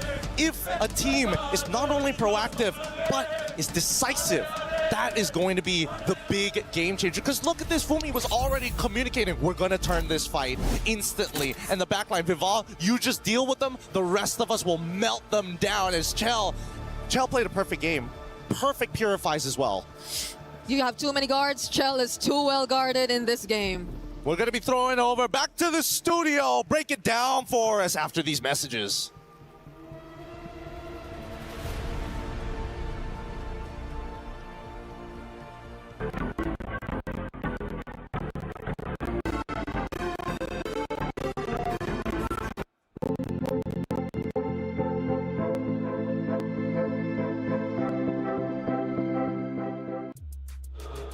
Vitality fights back. They tie up the series 1-1, and now things just got super interesting. That map was pretty dominant from the side of Vitality. What do you, I guess if you've been giving us a lot of euphemisms, you've been reading a lot of philosophy, how would you describe Geltec Cyber Team's action plan in that map number 2? I would say for Geltec Cyber Team, they saw the future, but the future is many, and they tried to go for all of them. And that was the bad play, where sometimes, this is what we call Occam's razor, where the simplest answer usually is the correct one, but instead they tried to correct all the questions, and that was the bad move. I want to just say something, by the way, that was not planned at all. LaFell literally just freeballed that, and he did such a good job. Very well done. I'm impressed.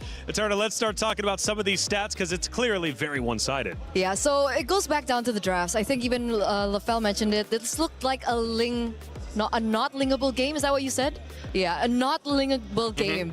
And when you're up against a composition with a ling and so on and so forth, well, basically any assassin of that matter. Yep. The early game, that window is so important, right? Because that's when the assassin is at its weakest, and that's when the opportunity arises for you to try and pressure the ling. And it felt like Geltec was unable to utilize it to their advantage. And I feel like this is why they're champions, right? Because they saw a small opportunity. The moment they got that Berserker Fury, they're like, you know what, you gave us an advantage, we're not letting this go. We just saw, just for a second, Kioe versus Vival, again, that Hive Queen versus the Ice Queen, and it's been highly entertaining. Only one Queen, though, will get to play for the championship, and Vitality is coming back quick. It's now tied up 1-1. We take a look at one of the moments from that matchup in map number 2, and I believe this is going to be towards the tail end, when Vitality says, enough is enough, let's take the win. So this was an interesting, well, it was a big play by Fumi Echo, right? Because initially it looked like, before this we don't get to see it, but it felt like a botched Vivian play because she missed the Fatal Links, and Sonjika even emoted after that because she was able to deny that away from her. And you'd think in that moment, like, okay, Geltec is able to get the upper hand, they get a good team fight going for them, and then Fumi Echo just is 2 steps ahead. She waits at the back bush. We saw it in the replay there as well. She goes in, Thorn of Ruin, and catches so many, and everyone else was able to collapse over that. I gotta say, we're talking about the story of MWI here. Fumi Echo has been getting highlight plays over highlight plays, no matter what hero she's been using, especially on that Alice, really setting up for her team for success. And my goodness, Fumi Echo, this season of MWI is something different. Yeah. Unstoppable. I don't know if the Terminator is the right call. We'll get a name for Fumi Echo in just a little bit. Our commentators, though, are giving all their emotion and giving all the energy they can for this great series. Let's see how they looked during that map number 2. Vival just does it alone! Vival seals it all alone! There goes the Real World and the Tempest of Blades, and Sonjik is nowhere to be found! What a macro play by Vitality! What was that? What was that? Wait, I'm pretty sure that Vival didn't even have the purple buff. Yeah, Vival doesn't have it. They didn't steal it. They decided, you know what? They're actually rushing it down. We're going to walk back over to the turtle and just take him out. Again, they're giving it their all. Always love it when they lose their minds. It's hard not to when you're casting over 2 great teams. No, especially, honestly, I was losing my mind as well because, honestly, at that point, Viva already gave up on the purple buff and then tried to go for the turtles. So I'm like, wait, that might be the bad decision. But then, Kioe as well, she didn't retreat at all that turtle. So that was... See, even Gina was still random. What was that? Right? They're still trying to figure it out, and we'll give them a little bit more time to figure it out because luckily Rose was on site and had a chance to speak to Zorn. All things meta-related. Rose, what did Zorn have to say? Hey guys, Zorn here all the way from Malaysia. How are you? Hello guys, I'm good. It's nice to see a familiar face here in Paris. So how has Paris been treating you so far? I feel like this is a very good atmosphere that I alami apa? Experience. Okay, now as you all know, Zorn is a pro player and not just a KOL. So I want to get your thoughts on, the meta that we have been seeing here at MWI. What are your thoughts on it? I feel like the meta is currently, I feel like it's similar to MSC, which is the boys, which is I feel like maybe because of the current patch is still on the same page, but I feel like there's some interesting heroes that they bring here, but I feel like there's so many heroes still not coming out. Oh, a lot of heroes have not come out, but you said a lot of interesting picks has been picked here. So do you foresee or do you perhaps think that some of these heroes will carry over to MSC? And if so, which ones? Do you mean which one? What hero? Ya, meta mana yang you rasa akan dibawa kepada MSC and kalau ada pun yang mana satu? So I guess the meta which is the utility tank jungler, I feel like this basic meta for now. So this is the same meta. I guess will be the same as MSC. Now, Zorn, you know what? You're here in MWI, you're experiencing this, but I gotta ask you, what do you think about the level of competition this year? Do you think it has improved compared to the previous years? Definitely yes, I agree because I've seen a lot of teams that competing at a higher level, which is the difference is the gap between those teams is becoming much smaller. So I feel like there's a good improvement for women's scene. I agree. I'm pretty sure all of us have been, surprised and disappointed with some of the games that has unfolded here at MWI. My last question, Zorn. We know that Malaysia is out of the contention for MWI, but who do you think is going to win it all? This is a very hard prediction for me, but I feel like it's either Navi or Vitality, those two. Either one? Either one. I cannot predict. Thank you very much, Zorn. It's good Thank to you. have you here. That's it from us.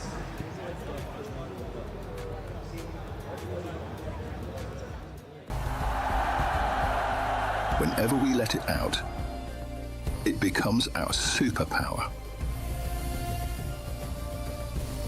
Now imagine an entire city being built to supercharge it. Kadir City, powered by play. Thank you, Rose, for that interview with Zorn. His official predictions are in. Grand Finals, Navi versus Vitality. But who's he going to cheer for if they're both in the venue? I noticed he was sitting on the Vitality side. How could you not? They are the loudest in the venue. I gotta say, he was pretty brave to be like, I don't know, could be Navi, could be. Honestly, for me, I would just say, oh yeah, Vitality, woo, for sure. Well, we're going to the stage. The fans are getting hype, and the Vitality fans continue to jump. I don't know how they do it. How do they have so much energy? I guess they're not 34 like me. They're giving it their all, and they've been screaming at the top of their lungs, and one name has been coming to the attention. It's Vival, constantly chanting her name, and Vival is about to play once again. Now, I've got to pick your brain, Lefel, because we were talking about the hero selection from before. Correct me if I'm wrong, and please correct me if I'm wrong. I think you mentioned that Team Vitality did fall a little bit behind in the hero selection, yet they dominated that map too. So is this one of those rare moments where even though their heroes were a bit outpaced by Geltic's Cyber Team, their overall skill and experience ended up overdoing the hero pick from Geltic? Honestly, that's an amazing question, but I would actually say it was Geltic's mistake. They made such a big mistake where the best way to explain it is they lost focus, right? It looked like they were autopiloting. It looked like brain fog because they started doing things that doesn't make sense according to the draft. In fact, the very last play, Fumi Echo jumped in. That was great and all, but why didn't Geltec Cybertech check the bushes, right? Isn't that like a normal thing when we go into the late game? So it really looked like for that one, I apologize, but this is a true analysis. They were just autopiloting for that one. Which is why we were always talking about that window, that early game. The early game has been so important from game 1. The early game has been so important to game 2. And it was the execution of Geltec in the early game for game number 2 that really lost them the battle at the very end. Like that 10K gold lead that eventually built up by Team Vitality, that was because of the early game once again. And that concerns me because now it's one of those moments where it's like you have the hero pick, you won the pick and ban, but now your fundamentals are starting to fall. You cannot afford that against the final boss of Team Vitality. Going into map 3, they got to pick themselves up. Now, Lefel, though, the reality is we're here at the MWI. We're in Paris, and we are the home turf of Vitality, and the fans are loud. How much of an effect do you think that is happening for Geltic Cyber Team? Because they've got to listen to that. Dude, that's huge. Like, imagine when we just started becoming talents, right? The cameras are intimidating. The lights are intimidating. After years, then we started getting used to it. But for them, they got to get used to it pretty fast. I mean, like, Hilly, sure, maybe the Ice Queen, she can handle it, but it's a 5-player team. Everyone has to be on the same page. That, and also Kiyoe is the only one with international experience. Yeah. So she's here with 4 new faces, and I've spoken with a lot of, the female players when they've made their debut from last year, even the year before, and every single one of them has mentioned, the lights, the stage, the audience, it all has a mental impact. It's hard, isn't it, as a competitor, but if you want to be the best, you have to ignore all that and play the game you know. We know for a fact Celtic Cyber Team can win this series. They won map number 1 in a convincing fashion. If they can just play like that, who knows, they might take down the Titans of Team Vitality and be in grand finals tomorrow. But they've got a lot of work to do. We're tied up 1-1. Let's see how our pick and bans go.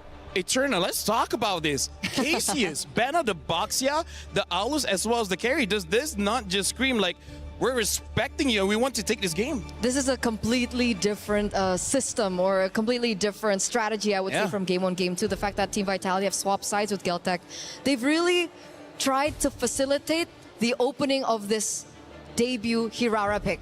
Right? First pick Hirara here for Team Vitality. They're very confident with that. And the surprising thing is, when you're up against Hirara, do you not think that heroes like the Moskov would be more of a problem compared to the carry? I feel like that shows that they just want to make sure that both Vivian as well as Fumi Echo has a good time, because, you know, Hirara, jungle, damage dealers are probably going to have an EXP that's more tanky. I think they just understood in this game, as long as Fumi Echo has a good time, as long as Vivian is having a good time, Vival is just going to have a good time. Okay, so we're talking about the EXP lane now.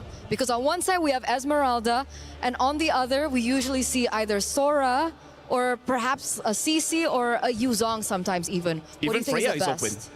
Right? Even Freya is open. So this is very interesting here, because I wonder what pick Kioe will pick here, because technically 4 junglers has been banned now. Aulus has been banned, Baxia, the Gwyn, as well as the Akai. Celtic, they early picked the Esme. I respect that because there is no carry. And now they early picked the Clint to possibly say, hey, don't pick the Claude. We already have your counter. And now the Atlas has been picked up, and even the Alice.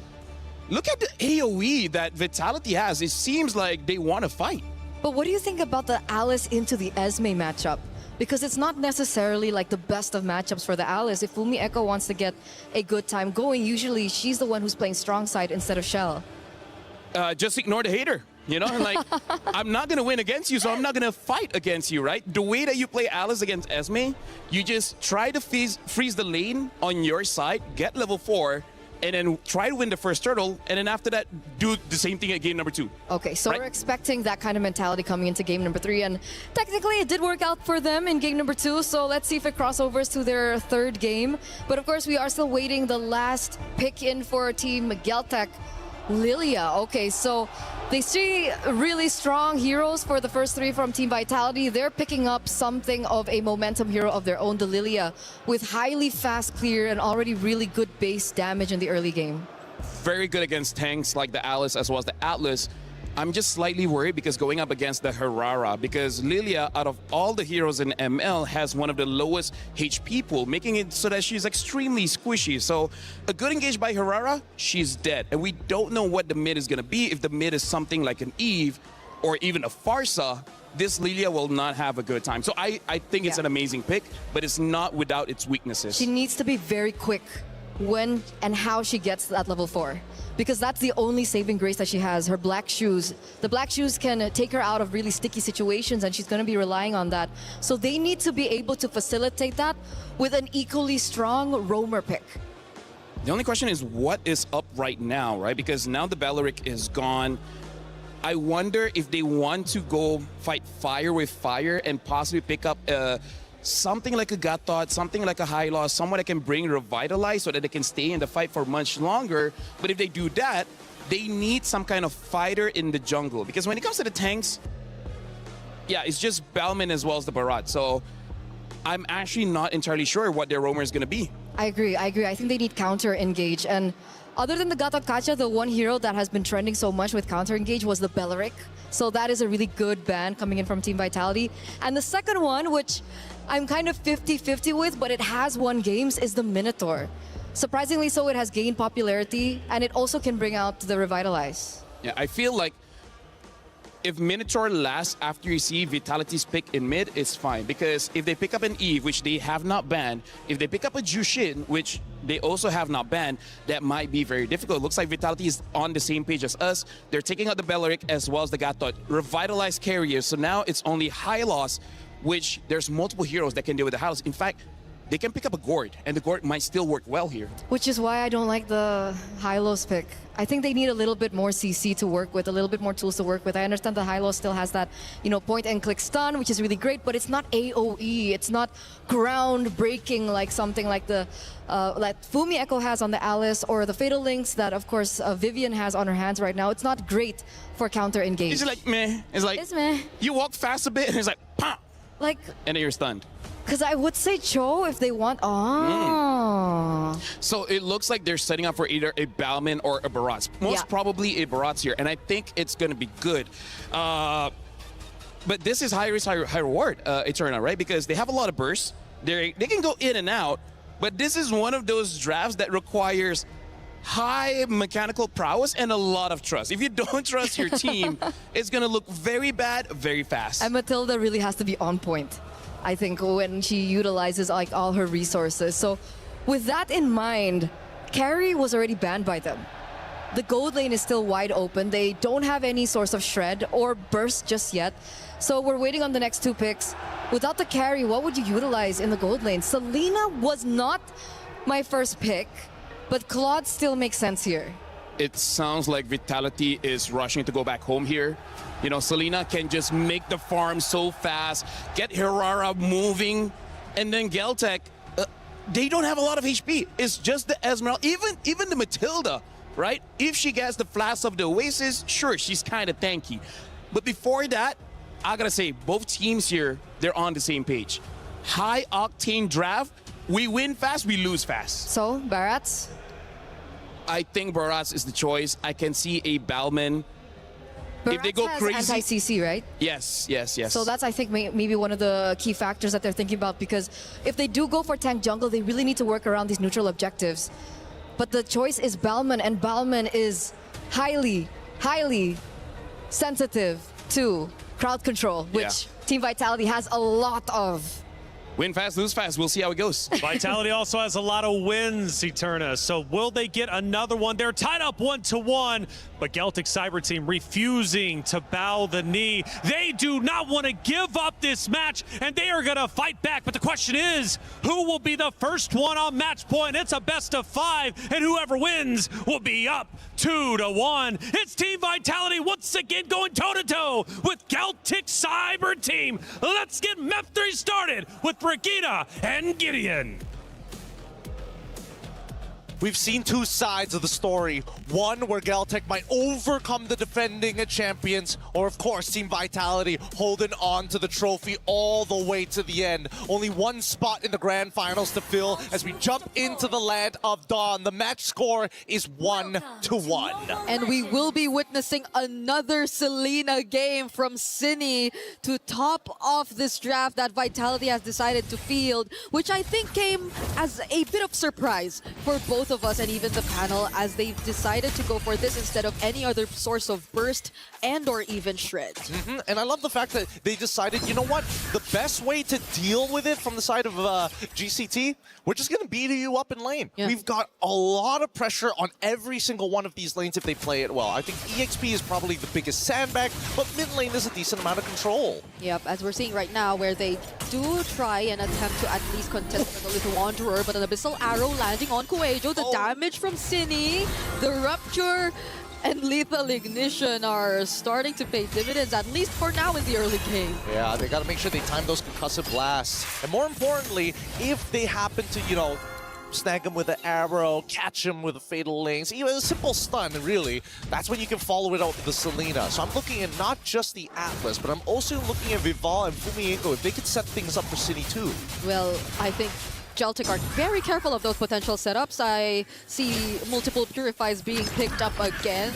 You're probably forced to, considering the amount of crowd control, which was also highlighted previously, that could be detrimental for even the Balmond of KOA. And how they are actually going to create an opening for this is something we're yet to see, because it's mostly been skirmishes in the mid lane just for now. Yep, 10 seconds left on the clock before we do see the very first turtle of this game, and immediately what's blaring alarms is, where's the level 4s? Again, the waves are about to crash, but this is the most important side for important level gap for either side. They want to hit level 4 and immediately start taking first positions. Yeah, for the Selena, maybe you could argue that even if she doesn't, but at the same time, you do feel that it does slow down a bit when you have a Selena with the amount of wave clear that she can only provide.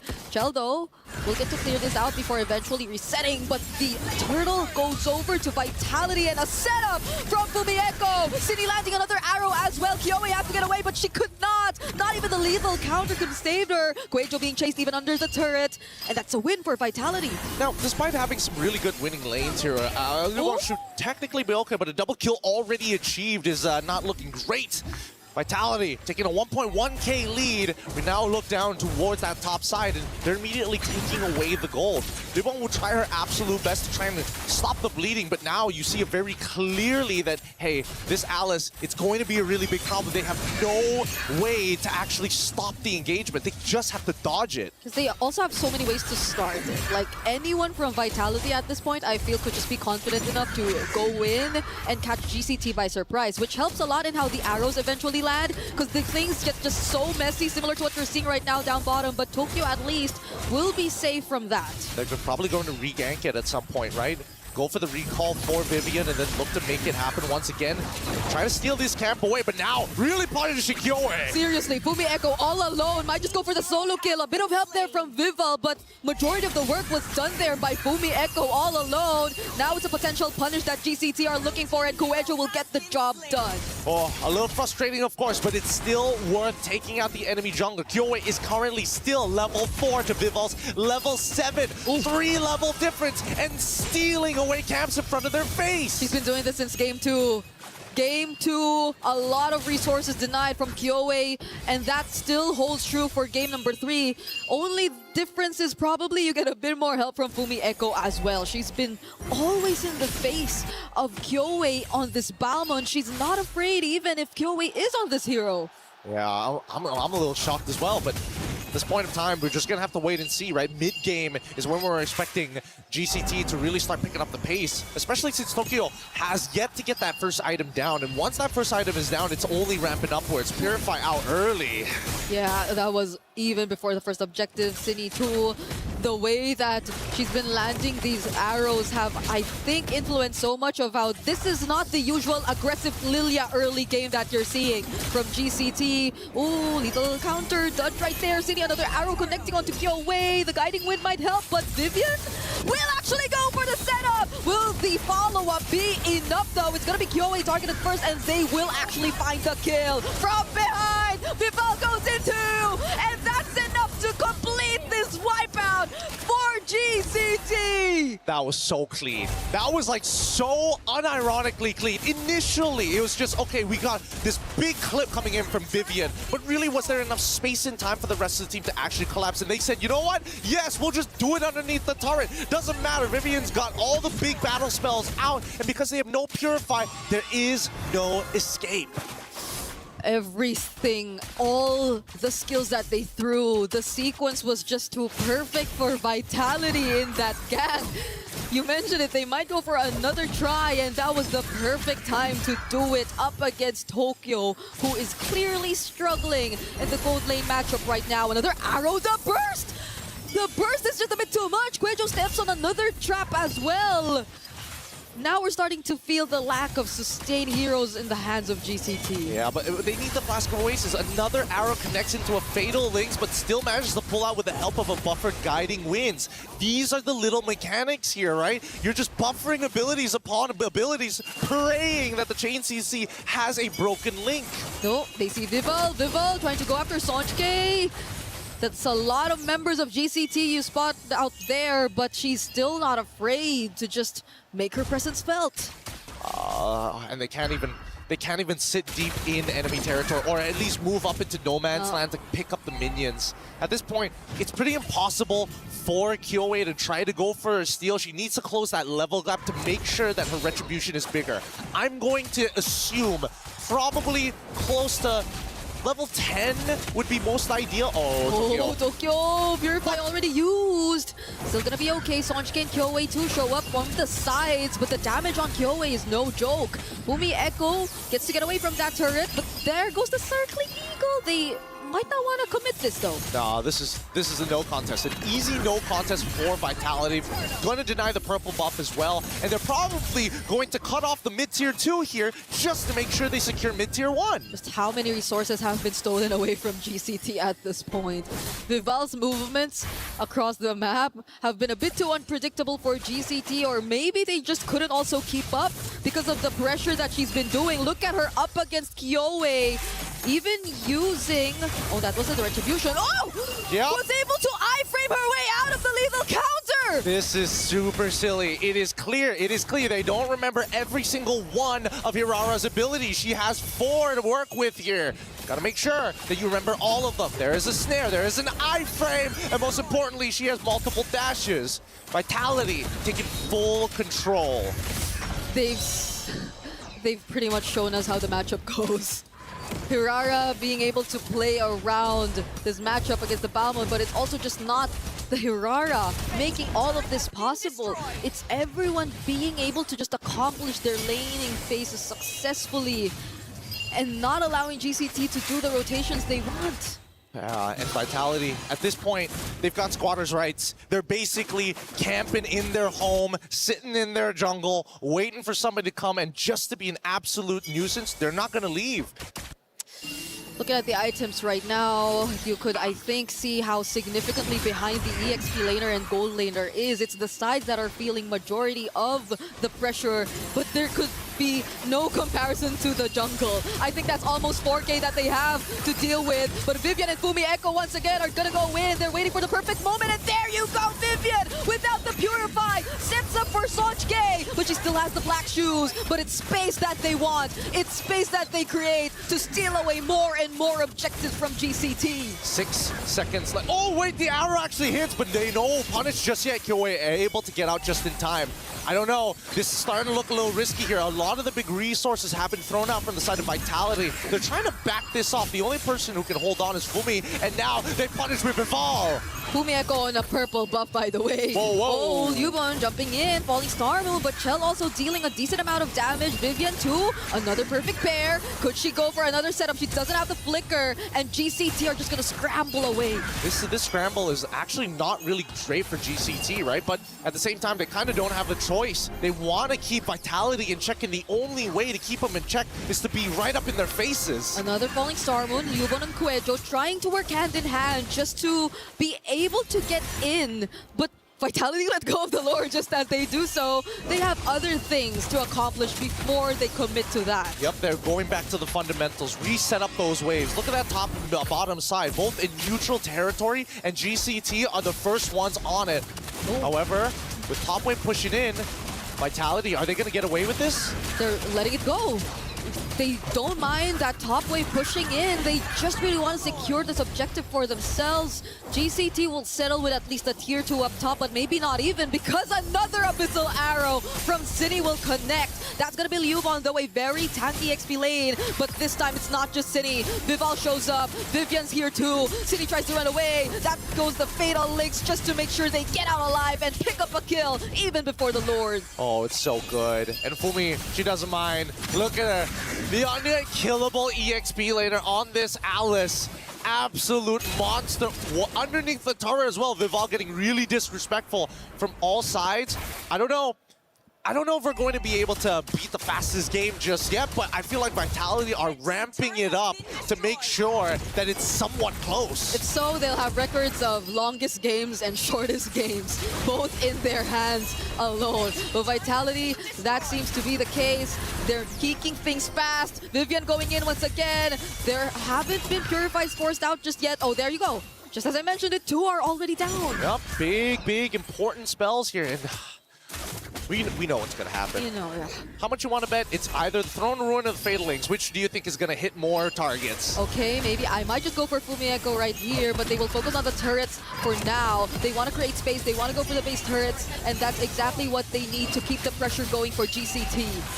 Just letting it happen. No wait, the arrow. It hits on the correct target. They move backwards, yet still they maintain this pressure. I love the fact that Vitality plays textbook because they know they can guarantee the win if they just take their time. Yeah, they're not doing much of the risky plays. Everything seems very calculated from them. Even the moments where Vival does things like this or dives. Movie Echo already showing up in the back lines. But there goes Vivian with a two-man setup, and Vival is already godlike. It's a double kill, which she actually picks up. Moving on to a triple and a maniac. Can she make it a savage? Yuba's the only target left, but they're gonna respect. They're gonna play it by the book.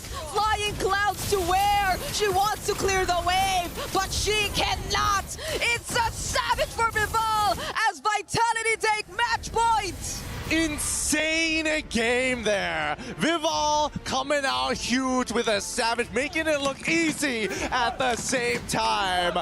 At this point, it's Team Vivality at this point, right? Hirara has to make her way back to the bans. It's gotta be banned. After what happened here, I doubt GCT want to go through that.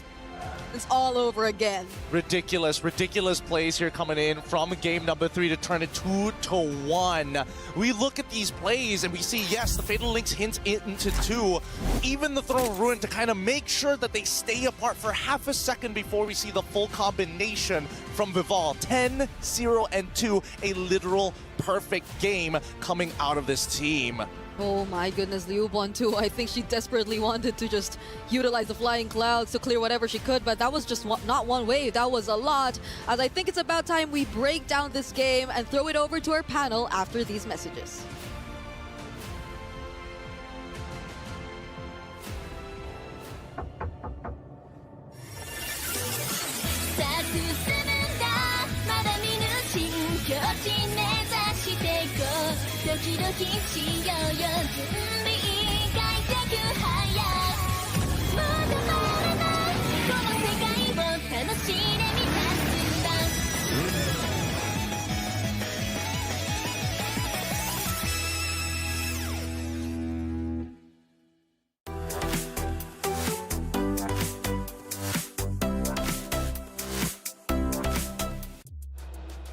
Two fast games put Vitality on match point, one map away from moving forward to grand finals. Celtic Cyber Team are going to have to dig deep, win the next two if they want also their spot into the grand finals. That map was another quick one, and it ends in a savage.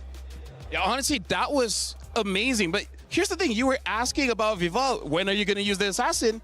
And now we got to go back to Kyoe. Why does she keep using tanks? That's a question. That's a question because game 2, game 3, it was so clean, so fast by Team Vitality, and the main difference maker was Vival being able to pick up the assassin. So well, that's who will we everybody be keeps screaming. seeing an assassin via assassin next time? We need that, don't we? I think we need more assassins in our life. Spice things up for sure. Vival is getting all the attention out here in the crowd for sure. Let's take a look at our first action. It's towards the tail end. This is where things really start to fall apart for Celtic Cyber Team. And man, it is tough to watch at times. Or excuse me, we go back to the beginning, and this is going to be one of those fights now where Vitality truly starts to gain a foothold in the match. Allow me to rant just a little bit, right? Because here's the thing, Kyoe, she is moving away from her character. But here's the thing, what is character? Well, philosophers have said that character is defined by habits. What's habits is the thoughts and the activities that you do daily. And here's the thing, when you start to break character, when you move away from your natural routine, you will start to act without passion as well as perform or behave outside of your rational mind. So going from a damage dealer to a tank, we can definitely see Kyoe is not moving as she is supposed to do. That, and also she wasn't set up for success, right? If she was on maybe a different kind of tank that like a Barrett has anti-CC, maybe it could have been different. But we already did mention in the drafts it would be either the Balman or the Barats. But the fact that they chose the Balman is so susceptible to CC. And you could even see her in that particular clip being taken out by a trap. Let's go a little bit deeper into the match and look at around the 10-minute or so mark. And we have one of these incredible fights that ends up unfolding. Yeah, this was the make it or break it moment, and at this stage in time, man, if you don't expect a big play from Fumi Echo, make sure that you expect it from Vivian, because she's sure to get that Fatal Links in, even under turret, and then the collapse after that was insane. This was the moment when the Maniac hit, and then she only had one more left.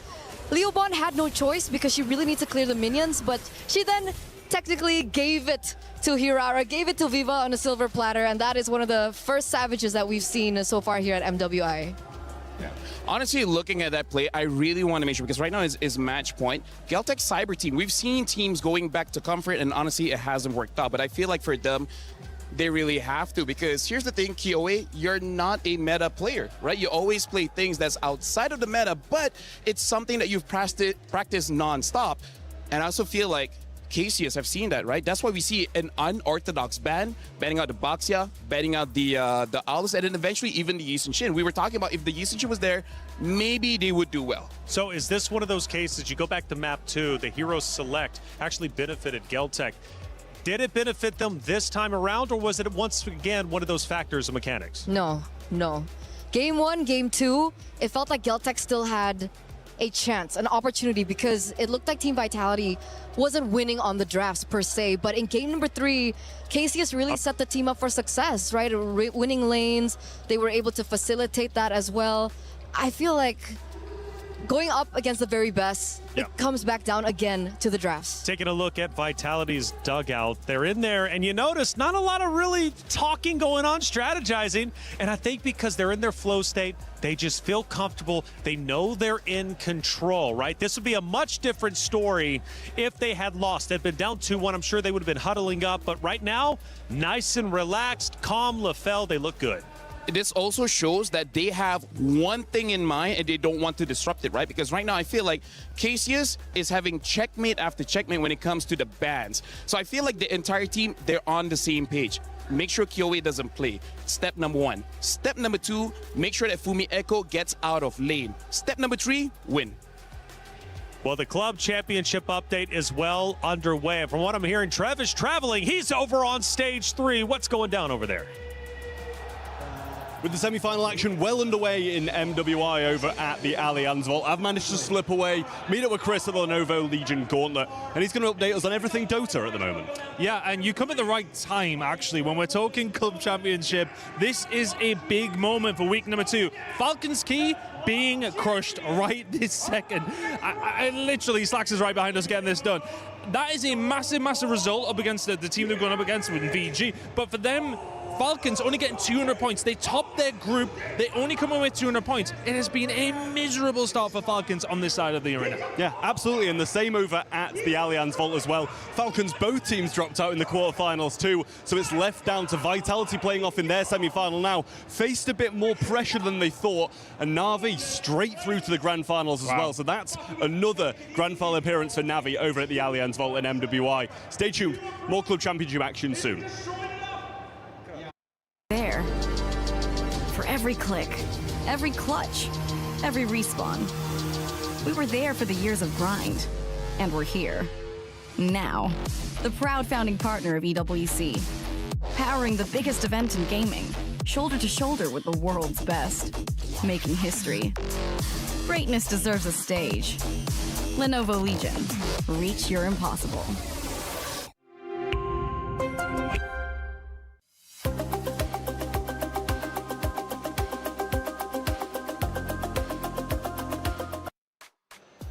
Thank you, Ton and Trev, for that club championship update. Vitality circled up. Let's get back on that stage. They're ready to go. Again, they're feeling confident. They're feeling comfortable. Just a touch, by the way, on that little interview that we had over on stage 3 with Trev and Ton. Falcons also getting eliminated early.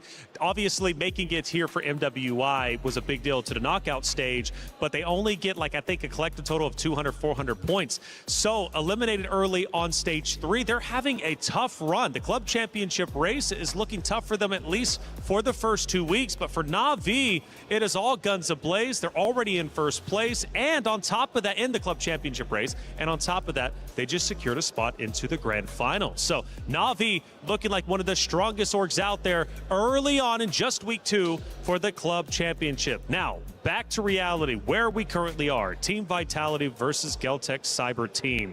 It is 2-1. Vitality is currently up, and Geltec needs to come back. The pressure is at a boiling point for the Geltec Cyber Team ladies. What's the game plan here? I'm going to go for Occam's Razor again. Do what's obvious, and I feel like in the first 3 pick, get KOA's hero. If not, it's just going to get banned out, and then you're going to be scratching your heads again. And then afterwards, you're like, well, I guess we lose. Because game number 1, Vival got the Fredrin, not a great jungler, lost. And then game number 2 as well as 3, KOA got the Boxia as well as the Bellman, not really that great, and then lost. There seems to be a pattern, break that pattern. So what's the hero select for KOA? What is the win condition for Celtic Cyber Team? I feel like there's plenty. When we're talking about KOA, she has so many unique picks under her belt, but obviously we're thinking about the assassins. She's picked up the Benedetta in the past, that's out meta. Fanny is something that should still find some success, but we haven't seen either. Lancelot, the Lings of the world. KOA is a highly mechanical player. That's the reason she was given the term Ice Queen yeah. in the first place, right? Everyone was really stunned with her exceptional gameplay. I would say top 3 in the league right now when it comes down to junglers. So give her a draft that allows her to perform at that level. I gotta say, even in 2024, one of the times she got a title Ice Queen, when she was willing to pick up a Julian when Julian was really not in the meta, and she still did well with it. Right now, we are jumping into the draft here. Celtic Cyber Team is gonna be first pick, blue side, Vitality, second pick, red side. We're playing Expanding Rivers, so this is gonna be a great opportunity for the teams to have very strong side laners. And now, banning out the Gwyn, banning out the Atlas for Celtic Cyber Team, for Vitality, banning out the Harara, banning out the Marcel, and now an Esmeralda gets banned up as well. So Celtic, based on what's happening in MWI, good early picks are that Belleric, that Carry. Harara has been banned out now. In terms of the junglers, I don't know. Actually, now I've noticed it, we also didn't see much Freya, which I feel a bit weird for, but hey, c'est la vie. It really depends on the team, I feel. Like some teams favor the Freya a little bit more than others. And in this particular matchup, we don't really see too much of Freya, but obviously still keep your eyes out for that. Celtic here, if they do want to set up for a assassin in the jungle, maybe pick up something that usually counters it. Like the Moskov is still open. That's something that they can go for in the early phase of the drafts. With the Paquito also banned out, it's opening up that possibility even more. Yeah, honestly, when you're playing Expanding Rivers, I feel like this is one of those maps, if you want to play double fighters, it's actually quite viable. But that does mean you have to pick up an early either Kimi, Yusin Shin, or a Freya. Because I feel like Freya also enables quite a few double fighter matchups.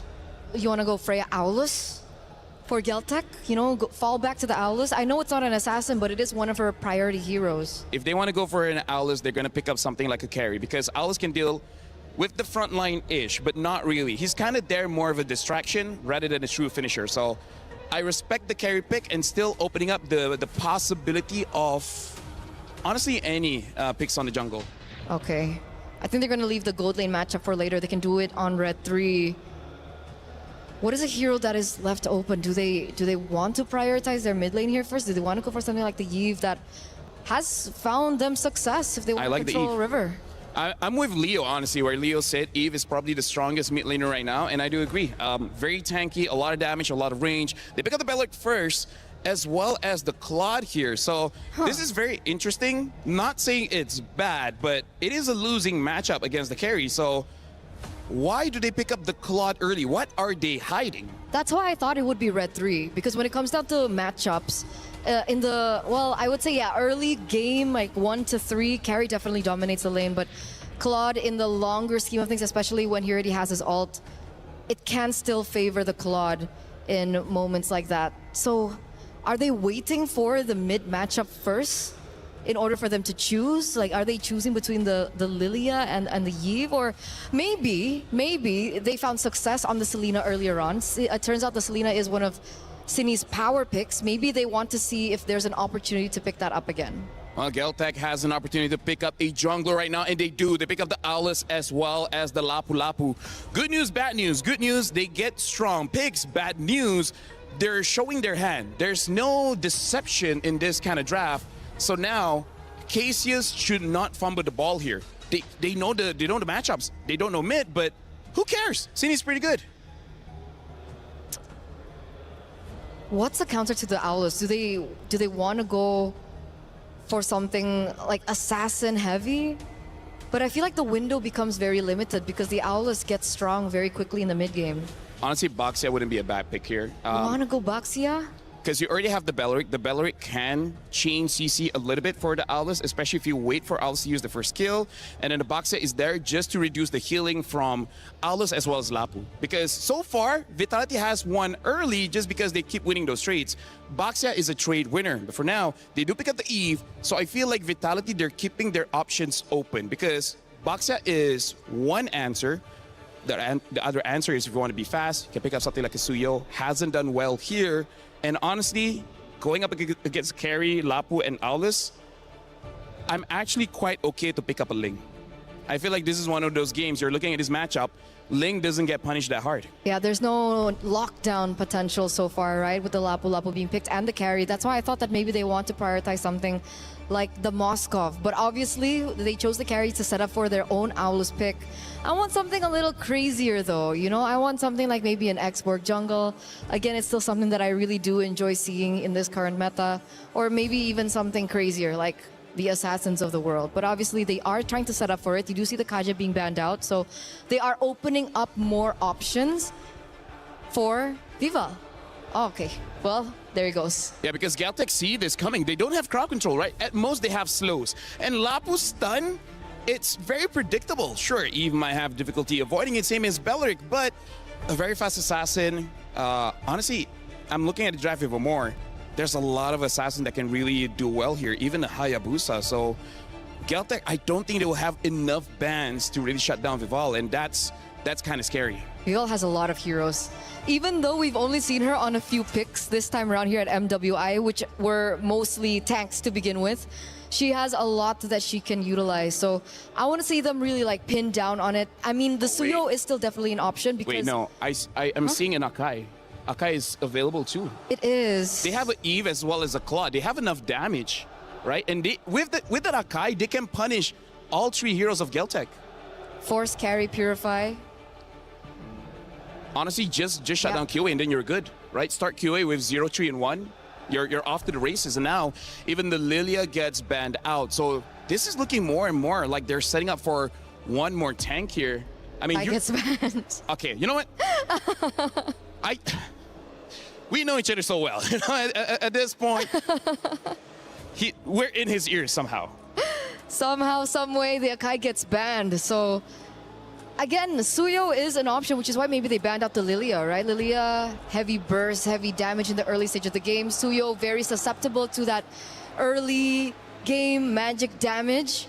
So they set up for the Arlet first. That would have been a perfect Akai pick in if they were able to combo it with the Arlet as well, but it's not going to be available to them right now. Yeah, I actually feel like maybe even Belleric is enough-ish for this Arlet as an activator.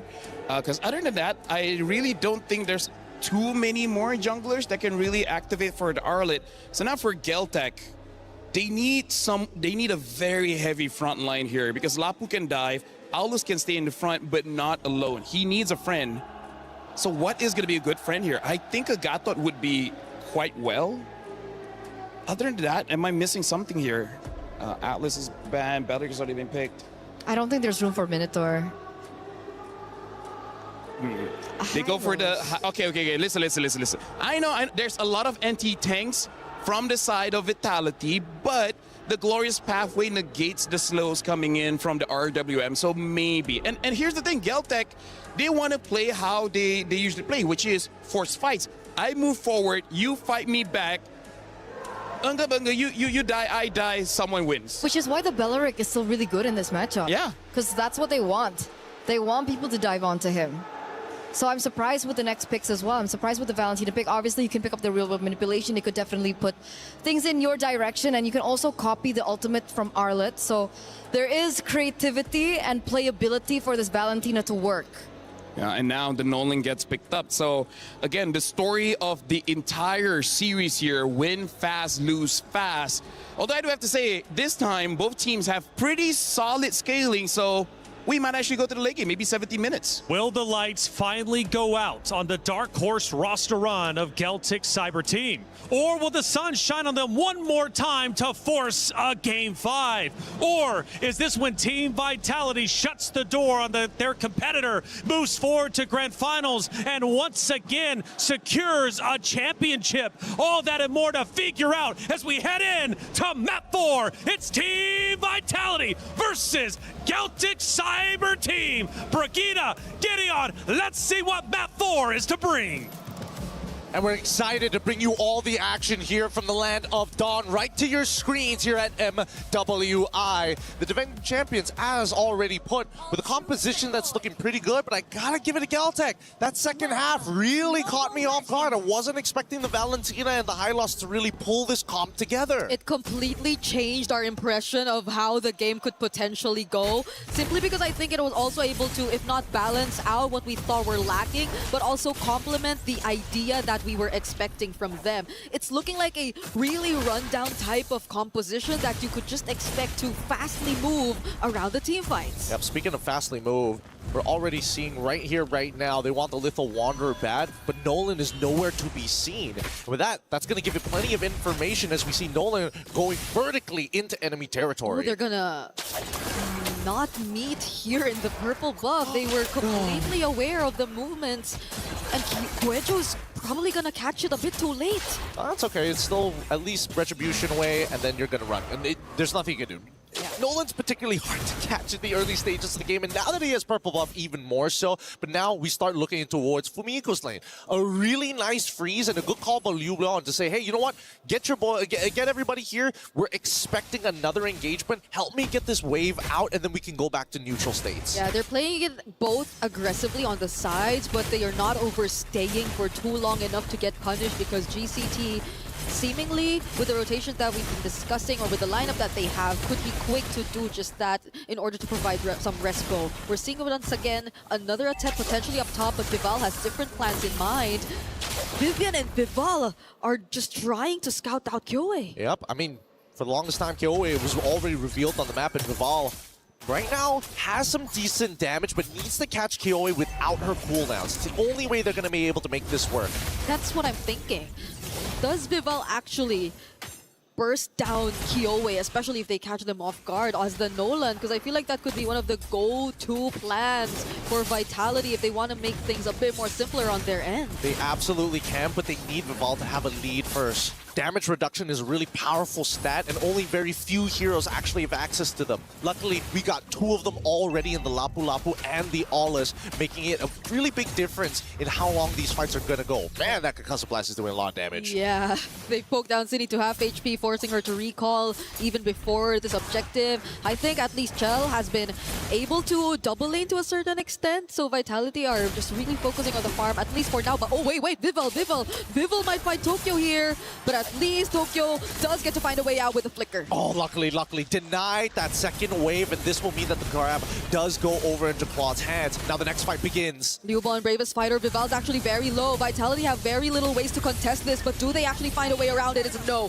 Kyoe still secures it with the Retribution. Vivian has to flicker out, but Liubon and Kyoe are actually going for the chase. That's gonna be first blood for GCT. Okay, not bad. At least they get one into Vivian. Not exactly ideal to lose one of your team members, but at least Vivian hit 4 before she went down. Timers are still very low. 4 seconds, she's already back up, and now attacking on the bottom side. Guess what? Claude ain't that easy, especially with fighter emblems. So much sustain. But I think that was a huge advantage, really, that GCT got to make out of that simple poke they got to do onto Cine, and even the reaction from Vival. So now they've somewhat gotten a bit more control across the map, but Kyoe looking very low. Still not enough to take her down.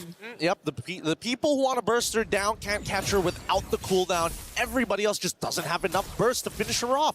And even so, we see that GCT, honestly, this has been a very honest game from both sides. No sly movements, no overly thought out plans. It's very straightforward. We're looking to play it and keep it simple. Vitality. So far, we've only seen the biggest play, Vival trying to catch out Tokyo. I don't know if they're going to be able to do that again, but they're readjusting to move a lot of their forces to the top side of the map.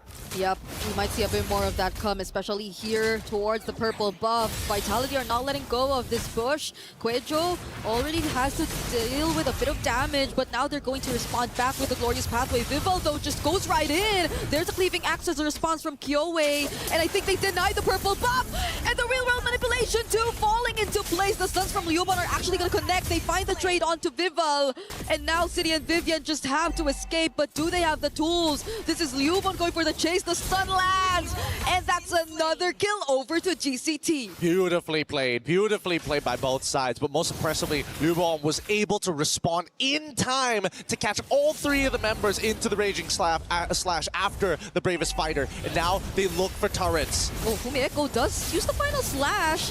Will get away safely, but is very low on HP. Might not be able to set up for this turtle, and even Vival doesn't seem to be ready for this just yet. Vivian will be showing up, however, and City is back too. Oh, they're trying to zone them out here, and they successfully do so. They get, oh no, not a full reset. And unfortunately, Vitality will take the turtle off of that. GCT, a little unlucky there, but so far this is why Yves is one of the best mages that we have in the meta. Are they going to be able to catch this? Oh, they give up that tier 1 down bottom in exchange of the turtle, since Chell had to participate in that too. Waryak's pickup already there for Fumieko. Could Vitality potentially be a bit more aggressive now in terms of the team fights? Because so far, based on what we've been seeing, it's more of like a back and forth between GCT, but it's always GCT being the first to actually position themselves. Yeah, and better yet, they've been taking the initiative as well, right? They're not just going to take it lying down anymore. They're continuously trying to find opportunities. Vival looking to intercept Tokyo. Oh. Rest of them zoning them out. Vivian has Flicker, so she's going to be fine, but that's a pretty big battle spell to lose. His top side, they find it. Great patience from Vival. Vivian did burn the Flicker there, but I think her passing through that route eventually allowed Vitality to get away safely too, but that was a much more favorable trade for them. They definitely got a kill and turret up top, which probably could hand back the lead towards Vitality this time, but Wrath of Dryad already forced out of Vivian! Fracture coming in from Vival, and now they just focus on Kyoei! The strength of the real-world manipulation is something you're really seeing when Vitality decides to punish. Yeah, but GCT, they gotta make sure that they do their due diligence, right? They gotta remember, if Vitality's making like a, oh, if we think this person is solo, would a solo player be walking up this far up? Never at this level of play, never in high level, unless they're trying to get into your head. Then there's another layer to add. This is currently a lead that's already back in Vitality's hands. It's just continuously going to grow from this point onwards as we look at Chell already prioritizing the DHS on the Claude. So you could really expect that they might be prioritizing a bit more of the fights early on rather than just scaling in a bit more of the macro. Oh, but the Glorious Pathway is already used by Quejo here. They just want to make sure they get out of this safely, right? They don't, it looks like they're not going to go for the contest because they don't have the first position. Neither do they have enough information about whether or not they can walk through Tribe Rush or maybe through mid lane. It's just not worth the risk, especially after what Tokyo had to go through. Down by bot side is going to be a upward spiral for Kyoei, right? Just gonna have to farm as much as she can. Unfortunately for a hero like Aulus, the jungle just isn't enough. Similarly like Nolan, you gotta go into the wave every once in a while. But this Nolan also picked up the Malefic gun just now, so you could expect a lot more damage. It's currently being surrounded though, but there will be help. Vivian too, coming from behind!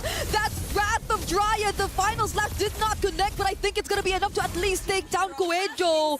GCT did not expect that quick rotation to come in from Vitality, and they still want more. Vivian going for the chase, Fumieko dashing in with a vengeance. Chell and the blazing duets! Fractures from Vitality!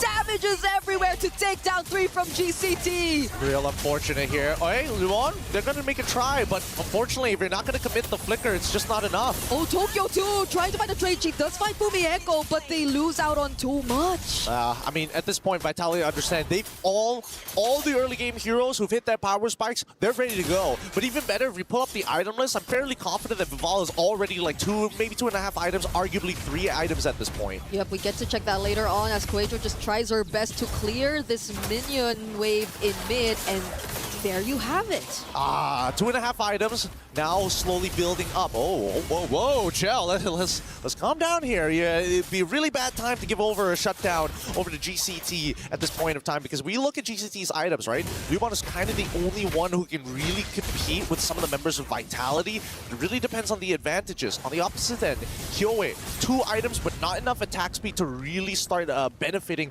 off of all the extra benefits from Aufa. Not to mention that it's going to go for the endless battle. Just need a little bit more burst to sustain through the power, sustain through the pain. Yep. So at this point, it's really Lubon who you probably expect to lead the charge, if any, for GCT. But do they really want to risk it at this point? Because they get spotted out in mid. There goes the real final slash, already committed onto Coejo, but that's just space. That's just time that Vitality are able to buy.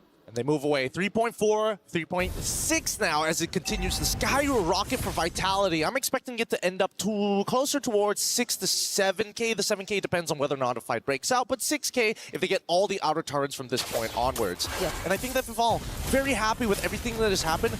Nobody can stop him, right? There is only one Kyoe. Nobody else has a point-and-click stun. And even for Sanj, still needs to apply the Terrify 2 times to trigger it to happen with a Shadow Strike. So, I don't know. Vitality, the way that they're going in and out of these fights, it's just too much to deal with. I guess at most it's if you get the Wrath of Dryad or the Final Slash, but Vivian actually goes in to use it first. They really want to take the space turret. Chell tried to focus down on this objective, but still GCT are heavy on the defense. Kyoe pushing them away. Lubon jumping in with the Bravest Fighter, but the Land Shaker does not connect onto anyone. GCT are forced to disengage. Unfortunate. They really needed that Land Shaker to connect to Cine.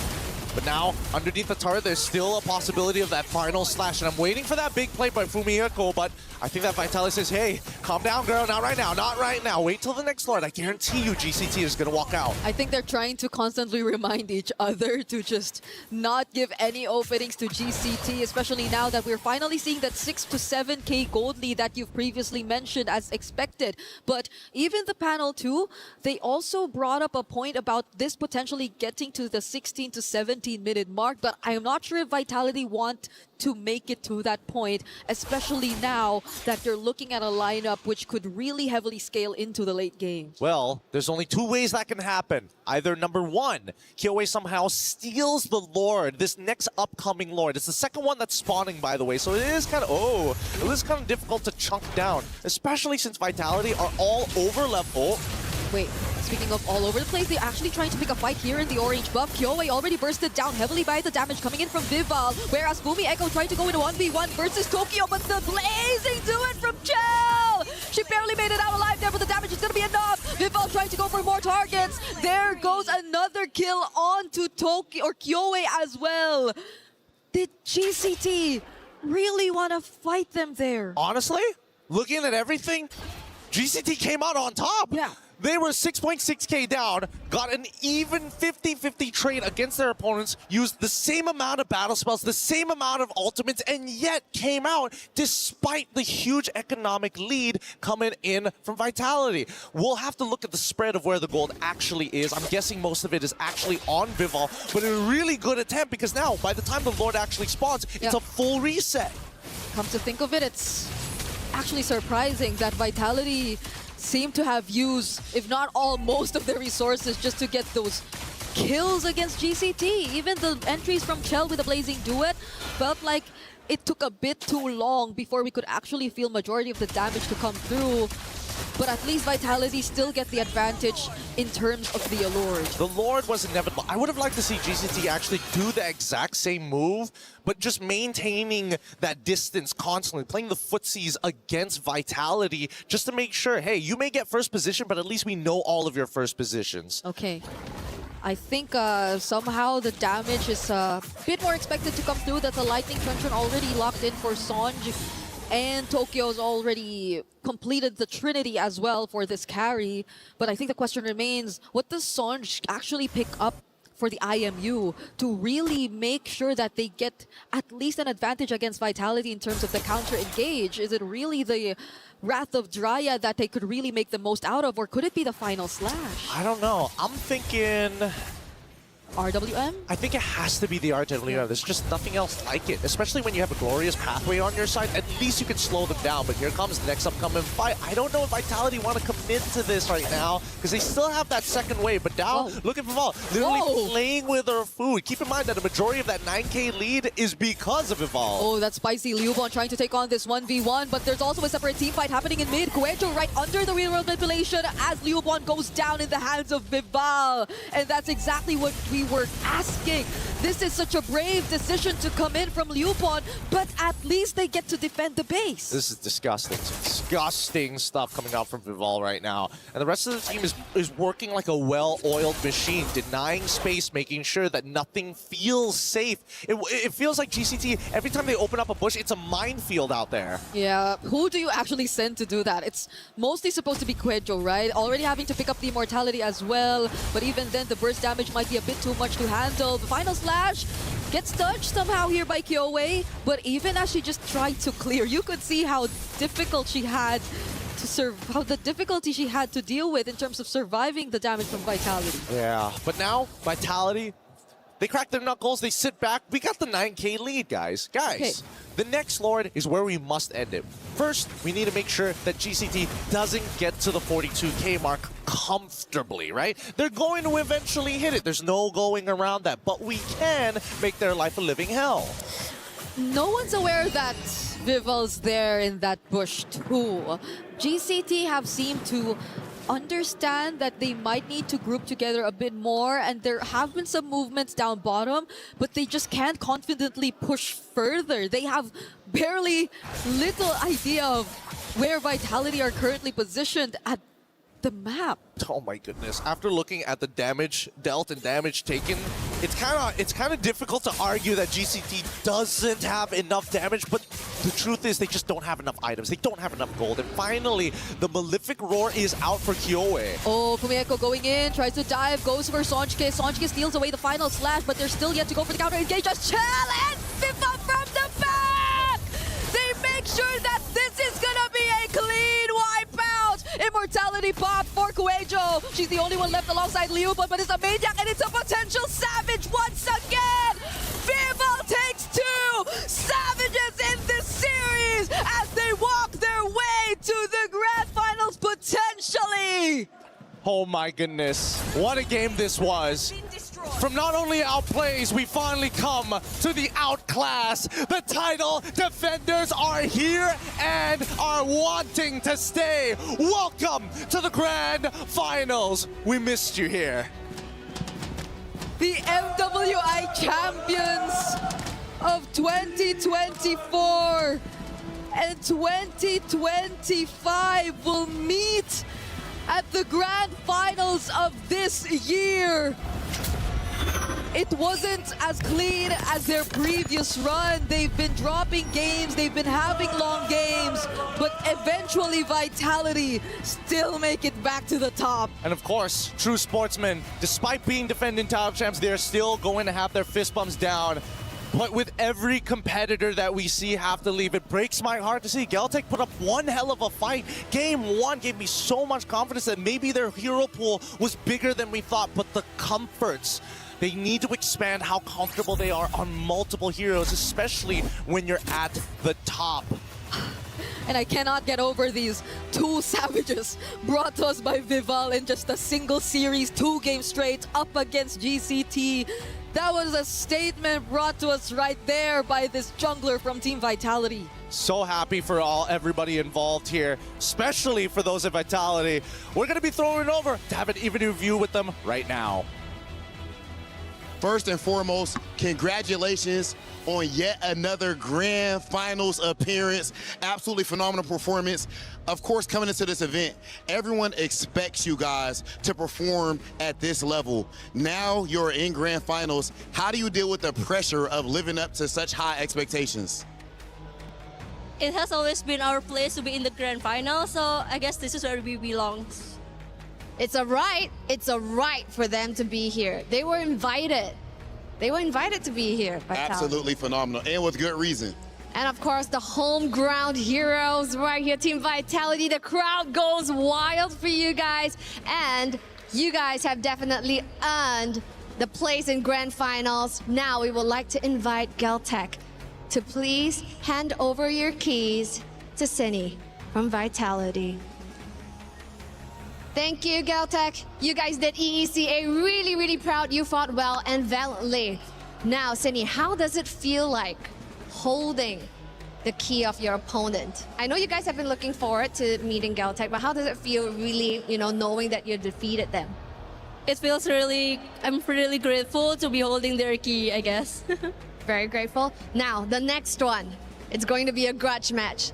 2024 MWI winners going up against you guys, the MWI 2025 winners. They were the ones that took the win from you. Tainting your golden road, is there anything you would like to say to them? Maybe we want to get revenge on them because of the 2024 grand final. Maybe. We definitely want to get revenge. Yeah, they definitely want to take revenge. So yes, that's right. This is Team Vitality heading to the grand finals. Take your walk of victory. And of course, to the fans' delight, it is time for Vitality to crush yet another key. This is Geltec's key going. Time to set it up and crush them. And technically only one key to crush before Vitality can keep their throne as the undisputed queens of MWI. They won last year and they're looking to win this year again. It is time to turn that crusher on. As always, one dream shattered and the other one stays alive for tomorrow. It is time to get ready for the crusher.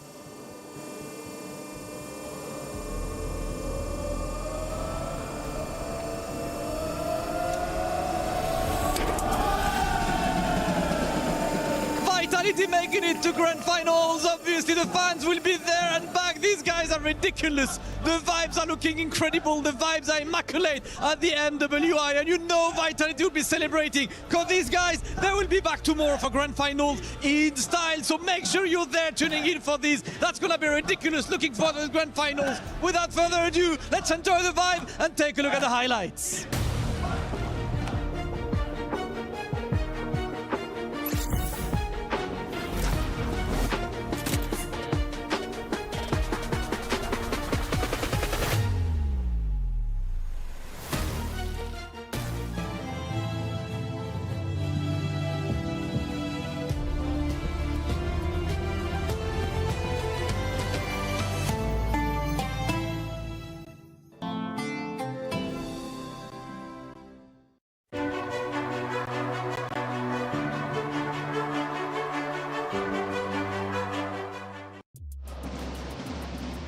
The Vitality fans rejoice and they jump and they bang the drums and they celebrate as Vitality have officially done what they came here to do, make it back to grand finals, and it's going to be a rematch from 2024. What a story we have to tell. But first, for Geltec Cyber Team, EECA region, they came to at least accomplish history. They were the underdogs, and what a historic moment to make it to semifinals. And let's face it, they still have a chance for third place. So in celebration of them, I think it's well said. They did what they came to do. They made history. Oh yeah, for sure. I gotta say, based on today, I'm really looking forward to see how they bounce back for tomorrow, because it looks like today they had a strategy, it didn't work out. I'm pretty sure it will hurt their spirits just a little bit because they were quite close getting to the grand finals, and that really hurts. But some people just generate that hurt into more skill for tomorrow. Sure. Well, there were two losers today, so they're both going to have that good mentality coming in to the matchup. Let's take a look at one of our actions from that last match, and we'll break it down for you, of course. Here we're at the 16-minute mark. Yeah, at this point in time, very similar to the one before, you can see that there should have been a possibility of a great opening coming in from Sonjika. But I don't know, the final slash just really didn't hit or land the way that it did. And because they were already so far behind, it was very easily for the rest of the members for Team Vitality to find their moment, find their place. And we get the second Savage from the previous game. Woo! And then here, and it just really highlights that when you take a look at Team Vitality, it's not just about Vivian, it's also about Vival. Can I just say it feels very validating to call the draft one thing, calling the time that is going to end. I mean, sure, 4 seconds, but come on, that's basically 17 minutes. I would give it to you. No, no, right, that's not accurate. You know what? 2-1, you're outnumbered. I'm giving it to him. Hey, it turned out the philosopher has spoken. Game number 2, game number 3, I told you early end, 70 minutes. Hey, come on. Round up. If it was a 4, okay, I could see you rounding down. Let's round up to 17. LaFell can do better. Do you feel like 4 seconds is a long time? Yes. Oh, and you know what? Honestly, for some it is. 15 or 60 minutes, 56 seconds to round ends. Vitality takes the win. Might have been a rocky start. Let's face it. They looked a bit choppy, but they snapped back, winning 3 in a row. And again, a historic grand final setup before us between 2 incredible organizations, both doing incredibly well so far in week 2 for the club championship race. It's Na'Vi and Vitality. We take a look at some of the emotions on the stage, and even the coaches were feeling the pressure. You know what? I'm just going to start just a little bit early on the story because I just want to make sure one thing does not happen, which has been happening year after year after year after year. Grand finals is a sweep, right? Somehow, some way in the MLBB scene, doesn't matter if the women's division or the men's division, it happens in a sweep. I hope because this is a revenge story, it goes all the way. Which is why I think momentum is so important, especially when we get to the grand finals, because of how high pressure everything is. Just losing one game can really affect your mentality. Now, I'm hoping that since Na'Vi PH and BTR Vitality have been in the same position before, they have the mentality to bounce back even after a loss in the first game. I'm hoping so. Vitality, look at the smile on their faces as they're just playing and having a good time. And you could really tell they were super comfortable when we headed into their locker room. Obviously, they were just going in there instead of meeting up, talking strategy. They all just got on their phone, got on social media, made their celebration post early. Feeling comfortable, and of course even their CIO going out there, which big news to him. He actually did a championship update earlier with Trev, and he commented on how much Vitality is committing to the club championship race this year. So having these ladies do as well as they are is a big boon for Team Vitality. I mean, honestly, looking at how Vitality performed just now, talk about momentum. Talk about having a statement, having 2 Savages back-to-back in both games. I kind of feel like if Na'Vi was watching that, they're like, oh boy. Not Ayanami can do it. She's my GOAT. She is the GOAT. She is her, as we've been saying.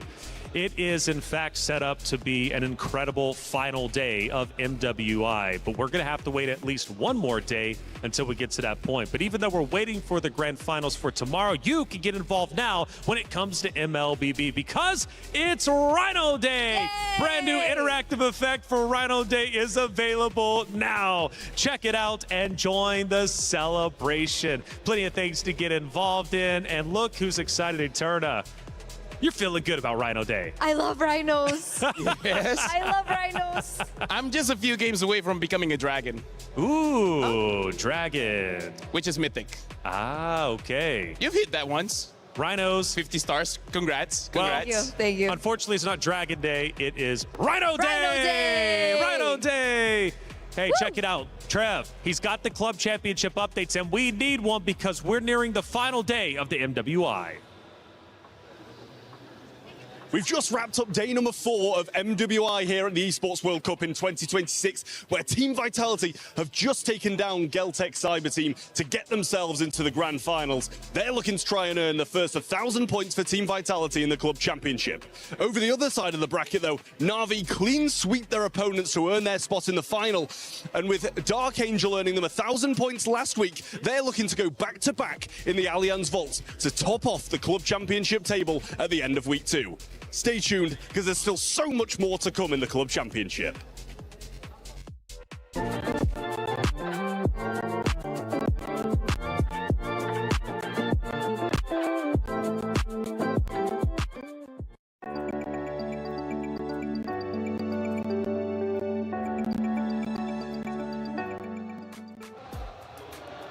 Thank you, Trev, for that update. He's right. Dark Angel won in a previous title just last week for Na'Vi, and Na'Vi could win once again here in the Allianz Vault. This is, I guess, turning into Na'Vi's arena after all. They're doing such a great job, but they've got a Titan to get through, and it's a rematch of epic proportions. Again, we take a look at some of the emotions of the players and even the fans, man.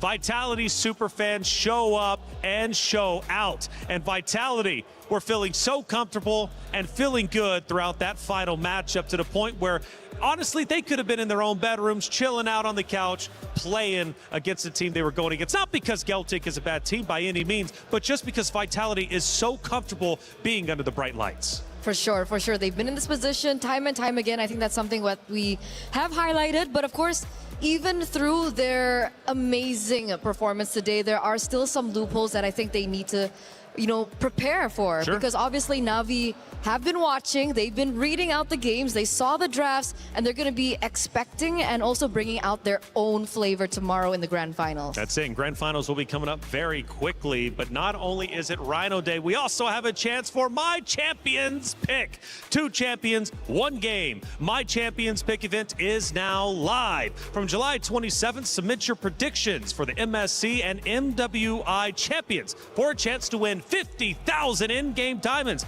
and MSC 2021 through 2025 tournament skins. Don't forget to leave your picks under at MLBB Esports Post for even more chances to win. Lock in your champions now and cheer for your favorite teams. My Champions Pick now live. A lot of things to earn, and you know what? I want you all to earn. Let's take a look at a couple of our highlights that ended up happening throughout the day, because we had several of them. Again, the coaches feeling the pressure, feeling the pain of each and every moment. For the players themselves, though, they had to go through the gauntlet. Unfortunately, for 2 teams, their keys were crushed. However, we will still see them again tomorrow as they play for 3rd place. I gotta say, I feel like in terms of emotions today for the winners, I think this is also showing their veterancy as being champions from before. They don't get overly excited. It's like, yes, we win, but the job's not over just yet. If we just, you know, go through the adrenaline, we might go through a mistake. But for the team that lost today, this is a new learning experience where they have to accept the defeat, but also know that it's not over just yet. They still have to do more tomorrow. And we don't get to see them emote like the ones that lose, because we're hearing a lot of them backstage from Rose that, like, it really just reflects how much they put up with and how much they've been through. You know, how the much they preparation, the sacrifice, the journey that they went through, and not just the physical journey of flying all the way to Paris, but the emotional one as well that doesn't really get highlighted a lot. So hopefully in the coming days we get to see a little bit more of that side, maybe more interviews with Rose as well to kind of highlight that, because tomorrow we do have amazing, crazy, high pressure matches, and I bet the emotions are going to be at a maximum. At an all-time high. Today was an incredible day, as you would expect. It's been 4 completed days of MWI, but we're about to come up to our most important day number 5. It's championship day, and we've got 2 Titan orgs, 2 Titan teams for a rematch from 2024. It's Na'Vi versus Vitality, but we're going to have to wait until tomorrow to see who will end up the champion. Make sure you hit that sub button, follow button wherever you're watching, because tomorrow is championship day. You do not want to miss out.